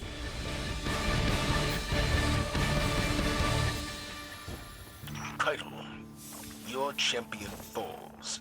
I yield. Let us meet and discuss this treaty. You may be a soft, small man. Is that bad-mannered? I don't know. I like appreciating the music. We're all here to have fun. Let's see how much weight I pulled.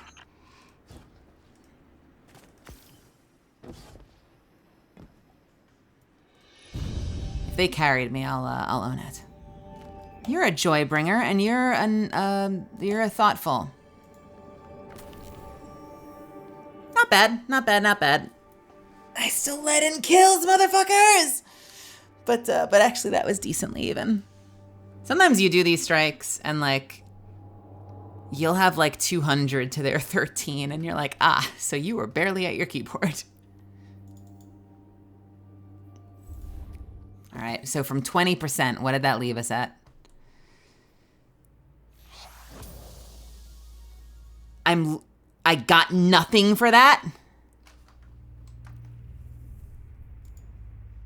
Is it a different surge? Solar surge. Oh my god.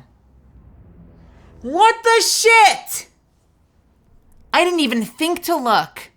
I didn't even think to fucking look because I assumed they would be the same.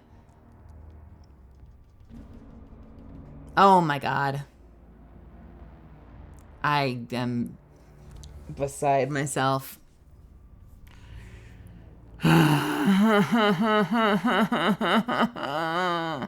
Yo, they ruined this pinnacle.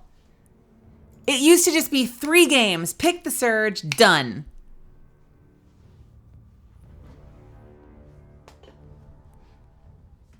Now it's 20% for a regular ass strike. It better give you a lot for doing Nightfalls. God damn it.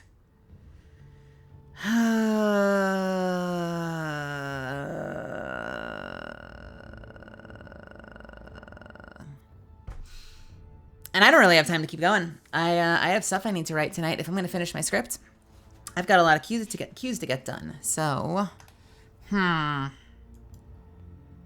put a coin in the swear. We don't have no fucking swear jar in this channel. I will do one more.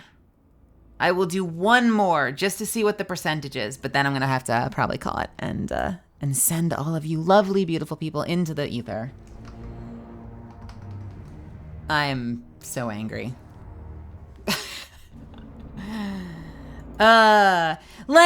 So here's the fucking thing. In the past, there's been one surge. The playlist hasn't been Nightfalls. It's been fucking Vanguard Ops. You know the surge. You do the strikes as the surge. 3 strikes later, you get it. God, now each one of them has their own surge, which is easy. I realize it's so easy to look, but not having known that, like I did that whole thing. I even remember to switch. I just switched to the wrong thing. Like, come on, dude. Come on, game. That's fucking rude.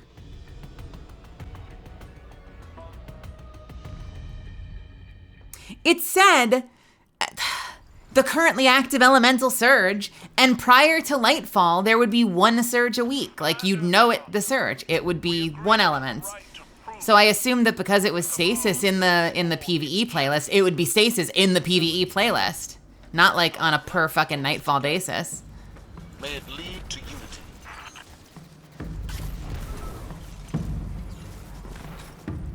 Fucking bullshit is what it is.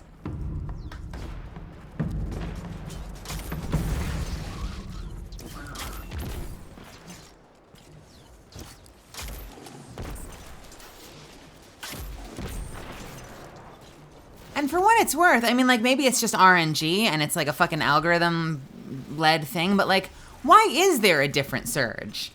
Like, why wouldn't the Nightfall surge just match the Strike surge? And I don't think they have in the past. Like, I think they've always been different, but they've also not both been tied to the pinnacle like that.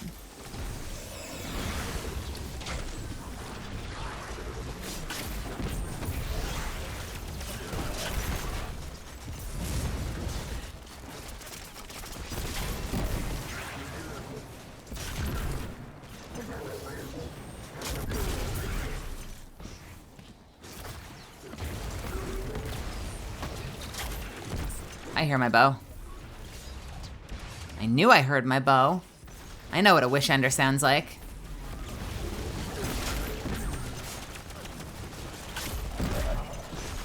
I'd hear a wish ender from a mile away.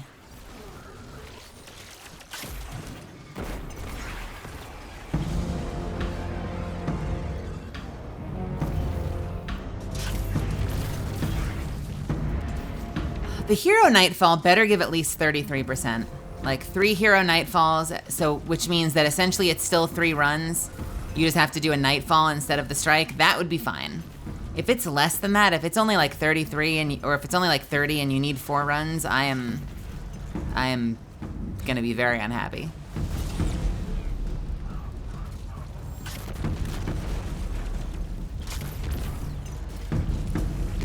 Get weekends.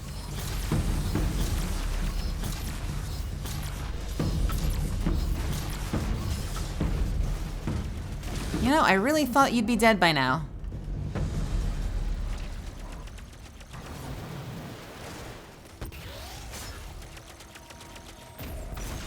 After playing Hypixel Skyblock for a while, though, everything seems very easy to get. Isn't that a Minecraft mod?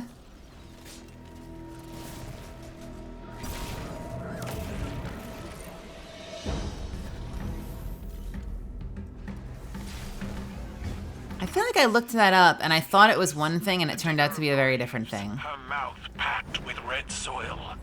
I do not grant you safe passage. I know that there's a Minecraft server out there that has like its own world and like a leveling system and like mobs that are higher difficulty based on where you go, and it kind of almost treats it like an MMO.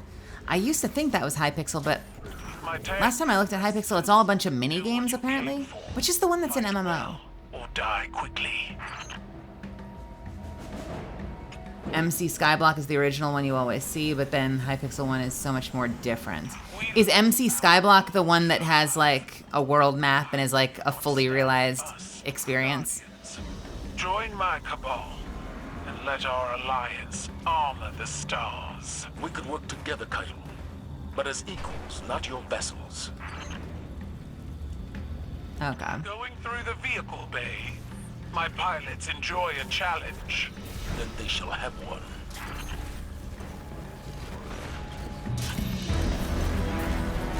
Are you dead? Yes, you are. Let's get the vehicles out of here first. Should be one towards the back. Is it already gone?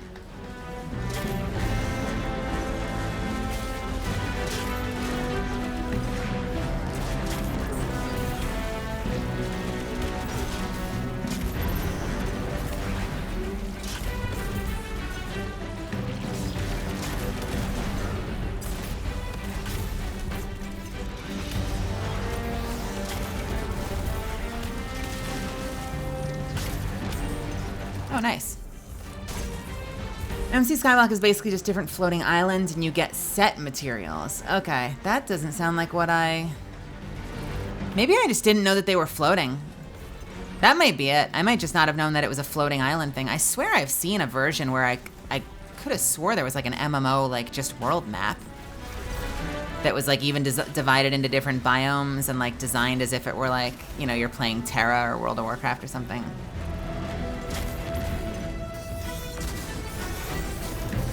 I'll give one to each of you.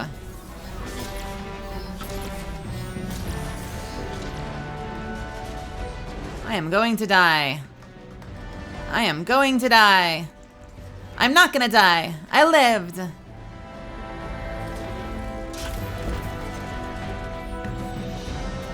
right, we're gonna do this from the back because I don't know why I'm shooting tanks from melee range. I could be doing this from back here. Right, and... Excuse me. Do you mind? Get murdered by tank anyway.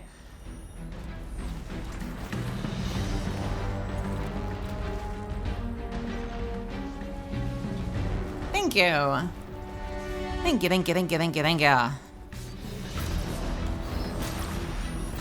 just want the tank dead. All right, the tank's dead.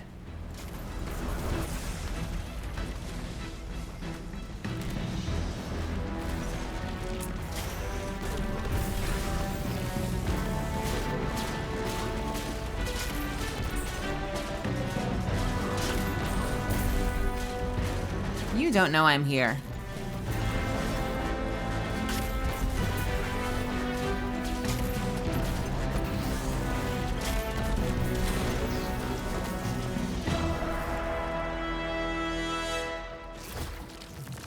You can't one-shot things you're done for because they can very much one-shot you, so it takes a lot of grinding to be able to do that much. We will deal with your champion. Oh, grinding as gameplay.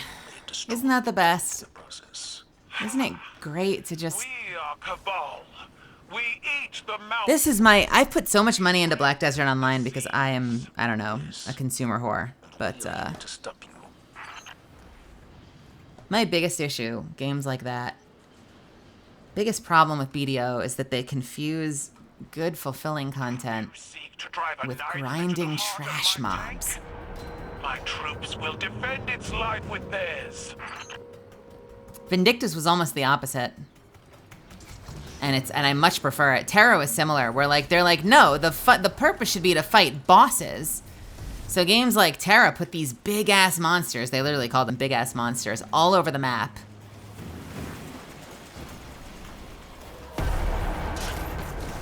And Vindictus was similar. Like, some of the best fights were all boss fights. BDO, does not have bosses.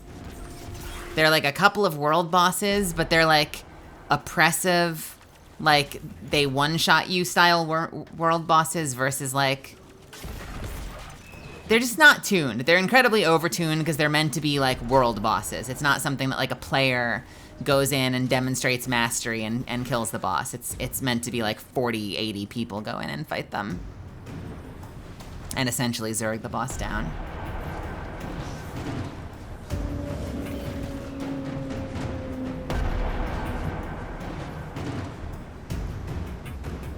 Hey, I lead with humor. I love quippy dialogue, but I don't want it at the expense of a story, obviously. And that's why I didn't like Thor 3, Ragnarok. Somehow Thor Ragnarok was one of the highest grossing Marvel movies. I fucking hated it. It was literally it was just one-liners the movie and slapstick the movie at the expense of storytelling.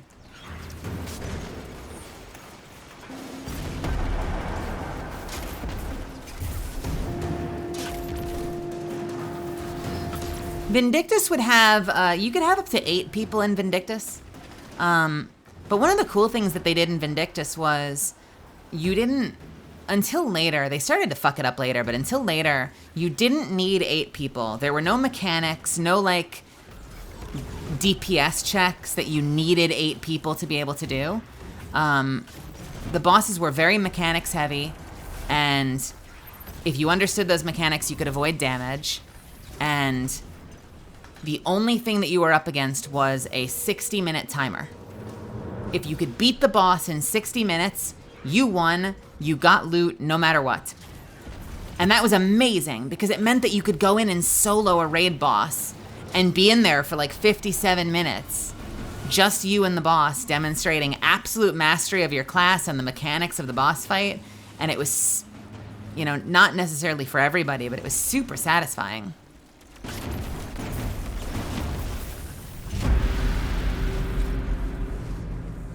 If you couldn't beat the boss in 60 minutes, it kicked you out. So the only thing you had to do was, the only DPS check was, can you get the boss dead within an hour? And later they started to fuck it up a little bit.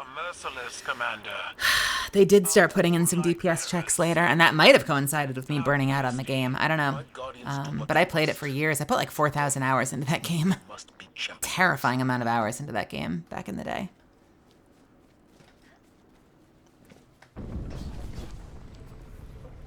Hold strong, Guardians.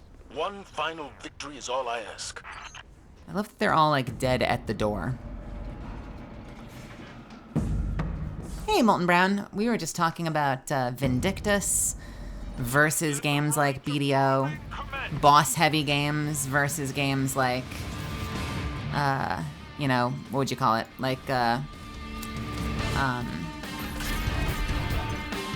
Farm Trash Mobs, the video game. Farming trash mobs in circuits. Which, what's very interesting about that? It feels very mobile-inspired. I feel like a lot of mobile, maybe I'm talking out of my ass, but I feel like a lot of mobile games do that, where it just relies on a gameplay loop that you do forever. That feels very much in sync with the kind of stuff that BDO does, where you're just meant to find an efficient clear of trash mobs and do that forever, and that is the gameplay content. Like, that is the end game. Efficient trash mob clearing loops.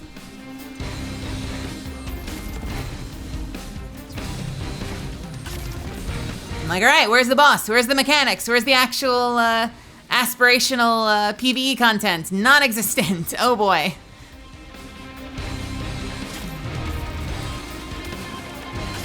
Heaven help me. That's why I love raids in Destiny. Fucking aspirational. It's why I raided in World of Warcraft. I love that shit. I'm not gonna say we had like a super successful guild or anything, but I did mythic raiding right up until I quit. Heroic and mythic raids right up until I quit. WoW. I fucking love that shit.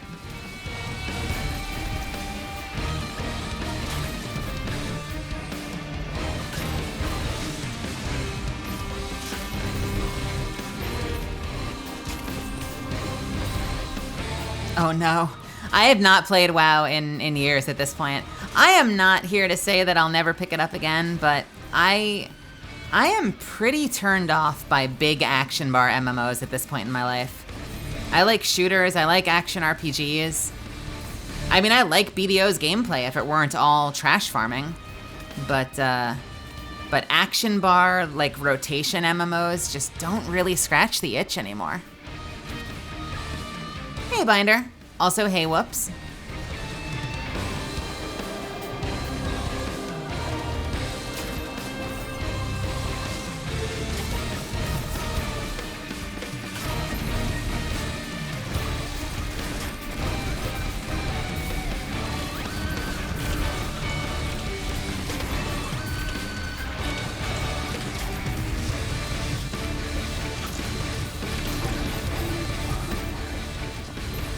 Okay, hung jury. Oh boy. Your champion falls. I yield, I yield. 33%. And discuss this treaty. I expect 53% bare minimum. But you hide some Bare minimum, I want to be at 53%. Thank you. 60. You know what? Not bad. Actually, 20 plus 40 is 60. One more run and we finish it. I will do one more run. I know I said I'd quit, but I will do one more run because that will actually finish it. 40 is generous.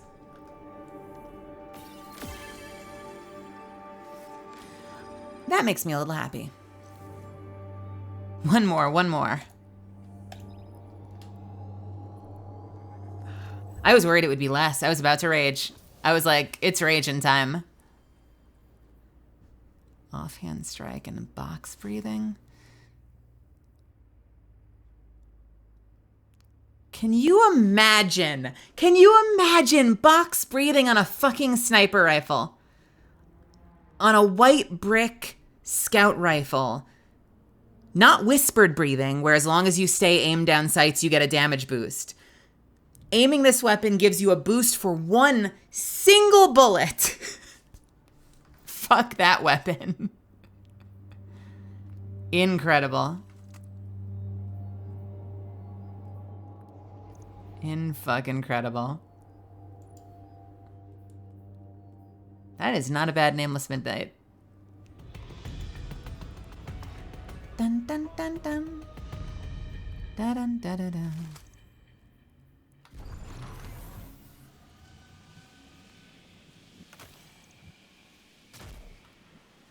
Commander Zavala, we agree to the right of proving. The Cabal sends forth its champion. The challenge is met. Our blood flows together. May it lead to unity. 1778. That is not bad.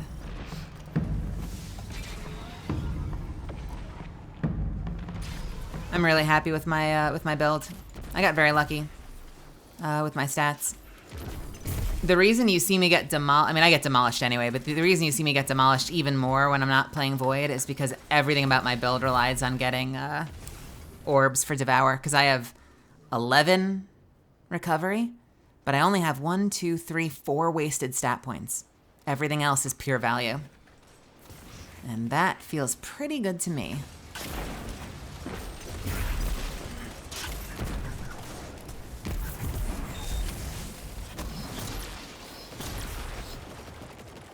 Do we have a break? There we go.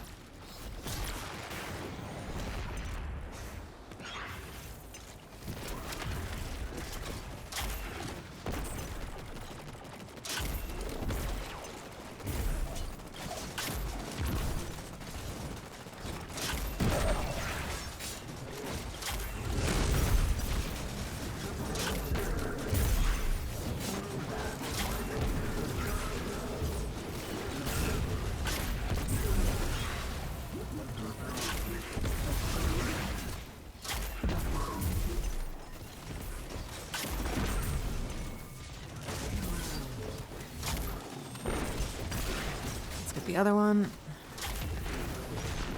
Shit. Depth perception. There we go. You get the other one back here? Yes.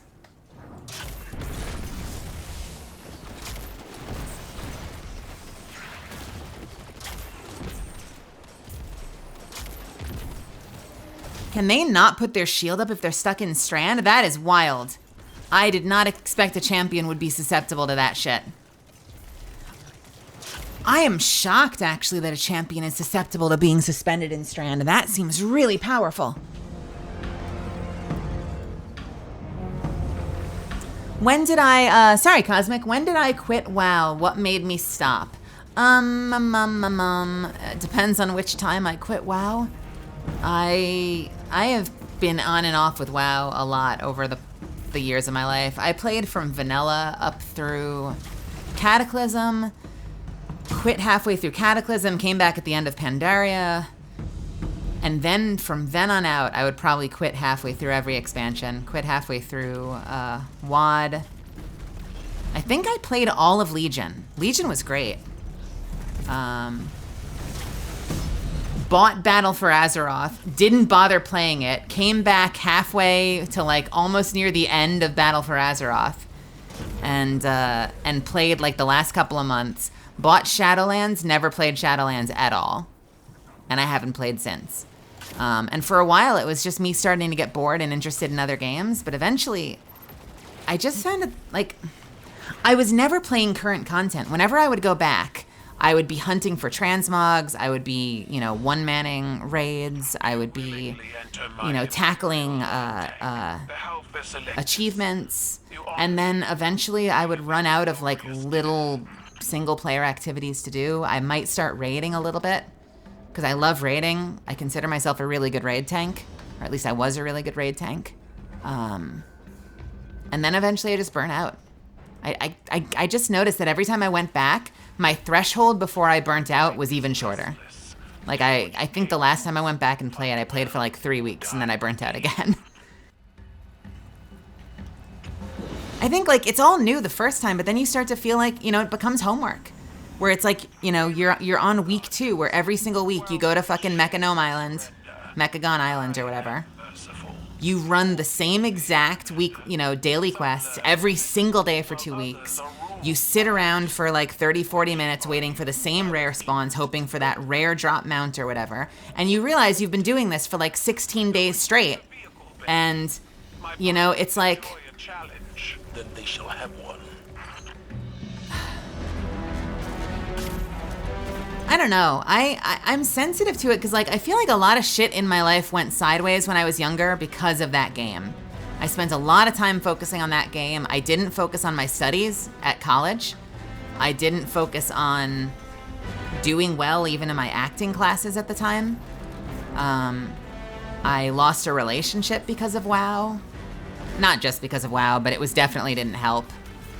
And now I'm very sensitive to shit that wastes my time. And in general with games, I'm very sensitive. Streaming has been such an interesting thing because streaming has become like an outlet for me creatively on its own.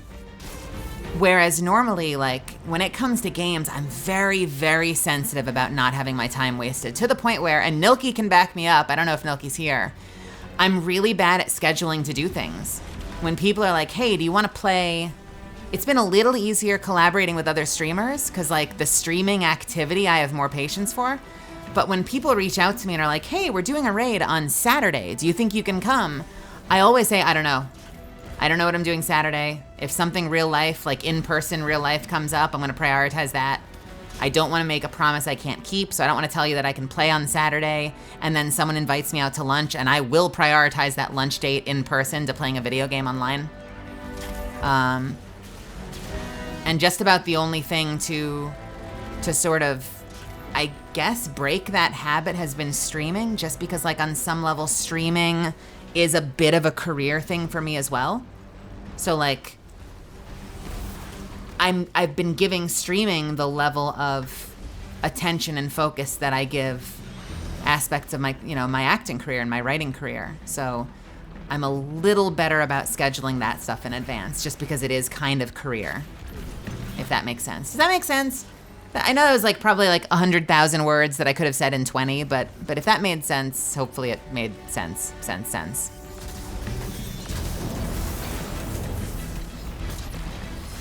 I've said this before on stream, but like, I feel like for better or worse, a lot of what I do, I operate from a standpoint of fear, and I don't think that's a super healthy way to go about living your life. But as someone who worked in retail for 10 years and hated half of it, and as someone who transitioned, you know, in my late 20s, I know I've never been specific on dates, but as someone who transitioned late, I feel like, you know, my voice work or passing privilege or whatever notwithstanding, you know, a lot of my life feels like I'm starting it late and I'm running out of time. And so that kind of mentality governs a lot of the decisions I make. I try to be very deliberate in the things I do. And that also tends to mean I can be really indecisive sometimes, because I can deliberate for way longer than I probably should. I spend way too much time thinking about things because I don't want to make the wrong decision, which comes back to something I said earlier, like about how you need to just do stuff to get better at it. You need to not be afraid to fail. I'm always afraid to fail. Like I can dish out that advice, but I struggle with it myself. To test your resolve. You seek to drive a knife into the heart of my tank? My troops will defend. You know, fear has its purposes. I forget what the quote was. Dre sampled it on his, Dr. Dre sampled it on his Compton album, but I do like that quote of fear can be really powerful if you can get it to push you from behind instead of standing in your way. But ultimately, it's still probably not the healthiest form of ambition. Fear-derived ambition. Anyway, I'm gonna take a sip of water now that I've spoken for 8 minutes straight.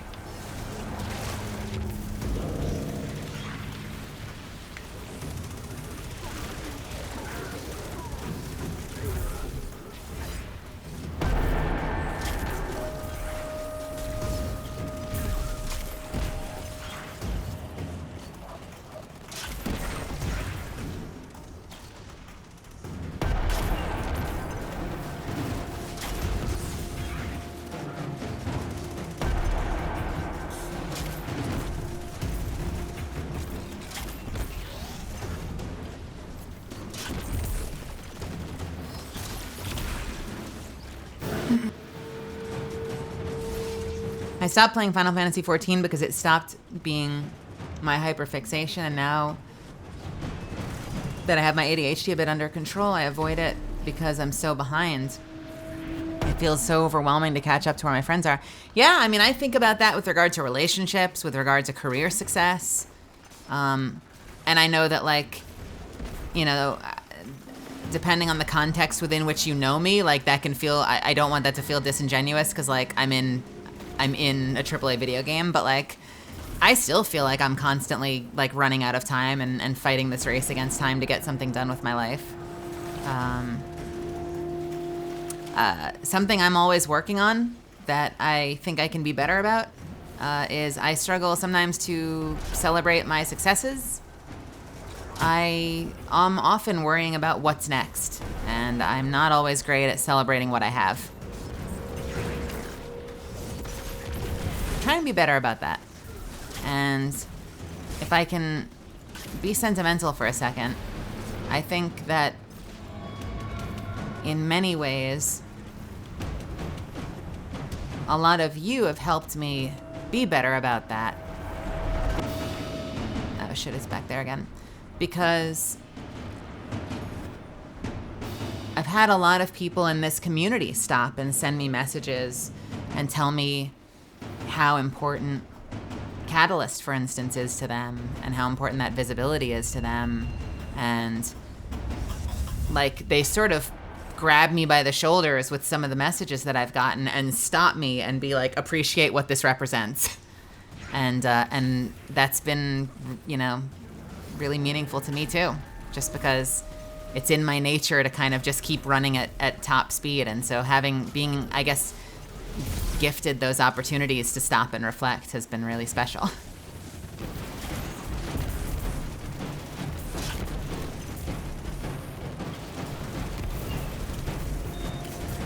Well, I beat you to it, Matt. I kid.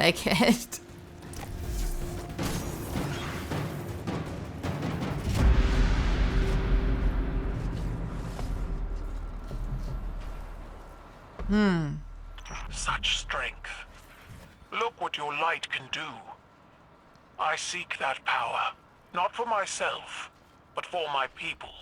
How selfless. Perhaps we can discuss this further after your people stop trying to kill us.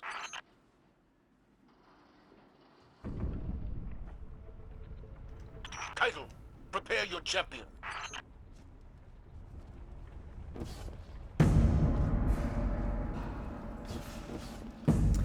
I'm doing my best. I wouldn't be doing this if it weren't for the enthusiasm that all of you have shown, honestly.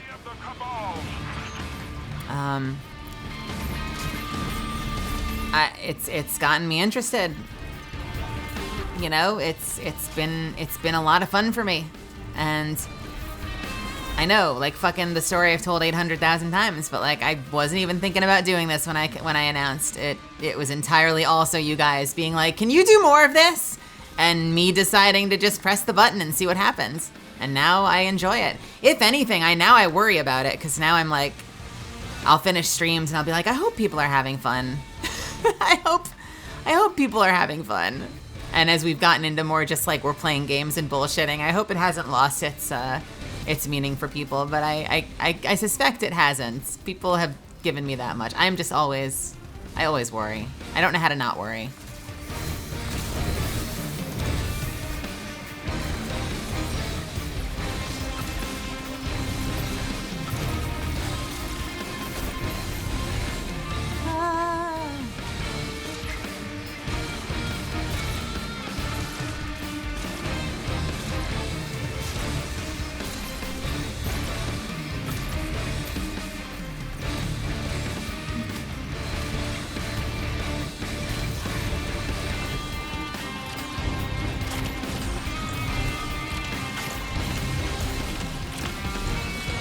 Oh, I gotta put on Strand. I need Strand. Oh my god, I'm glad I remembered that.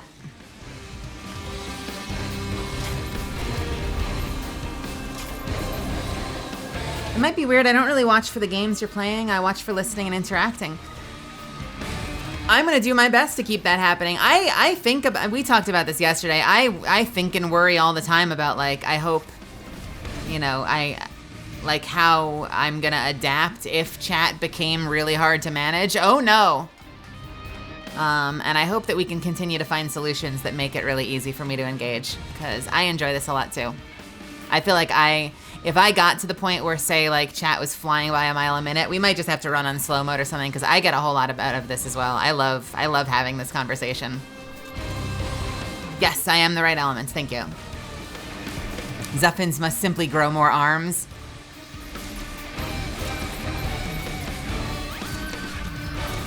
And that's good. I like that you watch for more than the specific game, because I love variety. Like what keeps me doing this is being able to just follow my whim and play the games that I want to play and not feel like I'm like locked to Apex or something.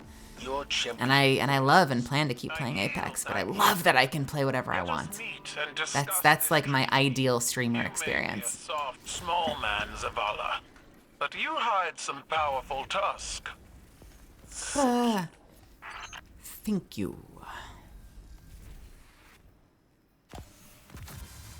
All right, we are so close to done. We just have Rift. I'll do Rift tomorrow. We can log on and maybe do a little Rift. And then I'll be done with the week.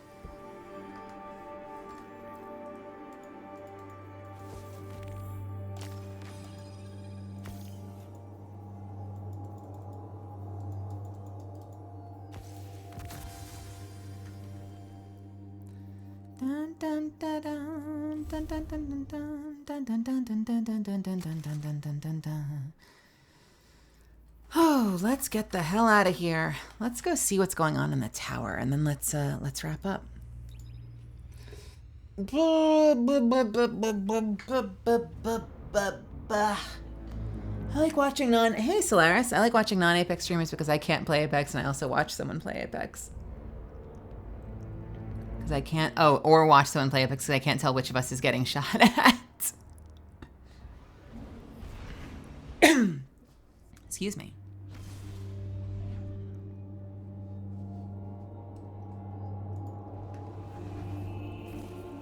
I like when people watch my stream while playing Apex and then will comment on the fact that they're now confused as hell because they're hearing callouts that aren't happening in their own game. I always find that always gives me a giggle.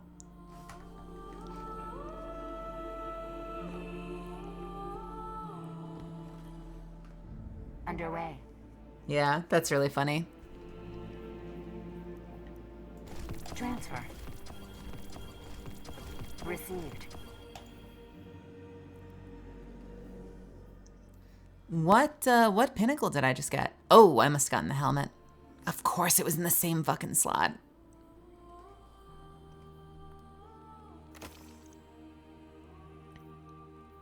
Red shield cracked, but I'm in the lobby.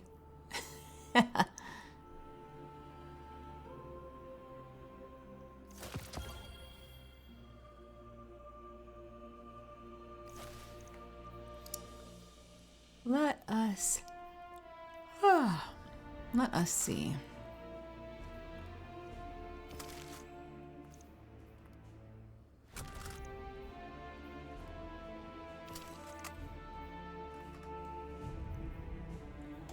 Check.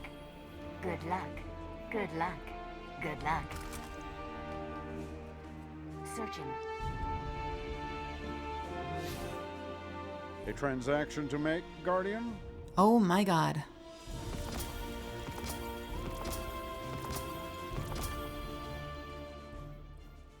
What is our highest here? 1776 for 3. Outlaw Rampage Nameless. Midnight. We already took a look at.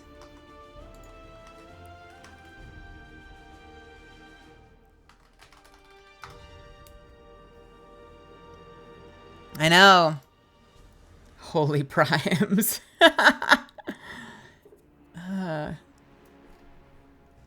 Look at me not checking my my inventory ever. Fucking box breathing. Get out of my face, hung jury.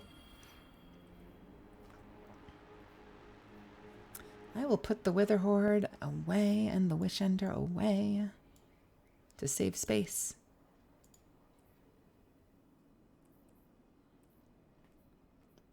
$77, $77, $75. I don't need that. God, these weapons look so cool.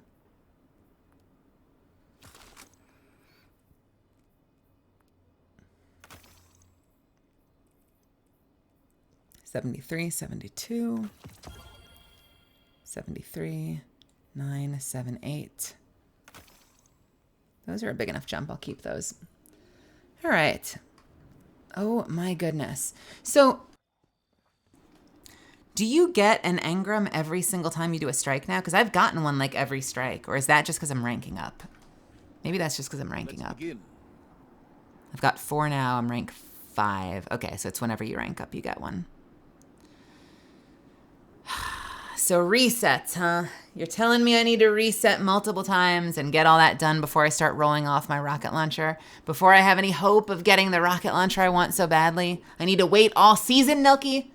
Ugh, heartbreak. Heartbreak. Why are these white border? Oh, I know what I'm looking at. Yeah, legacy items. I can wait if I must. I want to roll off as many royal entries as humanly possible. But, we'll see. We'll see. Remember what we fight for. All right. I'm going to wrap it up there. That was a lot of fun. Let's see who is around. Thanks for hanging out with me today. I know 3 hours, just under 4 hours is not my longest stream, but there's a lot to get done. There's a lot to get done. There's a lot to do. And the sooner I get this script done, the sooner I have Sunday all to myself to knock out some auditions and then do like a massive, awesome, fun evening stream. So who do we have? We have Jelly Donut. We've got Miss Doctor. We've got Wraith. We got Sayu's at 1.7K. Sayu's fine. Evil Toaster with 800 people. You are popping off today, Toaster. What are you doing? Playing with Zentreya. There is nothing in the speaker's journals to explain. That must be fun. I have not met Zentreya yet. I'm gonna send you over to Wraith Crew. If they're playing, let me make sure that they're actually playing. Nope, they are going AFK, it looks like.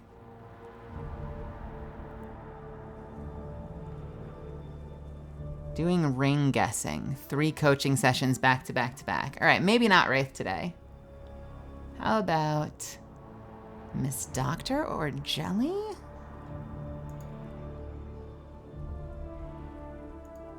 I'll need to speak with Holiday. We need ships that can reach beyond Earth. Let's go say hi to my stream wife. That's always a safe bet. I'm gonna do a raid for Jelly Donut. Please, please, please give her my love. Thank you so much for hanging out with me today. I always am so grateful that people spend their time with me here.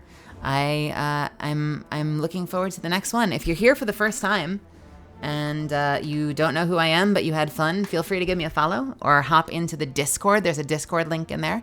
That's how you'll always know when I go live. And other than that, I love y'all. I thank y'all for your time and for your company. And I will see you soon. Have a wonderful evening.